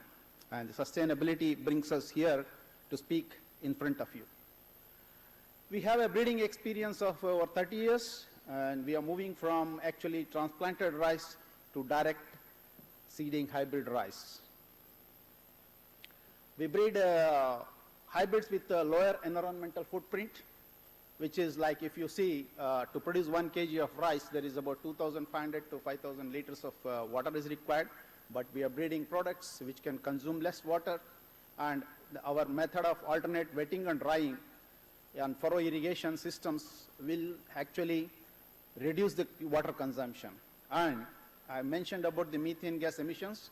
The flooding is going to increase a lot of methane gas, but the direct seeding, the alternate wetting and drying can reduce emissions, greenhouse gas emissions over 48%, and also reduces warming potential by 43%. And the improved rice hybrids emit 29% fewer greenhouse gases as per the unit of output. So this way, our hybrids will be environmental friendly and ecologically and sustainable growth for the farmer to produce. So as I said, we try to have sustainability objective, and we have less chemical usage policy, water use efficiency about 30%, less greenhouse gas emissions, and milling time. Rice is milled most, and millers know how much energy they consume, and we make sure that the rice we produce has less milling.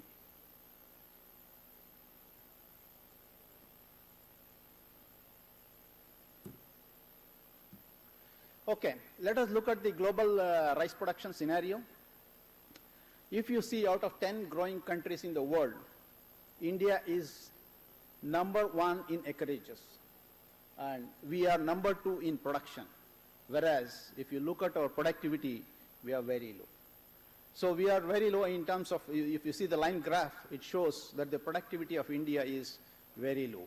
So how can we increase our productivity by using less resources? Is a challenge for Indian farmers and our industry experts to use less land and water and fuel and labor.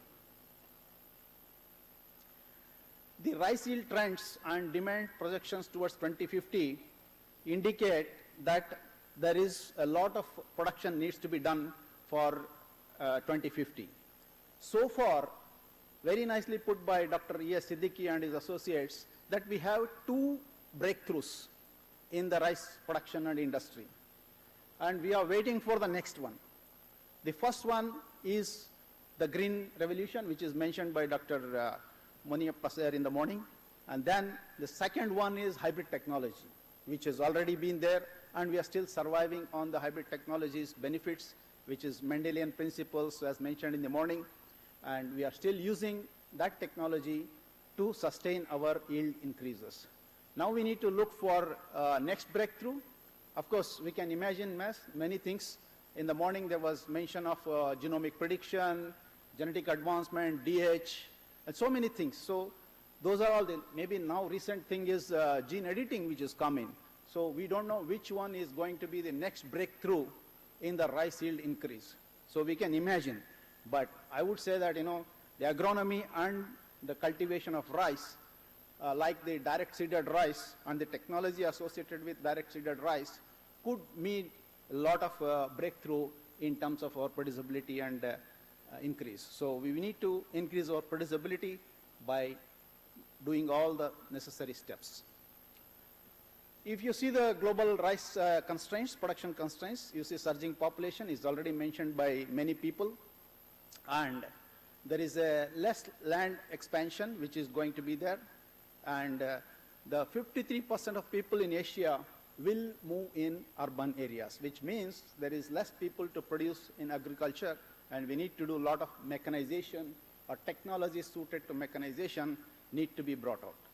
Less water availability, I need not have to say many things. You have heard about the technology, the environmental impact recently.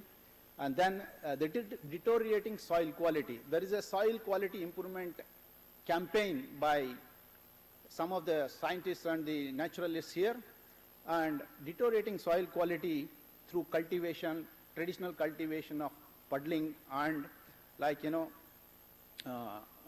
is going to reduce iron and other deficiencies in more. Then deteriorating air quality, of course, the flooding is the one which I have mentioned already to increase the greenhouse gases.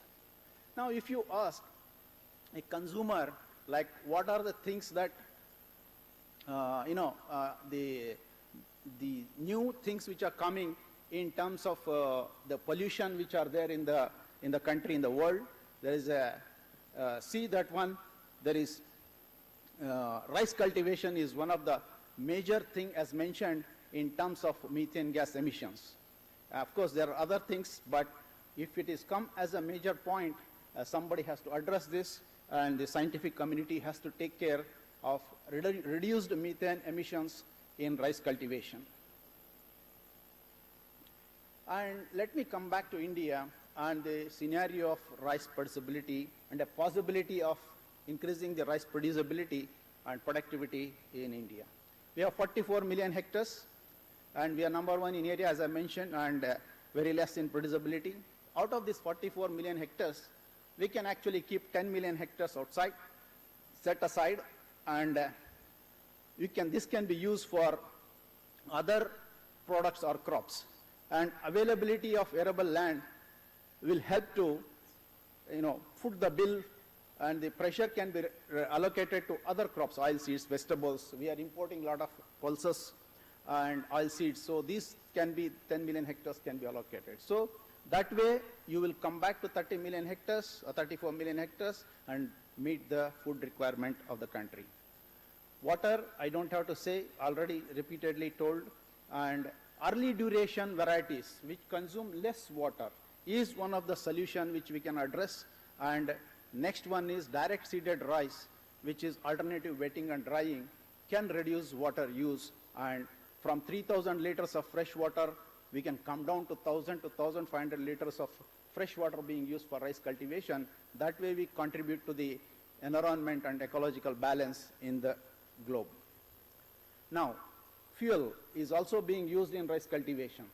Our farmers in Punjab, Haryana, everybody uses a lot of diesel and the power to generate their agriculture pumps and tractors, and the puddling will take a lot of energy, and you can do a huge savings by using a different technology, which is direct seeded technology, which can actually reduce the fuel content, fuel consumption. So you can use 75% of the fuel by adopting new technology.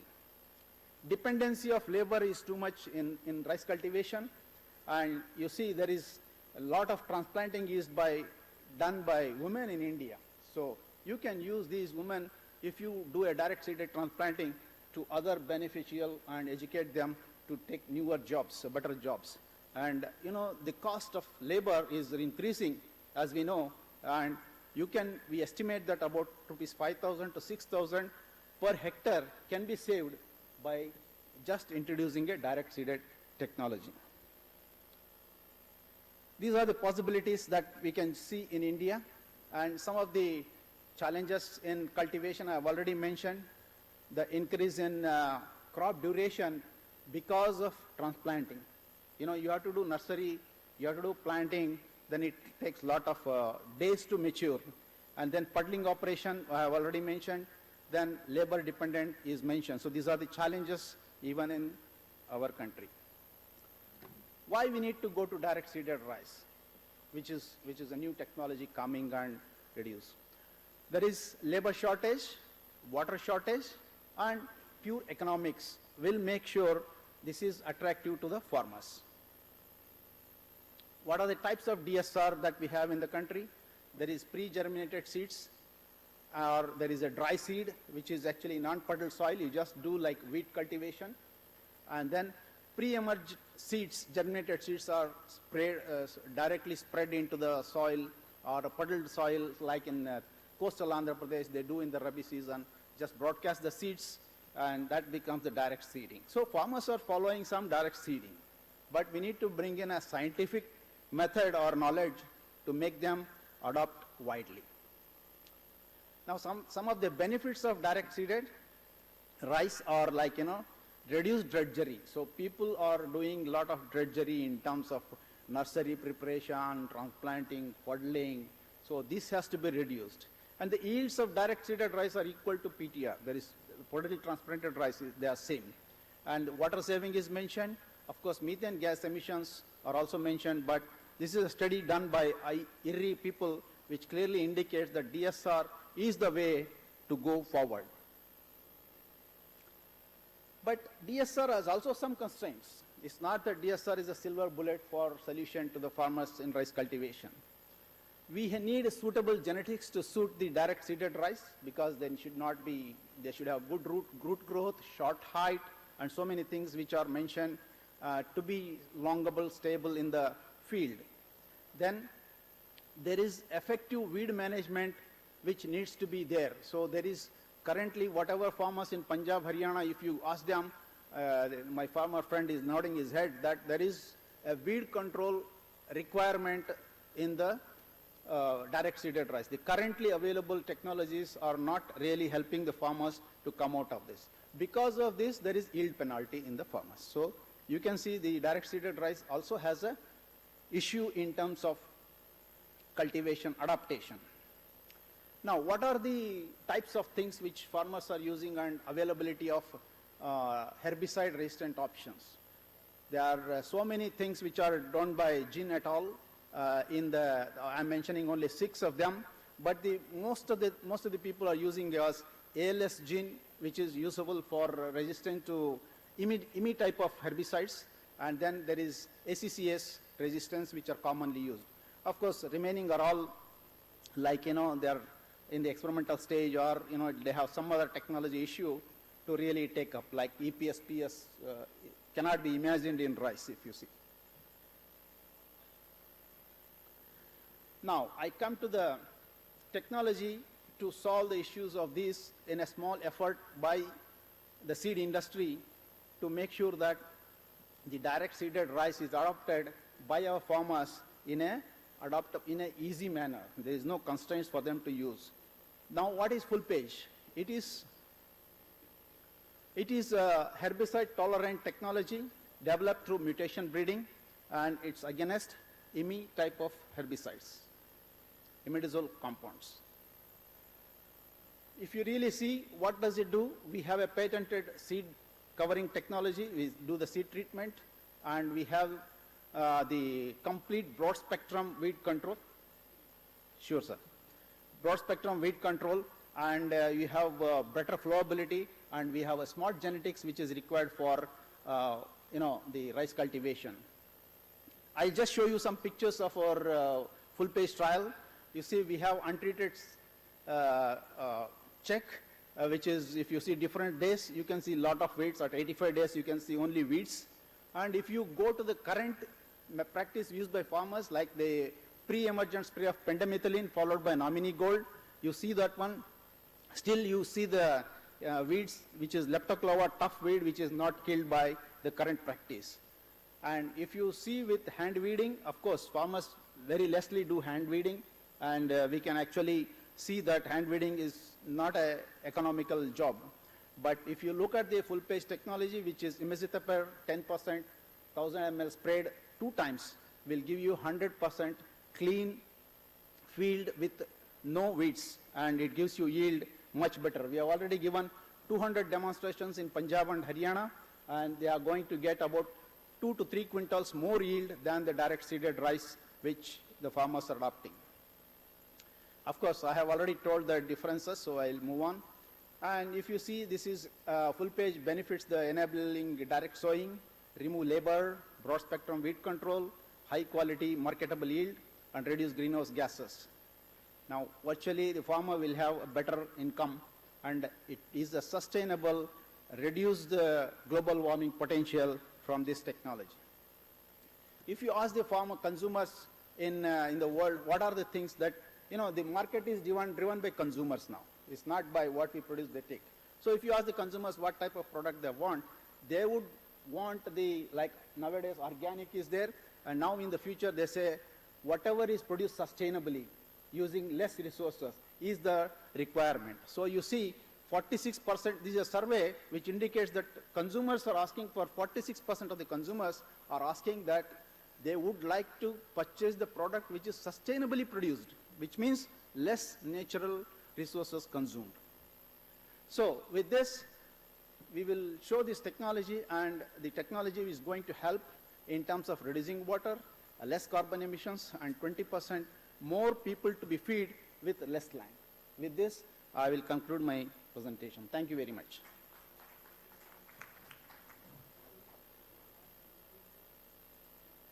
We can't hear you. We can't hear.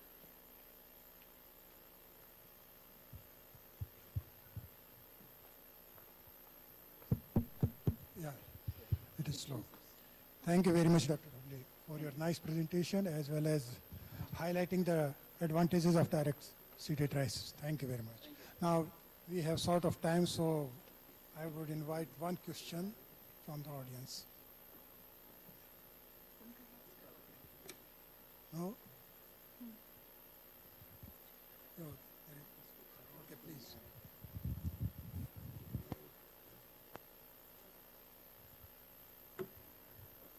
Hello. Sir, I just want to ask that how are you promoting either DSR or AWD in India or South Asia among farmers, and where are you promoting, like in which regions are you working right now? How are you promoting DSR? And AWD among farmers. And the? Alternating wet drying. I didn't understand the second part, please. Alternate wetting, okay, that is true. Drying, Yeah, yes. so direct seeding, we are not actually promoting. We are tried to, when there was no issue of labor, we tried to promote by giving the machines and educating the farmers, but farmers did not adapt since 10 years. I have been trying to do that one. But the most thing which has happened was the pandemic. During pandemic, Punjab and Haryana farmers did not get the labor, and the government started giving support to the farmers to adapt to this new direct seeded technology. So that way farmers have understood the benefits, but they have a problem of weeds. They cannot control the weeds as of now. There is no effective method. So our herbicide resistant products, which we already tested and demonstrating, will go, and then this will help in reducing the water. They do the alternate wetting and drying by alternate irrigation, row irrigation, and alternate weak irrigation. So nowadays you require flooding for the rice. So that can be reduced, and it will be grown as a wheat. Like whenever water is required, they will give water, and then later it will be dried. Okay. Thank you very much. Thank you, Dr. sir. Ravli. Next speaker is Dr. Rajesh Anand. Well, I invite Dr. Rajesh Anand. He is advisor to the IPL Biological Limited and going to talk about the role of biologicals in sustainable agriculture and soil health. He started his career with the agrochemical industries, but now shifted to the biological systems, biological and organic farmings. Thank you very much.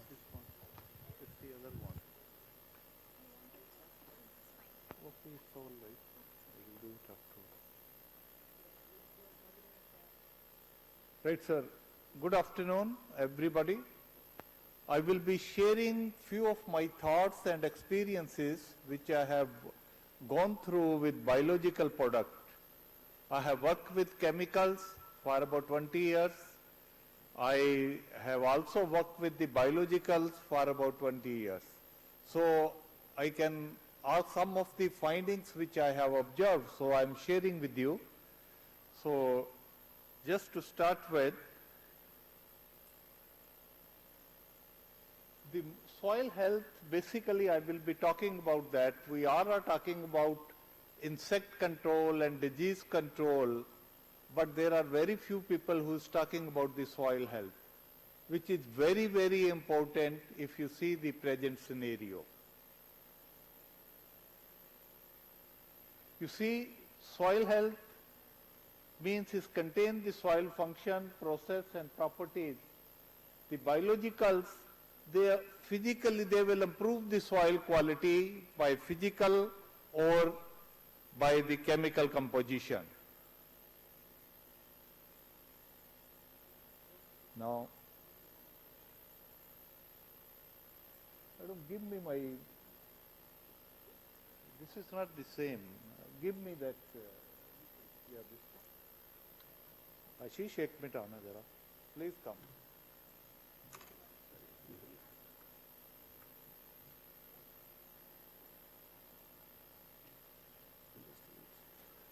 Yeah, just open this.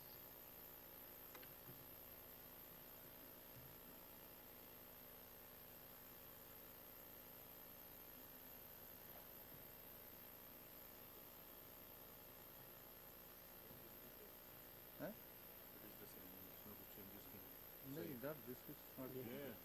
हाँ? वही है. Actually, it's only copy. ये वही. ठीक है ये.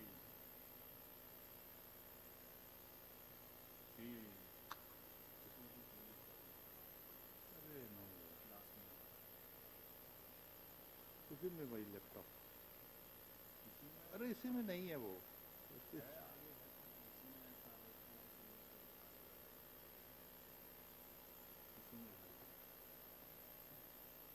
Right. No, no, no. It's okay. That's fine.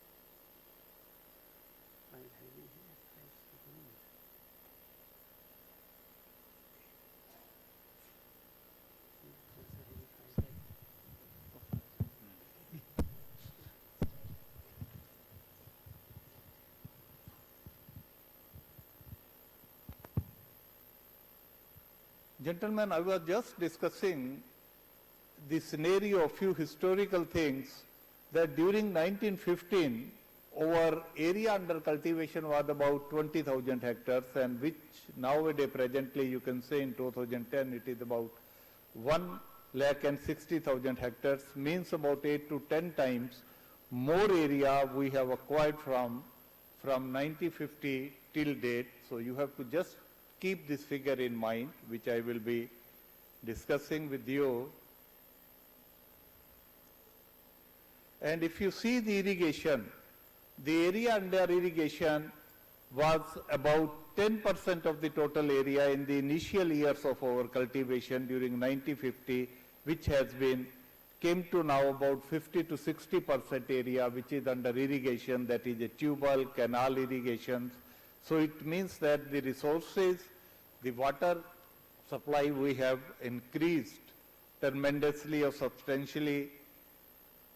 And the fertilizer usage, if you will see the consumption, it was very low, you can say in 1970, and now it has been increased to a greater part. So we were started using chemical fertilizer from 1970, not you can say from 1950, because the fertilizer was not available during those times.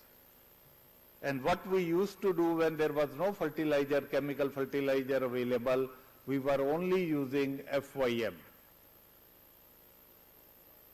So there are few history of the agrochemicals if you go through. The first product was invented in 1920 by Dr. Haber and Bosch. That is the first chemical fertilizer, that was urea. Before 1920, there was no chemical fertilizer available anywhere in any part of the world. So please remember this. Second, if you come to the insecticide, the first insecticide was invented in 1939, that was DDT.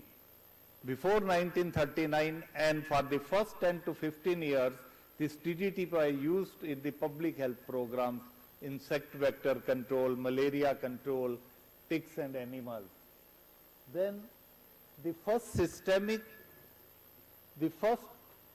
fungicide was invented in 1958 and the first systemic insecticide was invented in 1967, that is the carbendazim. That was the Mancozeb.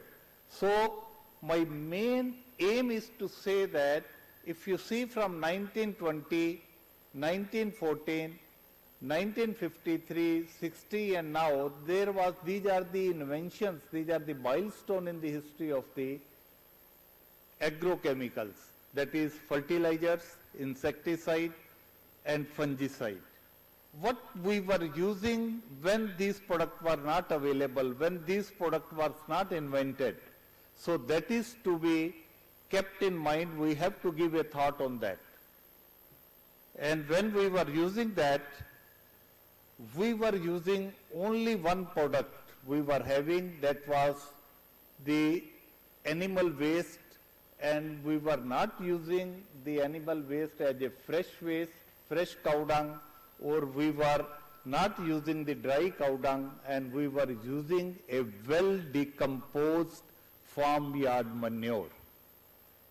So you have to put slightly thought in your mind that who was doing the process of decomposition. So these microbes were doing the process of decomposition, and we were putting this microbe into the soil, and we were having a very limited method of cultivation. There was no technology. We were using the bullock-drawn plow, and one pair of plow used to cultivate about 10 acres of land in one cropping season, that is Rabi or Kharif. So that's why our area in 1950 was a very limited area which is under cultivation, and our fertilizer requirement has been met by the only farmyard manure. And that was also a limiting factor because the cattle was also in a limited numbers during those days. Then what happened after that? And what we were using, there was a high yielding variety was introduced. And the land was only a virgin land, there was no chemical fertilizer used, and we used only 20 kg of urea per acre. And our yield was doubled because we changed the varieties. And on those fields, if you see the present situation, our fertilizer consumption goes to 10 times, 200 kg, even more. We are putting urea, we are putting DAP, we are putting muriate of potash, but our productions are stagnant. And on amount of that, in addition to the stagnant, we have lot of insect pest problem. We are also having lot of disease problem. And our profitability, the agriculture is not becoming a profitable business. This is the situation today. We started in 1950 when there was no agrochemical. We were using farmyard manure. We started with only a 20 kg, means 10% of the fertilizer consumption, chemical fertilizer, in the initial stages of the crop, but we used the high yielding variety. And that's what brings the green revolution over here. And now the yield is stagnant. What are the reason? And the fertilizer dosage has gone to 10 times. And then there is a lot of pressure of disease and insect on the crops. There is a white fly outbreak. There is a blast problem. There is a sheath blight problem. If you go to grapes, there is a downy mildew. Wilt is another devastating disease in most of the vegetable crops, which has not been taken care by any of the chemicals, any of the insecticide which is available. Have you thought what are the reasons for that? I want to discuss that. Plant require about 19 elements for its growth. The nutrients requirement of a plant, the carbon, hydrogen, oxygen and chloride is getting from the atmosphere. NPK we are giving in the form of urea, DAP and muriate of potash. It's not these three products only plant require. It require calcium, magnesium, sulfur, the secondary and the primary elements, the micronutrients also, that is boron, molybdenum, copper, nickel, manganese, ferrous, zinc, but the requirement may be in ppm, maybe in this small quantity, but they are essential for its growth. And what happened today when we are giving all the chemical fertilizers to the plant, if the soil health is not proper, the major problem comes over here, whether these elements are available to the plants when we are applying these micronutrients or fertilizers or other things in the plant. That is, the question is to be answered. The soil pH affects the availability of the plant nutrient. If the soil pH is more than 8.5, which is happening in most of the area in Haryana, Punjab, UP, most of the plain in the paddy wheat rotation, if you go to the paddy cotton rotation, everywhere you will find the pH raised up 8.75 even up to 9. What happens to those conditions? Only two elements are available, that is potash and sulfur. Rest, nothing is available to the plant, and we are keep on putting. That's why in initial days when we introduced chemical fertilizer, only 20 kg with a high yielding variety has doubled the yield. Now about 200 kg with the chemical fertilizer load, plant is not growing. And why farmer is giving 200 kg or 250, even potato cloth farmer is giving 5 bags, 6 bags of DAP. Why? Why in paddy also farmer is using high dosage of the chemical fertilizer? We have to advise that because the pH is 8.5, whatever he is giving to the soil, it is getting fixed in the soil, it is not available to the plant. The plant is not showing good growth in the initial stages. He put one more dose, he will put another, and last he ended with the PGPRs and make plant susceptible. That is the main reason of our cultivation practices, where the plant becomes susceptible, and as soon as plant will reach to a reproductive stage, the flowering will come. Whatever available phosphorus is available with the plant has been converted into the flowers, panicle, and then fruit formation starts, and at the same time, if the conditions are congenial for the disease spread, whole crop will be affected by the disease, which has been happened. That's why people are not growing in Punjab PB1 variety, 11-21 variety in paddy, because it is prone to the diseases, Basmati 370. So if you will use a good quantity of farmyard manure or a biofertilizer to improve the pH of the soil, that is the only way to improve the pH of the soil. You have to put the soil microbes into the soil, like Bacillus megaterium, Bacillus polymixa. Then you have to use a trichoderma, Pseudomonas as a soil application. There will be a root proliferation. What happened to the paddy? The plant is not growing because the root system is like that. If you put the biologicals, the plant system will be doubled. Almost 40%, 45% increase in the root growth. So the area of uptake of the nutrients has been increased is almost double. The growth is double, the tillering is double, and the plant is getting all the essential elements. That 19 elements which is required from the soil, it's a healthy plant. You will not find most of the diseases, more than 50% of disease control. You can grow successfully your crop, whether it's a wilt, it's a sheath blight, it's a downy mildew, it's a powdery mildew, will not attack the crops. That is the main flaw, but we keep on spraying fungicides on that. If the disease comes, whatever microflora beneficial is available in the field, we are even killing that. Some people are using even carbendazim, mancozeb as a application in the soil.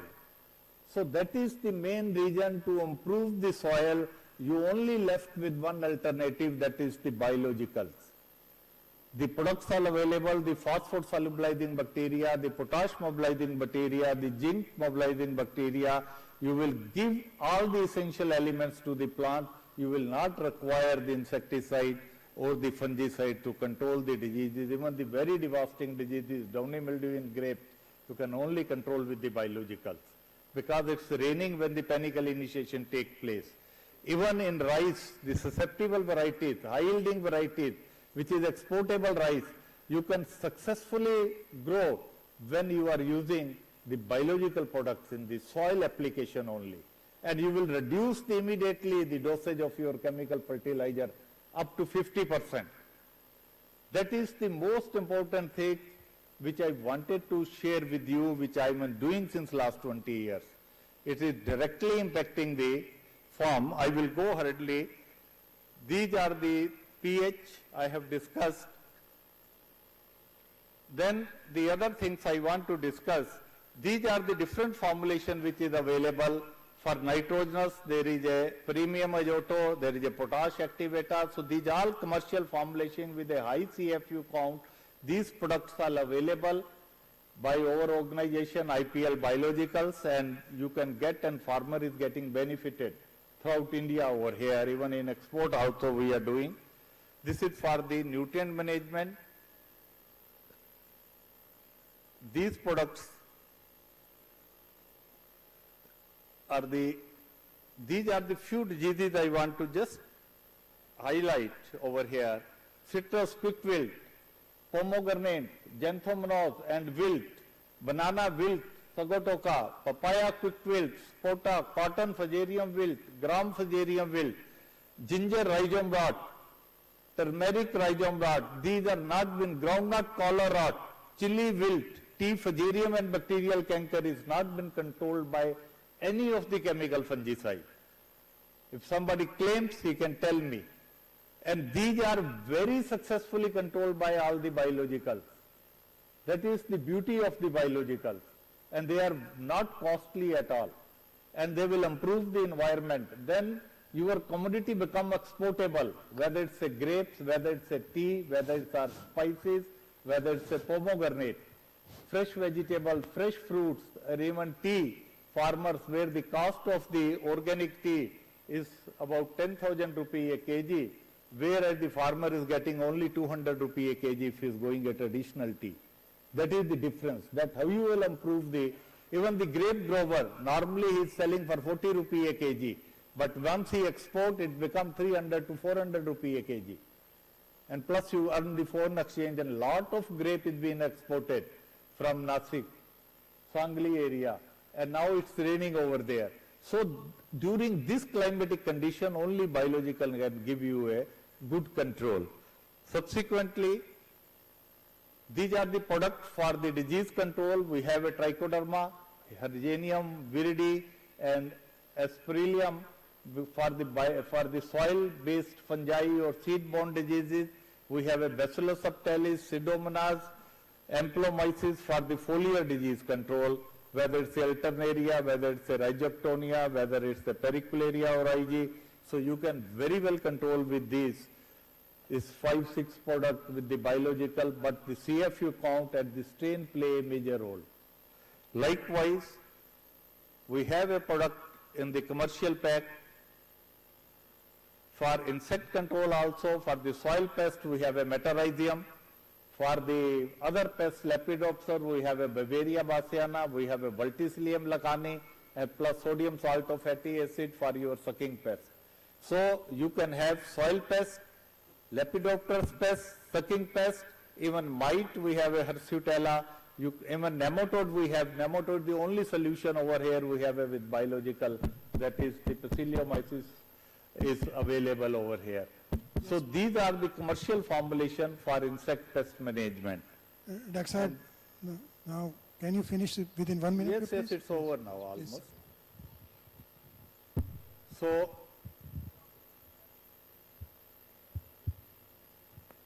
and these products have been made under our supervision with a very good R&D facilities. We can make CFU count up to 10, 12, depending on the situation. We have that technology with us, and the shelf life up to even 2 years of these biological products. These are commercially available. They are the registered product, and they are available for even export only. Thank you, sir. Thank you very much, sir. Thank you very much. We are short of time, so that's Yeah, why. any question, anybody? Yeah. I'm around even. We can have one question only. If you have any specific question to Dr. Anand, it appears. Yes, sir. Yes, please.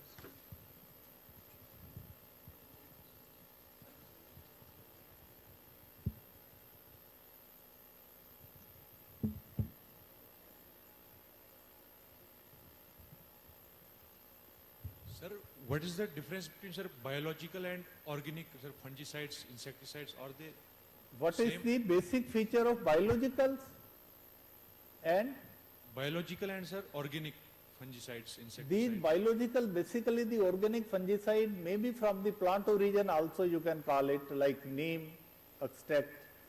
And these biologicals are based on the microbial formulation, based on the microbes. Like for Lepidopterus pest you have a Bavaria bassiana, for termite you have a Metarhizium and white grub. For disease control you have a Trichoderma and Pseudomonas. These are all the microorganisms. And you can control it very well. And when you disease separating organism also they are the microorganisms. Whether it's Alternaria, if Pythium, if the Rhizoctonia, so they survive in the same climate very well and they multiply and they suppress the population of the disease causing organism. And, sir, these biological fungicides, are they chemical free totally or some? These are the Chemical free totally? chemical Free. Yes, there is no chemical used in this, in the formulation of these products. They are all input for the approved input for the organic farming by SGS, IMO and other agencies, EPA. Any other question? Okay. Thank you. Thank you. Yes. Thank you very much. Now you can have it. Yes. That was the last question. Okay, Dr. Anand. Yeah, he has one question. Sir जो आपका product काली चक्कर है उसको हम किन्नू के जो बाग में white grubs हैं उसके लिए यूज कर सकते हैं क्योंकि काली चक्कर का बहुत अच्छा रिजल्ट बहुत अच्छा रिजल्ट आएगा मेटाराइजम में depending whether you have enough organic matter in this soil minimum 5% organic matter is essential for these biological product to work in the soil. So that is to be kept in mind. It is a very excellent product, especially in Maharashtra. Yes, sir. Yes. Thank you very much, sir. Thank you, sir. Thank you very much. Now we have two more presentations by the experienced farmers. Now I hand over this mic to my colleague, Chairperson Dr. Okay, so we're looking forward to two presentations by farmers. The first is by Harpal Singh, and I hand over to Harpal Singh.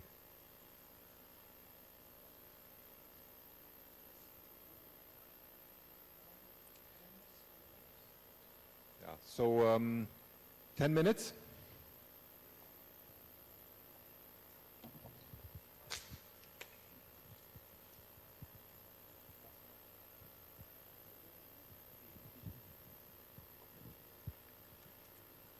हाँ जी, मंच ते विराजमान सारे महान शख्सियतां ते hall 'ਚ बैठे सारे माहरां नूं मेरे ਵੱਲੋਂ ਸਤਿ ਸ੍ਰੀ ਅਕਾਲ। क्योंकि मैं ज़्यादा बुलारा नहीं हैगा जी, तो पहली बार स्टेज ते आया, इस वास्ते कोई भी गलती होवे तो माफ़ कर देना। मैं झोने की खेती करदा सर, तो झोने की खेती विच लेबर की काफ़ी प्रॉब्लम आती सी जदों असी ज़्यादा लवाई करते सी, तो उस टाइम लेबर नहीं सी मिलती, तो ਉਹਦੇ हल वजों मैं अपने बैक बिहाइंडर मशीन खरीदी तो अपना भी झोना ला रहा वा ते नाल पिंड च होर भी किसानां दा झोना ला रहा, तो जिस नाल मैनू काफ़ी आमदन हो रही आ। तो क्योंकि ये सारी जिहड़ी जानकारी आ ये प्रसार सिक्ख्या विभाग यूनीवर्सिटी वालों साडे पिंड च कैंप लाउण ते पता लगा खादां संबंधी, स्प्रे संबंधी, बीजां संबंधी नहीं असी पहला पिता पुरखी किते वजों ही अपना रहे सी, ते ਜਿਨ੍ਹਾਂ ਨੇ ਕੈਂਪ ਲਾ ਕੇ ਸਾਨੂੰ ਇਹਦੇ ਬਾਰੇ ਜਾਣਕਾਰੀ ਦਿੱਤੀ। ਤੇ ਕਿਉਂਕਿ ਮਸ਼ੀਨ ਨਾਲ ਝੋਨਾ ਲਾਉਣ ਨਾਲ ਸਰ ਮੇਰਾ ਇੱਕ ਤਾਂ ਉਹਦੇ 'ਚ ਪੌਦੇ ਖੇਤ 'ਚ ਪੂਰੇ ਲੱਗ ਗਏ, ਦੂਸਰਾ ਪਾਣੀ ਘੱਟ ਵਰਤਿਆ ਗਿਆ ਕਿਉਂਕਿ ਮੈਂ ਘੱਟ ਸਮੇਂ ਦੀਆਂ ਫਸਲਾਂ ਲਾ ਰਿਹਾ ਤੇ ਉਹਦਾ ਕਰਕੇ ਝਾੜ ਵੀ ਮੇਰਾ ਜ਼ਿਆਦਾ ਰਿਹਾ। ਇੱਕ ਉਸ ਟਾਈਮ ਜੁਲਾਈ ਦੇ ਫਸਟ ਲਾ ਰਿਹਾ ਮੈਂ ਤੇ ਉਹਦੇ ਕਾਰਨ ਜੀ ਮੌਨਸੂਨ ਵੀ ਚਾਲੂ ਹੋ ਜਾਂਦੀ ਹੈ ਤੇ ਜਿਸ ਕਾਰਨ ਮੈਨੂੰ ਕਾਫੀ ਫਾਇਦਾ ਹੋ ਰਿਹਾ ਵਾ।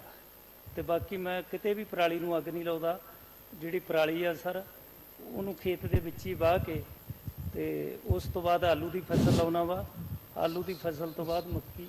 What he wants to explain that he is following the recommendations of university extension people, and he is growing the paddy, and he says that it's very profitable, and he does not burn any paddy straw, and he's getting benefit for not burning the paddy straw. Then after paddy, he grows the potato.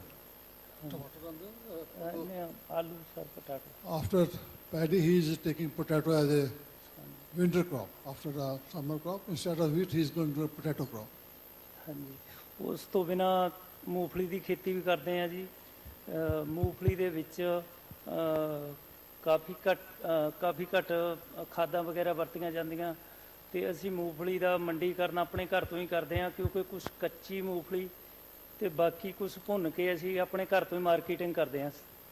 ਤੇ What we want to say, during the Kharif season, during the summer, he also cultivated groundnut. And he says it's very profitable, and he does all the marketing of groundnut by himself. ਮੈਂ ਦਾਲਾਂ ਦੀ ਵੀ ਖੇਤੀ ਕਰ ਰਿਹਾ ਵਾ, ਉਹਦੇ 'ਚ ਮੂੰਗ, ਮਸਰ ਤੇ ਛੋਲਿਆਂ ਦੀ ਤੇ ਉਹ ਵੀ ਮੈਂ ਆਪਣੇ ਘਰ ਤੋਂ ਹੀ ਸਾਬਤ ਦਾਲਾਂ ਤੇ ਦੁਫਾੜ ਕਰਕੇ ਸਿਲਕਾ ਉਤਾਰ ਕੇ ਉਸ ਤੋਂ ਬਾਅਦ ਉਸ ਦਾ ਬੇਸਣ ਬਣਾ ਕੇ ਛੋਲਿਆਂ ਦਾ ਸਰ ਤੇ ਉਹ ਵੀ ਮੈਂ ਆਪਣੇ ਘਰ ਤੋਂ ਹੀ ਵੇਚ ਰਿਹਾ, ਜਿਸ ਨਾਲ ਮੈਨੂੰ ਚੰਗੀ ਕਮਾਈ ਹੋ ਰਹੀ ਆ। ਦੂਜੇ ਫਾਰਮਰ ਦੇ ਮੁਕਾਬਲੇ 1.5 ਜਾਂ 2 ਗੁਣਾ ਮੈਂ ਪੈਸਾ ਕਮਾ ਰਿਹਾ। What he said that he also cultivates the pulses and he sells that in the market at his own, and he is getting double the income from the pulses. That's he is growing paddy, then groundnut, then pulses, wheat is also, then potato. All these crops he is growing and marketing himself and increasing his income as compared to other farmers. ਹਾਂਜੀ, ਮੈਂ ਸਰੋਂ ਦੀ ਵੀ ਖੇਤੀ ਕਰ ਰਿਹਾ, ਜਿਸ ਵਿੱਚ GSC 7 variety university ਵੱਲੋਂ ਵਰਤ ਰਿਹਾ ਤੇ ਉਹਦਾ ਮੈਨੂੰ ਝਾੜ 9-10 ਕੁਇੰਟਲ ਪਰ ਹੈਕਟੇਅਰ ਆ ਰਿਹਾ, ਪਰ ਏਕੜ ਆ ਰਿਹਾ ਸਰ। ਤੇ ਜਿਸ ਦਾ ਮੈਂ ਘਰੇ ਹੀ ਤੇਲ ਕਢਵਾ ਕੇ ਤੇ ਉਸ ਨੂੰ ਘਰੋਂ ਹੀ ਵੇਚ ਦਿੰਦਾ। ਮੇਰੇ ਕੋਲੇ ਇੰਨੀ ਤੇਲ ਦੀ ਡਿਮਾਂਡ ਆ ਸਰ, ਮੈਂ ਦੂਸਰੇ ਫਾਰਮਰਾਂ ਤੋਂ ਵੀ ਕਨੋਲਾ ਗਰੁੱਪ ਵੈਰਾਈਟੀ ਖਰੀਦ ਕੇ ਮੈਂ ਉਹਦਾ ਤੇਲ ਕਢਵਾ ਕੇ ਵੇਚ ਰਿਹਾ। What he says that he's also cultivating oil seeds and then taking oil out of it, and the demand is so much that in addition to what he's growing, he also buy from the other farmer and he's selling in the market. What he wants to say, he's growing all type of crops as per demand from the area and getting, you can say, value addition he's doing to the crops, and by doing that, what's are possible, he's having a double the income what the other farmers are having. ਮੈਂ SC ਵਰਗ ਵਾਸਤੇ ਵੀ ਬਹੁਤ ਸਾਰੀਆਂ ਟ੍ਰੇਨਿੰਗਾਂ ਆਪਣੇ ਪ੍ਰਸਾਰ ਸਿੱਖਿਆ ਮਹਿਕਮੇ ਤੋਂ ਯੂਨੀਵਰਸਿਟੀ ਤੋਂ ਆਪਣੇ ਪਿੰਡ ਵਿੱਚ ਲਗਵਾਈਆਂ, ਜਿਸ ਨਾਲ ਉਹਨਾਂ ਨੇ ਬਿਸਕੁਟ, ਕੇਕ, ਅਚਾਰ, ਮੁਰੱਬੇ ਬਣਾਉਣ ਦੀਆਂ ਟ੍ਰੇਨਿੰਗਾਂ ਲੈ ਕੇ ਕਾਫੀ ਆਪਣੀ ਜੀਵਨ ਨੂੰ ਵਧੀਆ ਬਣਾਇਆ ਤੇ ਸਿਹਤ ਵੀ ਆਪਣੀ ਬਚਾ ਰਹੇ ਆ ਤੇ ਜਿਸ ਨਾਲ ਉਹਨਾਂ ਨੂੰ ਆਪਣੀ ਇਨਕਮ 'ਚ ਵੀ ਫਾਇਦਾ ਹੋ ਰਿਹਾ ਸਰ। ਠੀਕ, Okay, thank you. ਠੀਕ ਹੈ ਸਰ, ਧੰਨਵਾਦ।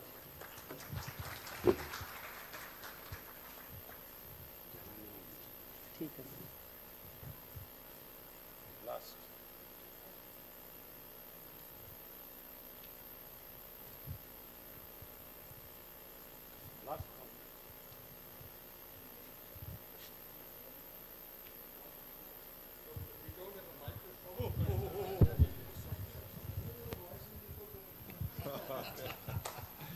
So we're looking forward to the second farmer experience, and that is by Mr. Sri Ravikant.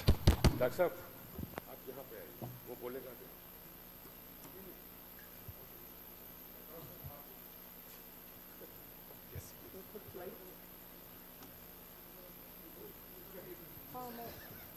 Sir इसकी presentation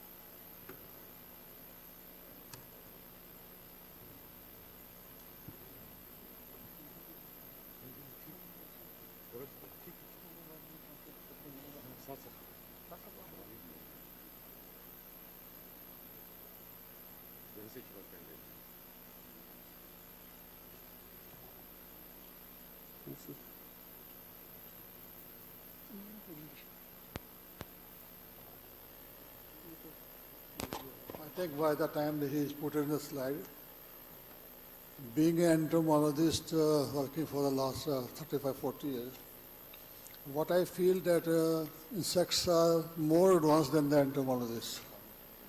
They are far ahead of entomologists. Working with the cotton, I have experienced that Heliothis has spoiled whole of the crop, shifted to BT cotton, and we were relaxed, okay, fine, now there will be no whitefly because 30% have been withdrawn. But all of a sudden, mealybug came, and we don't know from where it has come up, where it has gone.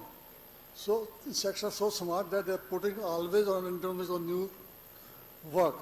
By the time this session is over, we started whiteflies coming up. 2015, whole of the cotton crop is grown by the whitefly. Again, the entomology run for whitefly control, and for whole 3 or 4 years we worked on whitefly. By the time whitefly came control, pink worm became a problem. Pink worm totally destroyed the crop. So what are we saying? That insects are far more advanced than we are. Can we take a serious challenge from the insects, being entomologists, that we will defeat in future? Or we are also saying that so many insects are getting extinct. In spite of that, our hands are up in front of the insects. So that's what we want to say, that insects are putting challenge to us and we should accept the challenge. So after these Thank you, wise sir. words of the President, over to the farmer, Mr. Sri Ravikant.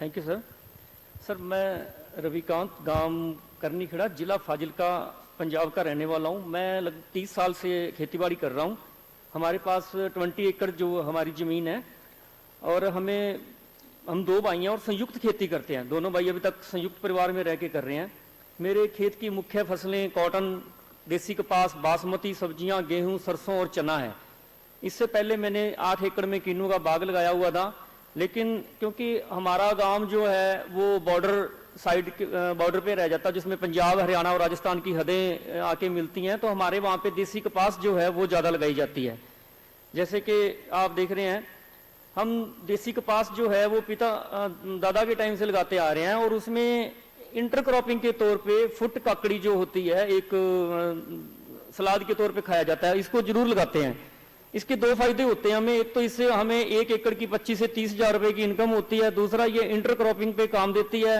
और क्योंकि देसी कपास की जो शुरुआत की growth है वो थोड़ी धीरे चलती है तो उसमें हम इसको अच्छा पैसा इससे कमा सकते हैं और पानी की बचत होती है तो ये काम जो है हम पिछले 25-30 सालों से करते आ रहे हैं बाद में इन्हीं जो इसकी बेल जो होती हैं उनको हम पशुओं के लिए चारे के रूप में प्रयोग कर लेते हैं इसके लिए जो है पहले मेरे पास 7 एकड़ किन्नू का बाग हुआ करता था जो कि पानी का लेवल ऊपर आने की वजह से खत्म हो गया है इसमें क्योंकि देसी कपास में हम इसलिए लगाते हैं क्योंकि व्हाइट फ्लाई का असर काफी okay Basically, he said that he is growing the desi cotton, that is the arboreal cotton. And there is a tradition in the Punjab also, particularly in the area of Abor, Pakistan. In this crop, they also grow one, there is a one foot kakadi, that's a medicine plant. They grow in that and they earn good income from that. That's only in that area and very good medicinal plant and used by the local peoples for this purpose. हमारे क्योंकि अलग अलग varieties जो चाहे पंजाब की हो, हरियाणा की हो, चाहे राजस्थान की हो, मैं मैक्सिमम जैसे आज अब तक जो वैरायटीज़ यूज़ कर चुका हूँ उसमें RG8 AAH1 है, LD 327, LD 694, मोती KR 64 और ये सभी देसी कॉटन जो हम लगाते हैं और इनसे अच्छा मुनाफा ले रहे हैं। इन्हीं बीजों के लिए मैं PAU के साथ डॉक्टर धर्मेंद्र पाठक जी हैं, उनसे पिछले 20-25 सालों से जुड़ा हुआ और उनकी गाइडलाइंस के अंदर ही मैं देसी कपास की जो है फसल लगाता हूँ। Basically, he is more interested in arboreal cotton. In fact, the demand for arboreal cotton is much, much higher than the historical cotton. That is used for surgical cottons also. And it's good to hear that he is growing arboreal cotton. Otherwise, in the Punjab, Haryana, arboreal cotton is out of the sight. With the coming of BT cotton, there is no person who is growing arboreal cotton, but still few farmers are doing it, and it's getting a very high price due to the low production. And moreover, this is also free from the pests. This doesn't require pink boron. Much is there, whitefly is not problem, jessie is not problem. So they continue with this in that area. मैं cotton की फसल जो है पिछले मैं 10 एकड़ में लगाता हूँ। F414 से लेके F13, 78, 846 कई लोकल वैरायटीज़ सभी को यूज़ करता आ रहा हूँ। उसके बाद फिर हाइब्रिड सीड्स, अभी BT सीड्स, इन सभी को मैं बड़े अच्छे तरीके से फ्लैट और बेड प्लांटेशन दोनों तरीके से करता हूँ मेरे खेत में।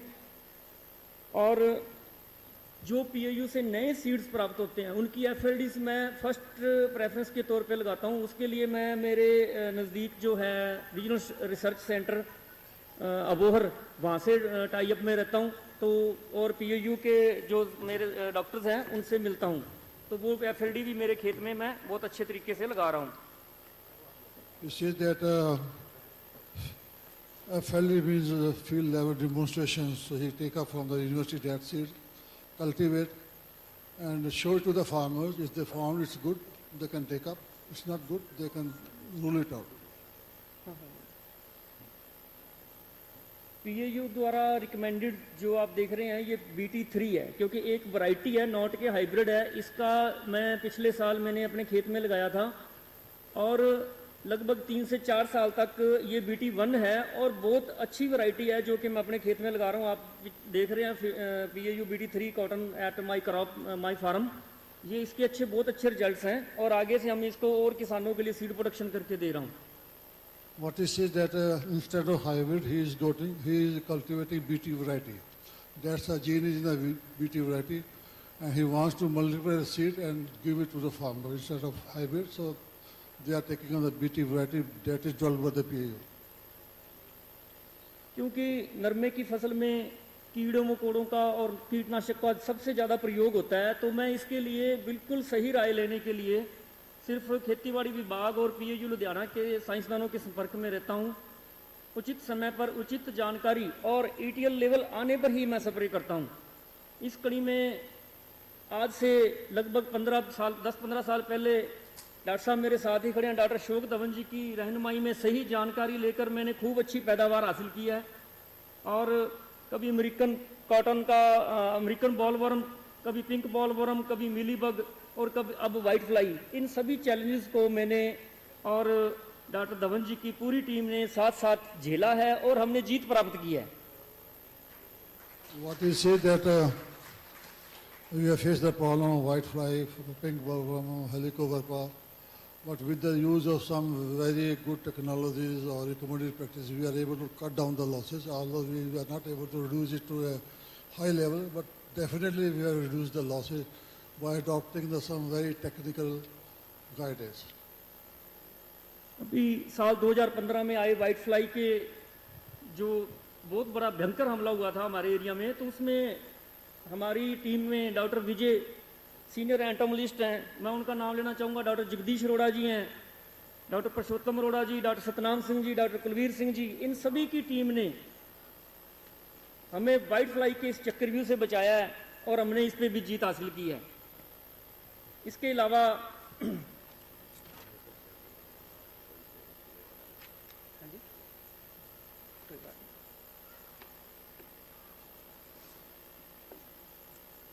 कॉटन की जो फसल है वो एक बहुत ही सेंसिटिव क्रॉप है, उसको पूरे 9 महीने लग जाते हैं, अप्रैल से लेके और दिसंबर के अंत तक। जब हम इसकी लास्ट पिकिंग करके हार्वेस्टिंग करते हैं तब तक उसके लिए पूरा खाद का, पूरे पानी का, उस पर माइक्रो न्यूट्रेंट का इतना ध्यान रखना पड़ता है। उस सभी चीज़ों के लिए मैं बिल्कुल साइंसदानों की मदद लेता हूँ। पिकिंग का सारा काम मैं और मेरा परिवार जो है मिलके करते हैं, मेरे परिवार का पूरा साथ है इसमें। कपास की अच्छी चुगाई के लिए मैं इसकी पिकिंग पे बहुत ज़्यादा ध्यान देता हूँ ताकि मुझे मार्केट में अच्छा भाव मिल सके। What is it that we follow all the agronomic practices and the picking is done by their own family members.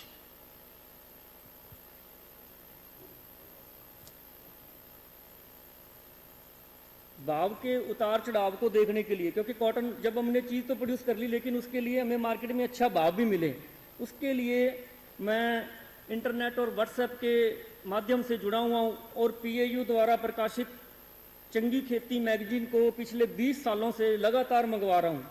और इसके अलावा अच्छी जानकारी के लिए और भी मेरे साथ पीएयू की जितनी भी किताबें हैं वो सारी की सारी मेरे पास पूरे का पूरा भंडार है।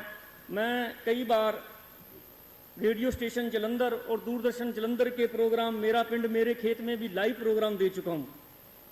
इसमें मेरे साथ डॉक्टर जगदीश रोड़ा जी, डॉक्टर विजय ji, doctor Gumti ji, doctor Sukhdev Singh Sidhu, director agriculture department भी, उन्होंने भी मेरे साथ कॉटन के प्रोग्राम के ऊपर शिरकत की है। To sum up, he said that he is connected with all the extension agencies, right? Radio program, training program, so he taking all the guidance from the universities and State Department of Agriculture. Other crops में बासमती 11-21, गेहूं, canola, सरसों, चने और सब्जियों की खेती करता हूं। बासमती की फसल लगाने से पहले लेजर लेवलर और ग्रीन मैन्योरिंग पे मैं ज़्यादा जोर देता हूं। खादों की जो है, जैसे एक बार मुझे एक डॉक्टर साहब मिले थे, वो कहते कि यूरिया जो होती है ना वो एक मिठाई की भरी प्लेट की तरह होती है, उसको आप जितना खेत में ज़्यादा फेंकोगे उतने ज़्यादा कीट मकोड़े ज़्यादा आ जाएंगे। और ये सच्ची बात है, इसलिए यूरिया का जो प्रयोग है मैं अलग स्प्लिट्स में करता हूं ताकि एकदम से कीड़ों मकोड़ों का अटैक ना पड़े। किसी भी गैर सिफारिश और घटिया बीज की कभी भी मैं मेरे खेत में एंटर नहीं होने देता। अच्छी फसल व अच्छी क्वालिटी ही प्राप्त करता हूं। पिछले 10 सालों से मैं पराली को आग नहीं लगा रहा। क्रॉप रेजिड्यू जितनी भी है, चाहे कॉटन की है चाहे वो पैडी की है, उसको मल्चिंग करके और खेत में दबा देता हूँ। उसके लिए मैंने इन सीटू प्रोग्राम के तहत हमारा एक क्लब बनाया हुआ है, नौजवान किसान क्लब लियाना और progressive farmer club village Bajitpur Kattiyawali. उसके तहत हमने सारे के सारे जो पराली प्रबंधन वाले जितने भी इम्प्लीमेंट्स है वो हमने लिए हुए हैं, खुद यूज़ करता हूँ और आगे लोगों को किराए पर भी देता हूँ। What is it that it doesn't burn the rice straw, and they are using the modern machinery to either to plow in the field or just to make a bale and sell it to the market. सब्जियों की खेती, करेला, मिर्च, टमाटर, प्याज, इन सब के लिए लो टर्न टेक्निक को यूज़ करता हूँ और एक ही बेड के ऊपर 4 सब्जी लगाकर, जैसे आप एक टाइम में 1 एकड़ की जितनी गेहूं प्राप्त करते हैं, इस टेक्निक से हम एक टाइम में 3 टाइम की गेहूं की जितनी कमाई प्राप्त कर सकते हैं। उसमें आप देख रहे हैं जैसे शिमला मिर्च भी है, करेला भी है और साथ में प्याज भी है और इसमें खीरा भी लगाया हुआ था हमने। 4 फसल जो होती है वो एक ही बेड पे लगा के और हम इससे अच्छी कमाई करते हैं और इसको लो टनल टेक्निक से पहले तैयार किया जाता है। What is it? He is using low tunnel technique for cultivation of vegetables, and he says at a time he can raise 4 different type of vegetables to get higher benefits. GSC 7 canola सरसों की जो है अभी ज़्यादा अभी ज़्यादा ज़रूरत है, तो GSC 7 वैरायटी को मैं यूनिवर्सिटी की यूज़ करता हूँ। उसका तेल निकलवा कर हम इसको सेल करते हैं और अच्छी कमाई करते हैं। मैं हमेशा PAU और HAU के किसान मेलों में हर बार शिरकत करता हूँ। इसके अलावा जो हमने किसान क्लब बनाए हुए हैं उसके तहत हम कई बार अवार्ड भी ले चुके हैं।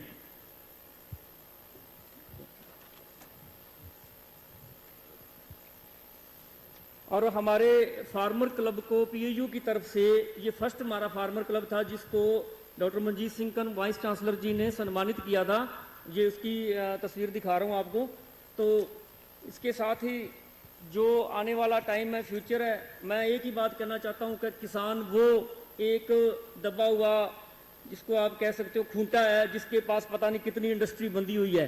ट्रैक्टर इंडस्ट्री है, एग्रोकेमिकल इंडस्ट्री। आज सुबह से लेकर शाम तक आपने जो कुछ भी बोला, जो कुछ भी किया, वो सारा का सारा फार्मर के लिए था। और अगर फार्मर नहीं है तो सब टेक्नोलॉजी दरी दराई रह जाती है। और आप हमारे लिए कर रहे हैं, हम आपके लिए कर रहे हैं। तो थैंक्स टू ऑल। आज जितनी जानकारी मिली और मैं आप सभी का धन्यवाद करता चाहता हूँ। Thank you. Best thing that he has prepared a very long document. I think he must have taken 1 or 2 or 3 days to write so many pages what he wants to speak, what he is doing. So all the good luck and thanks to you. Yeah, so that brings us to the end of the session.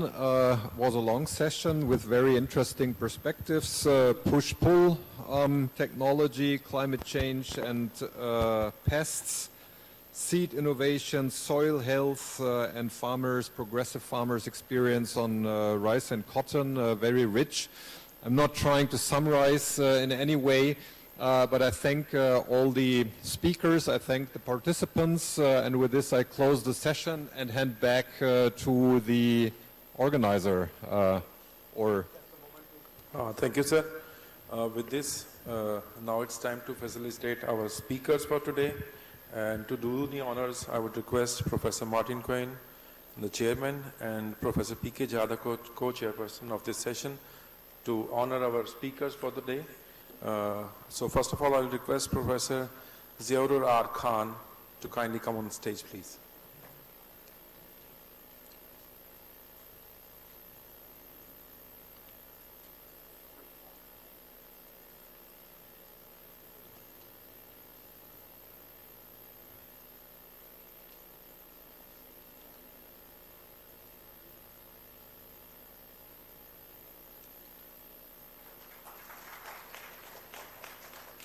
I would now request Professor T.V.K. Singh to kindly come on stage.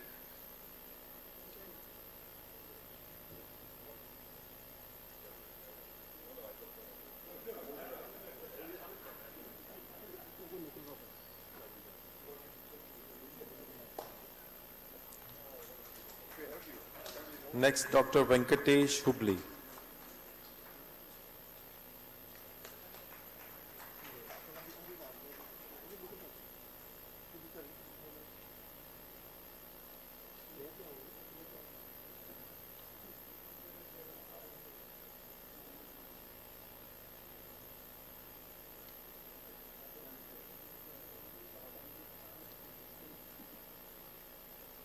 Now I would request Dr. Rajesh K. Anand, Advisor IPL Biological Limited.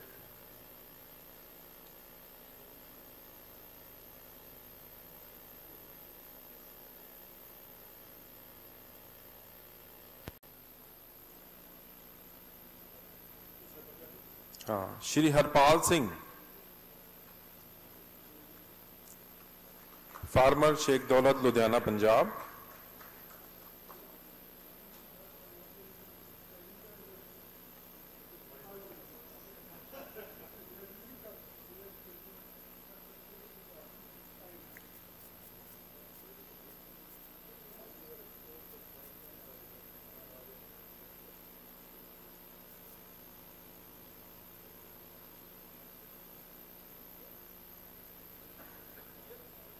Sardar Harpal Singh.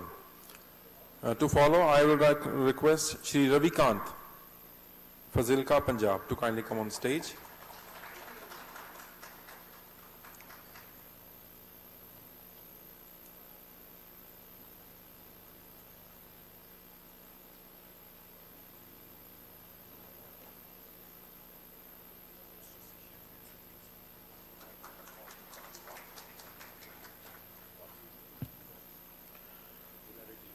Okay, thank you very much. Now I have a few announcements. The poster session is going on outside this hall. So those who are interested in going through that, they are welcome. And tea or coffee is also available outside for those who want to have tea and coffee, they can have. And the dinner is at 8 o'clock. Dinner at 8 o'clock. So this is again a reminder. Dinner will be at 8 o'clock. I think we have one more announcement. One more, please.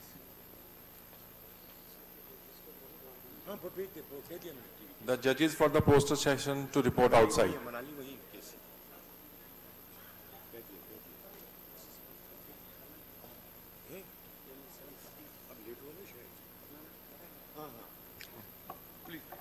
Dinner, sorry to correct it, dinner is at 7:30 to 8, at 8:30.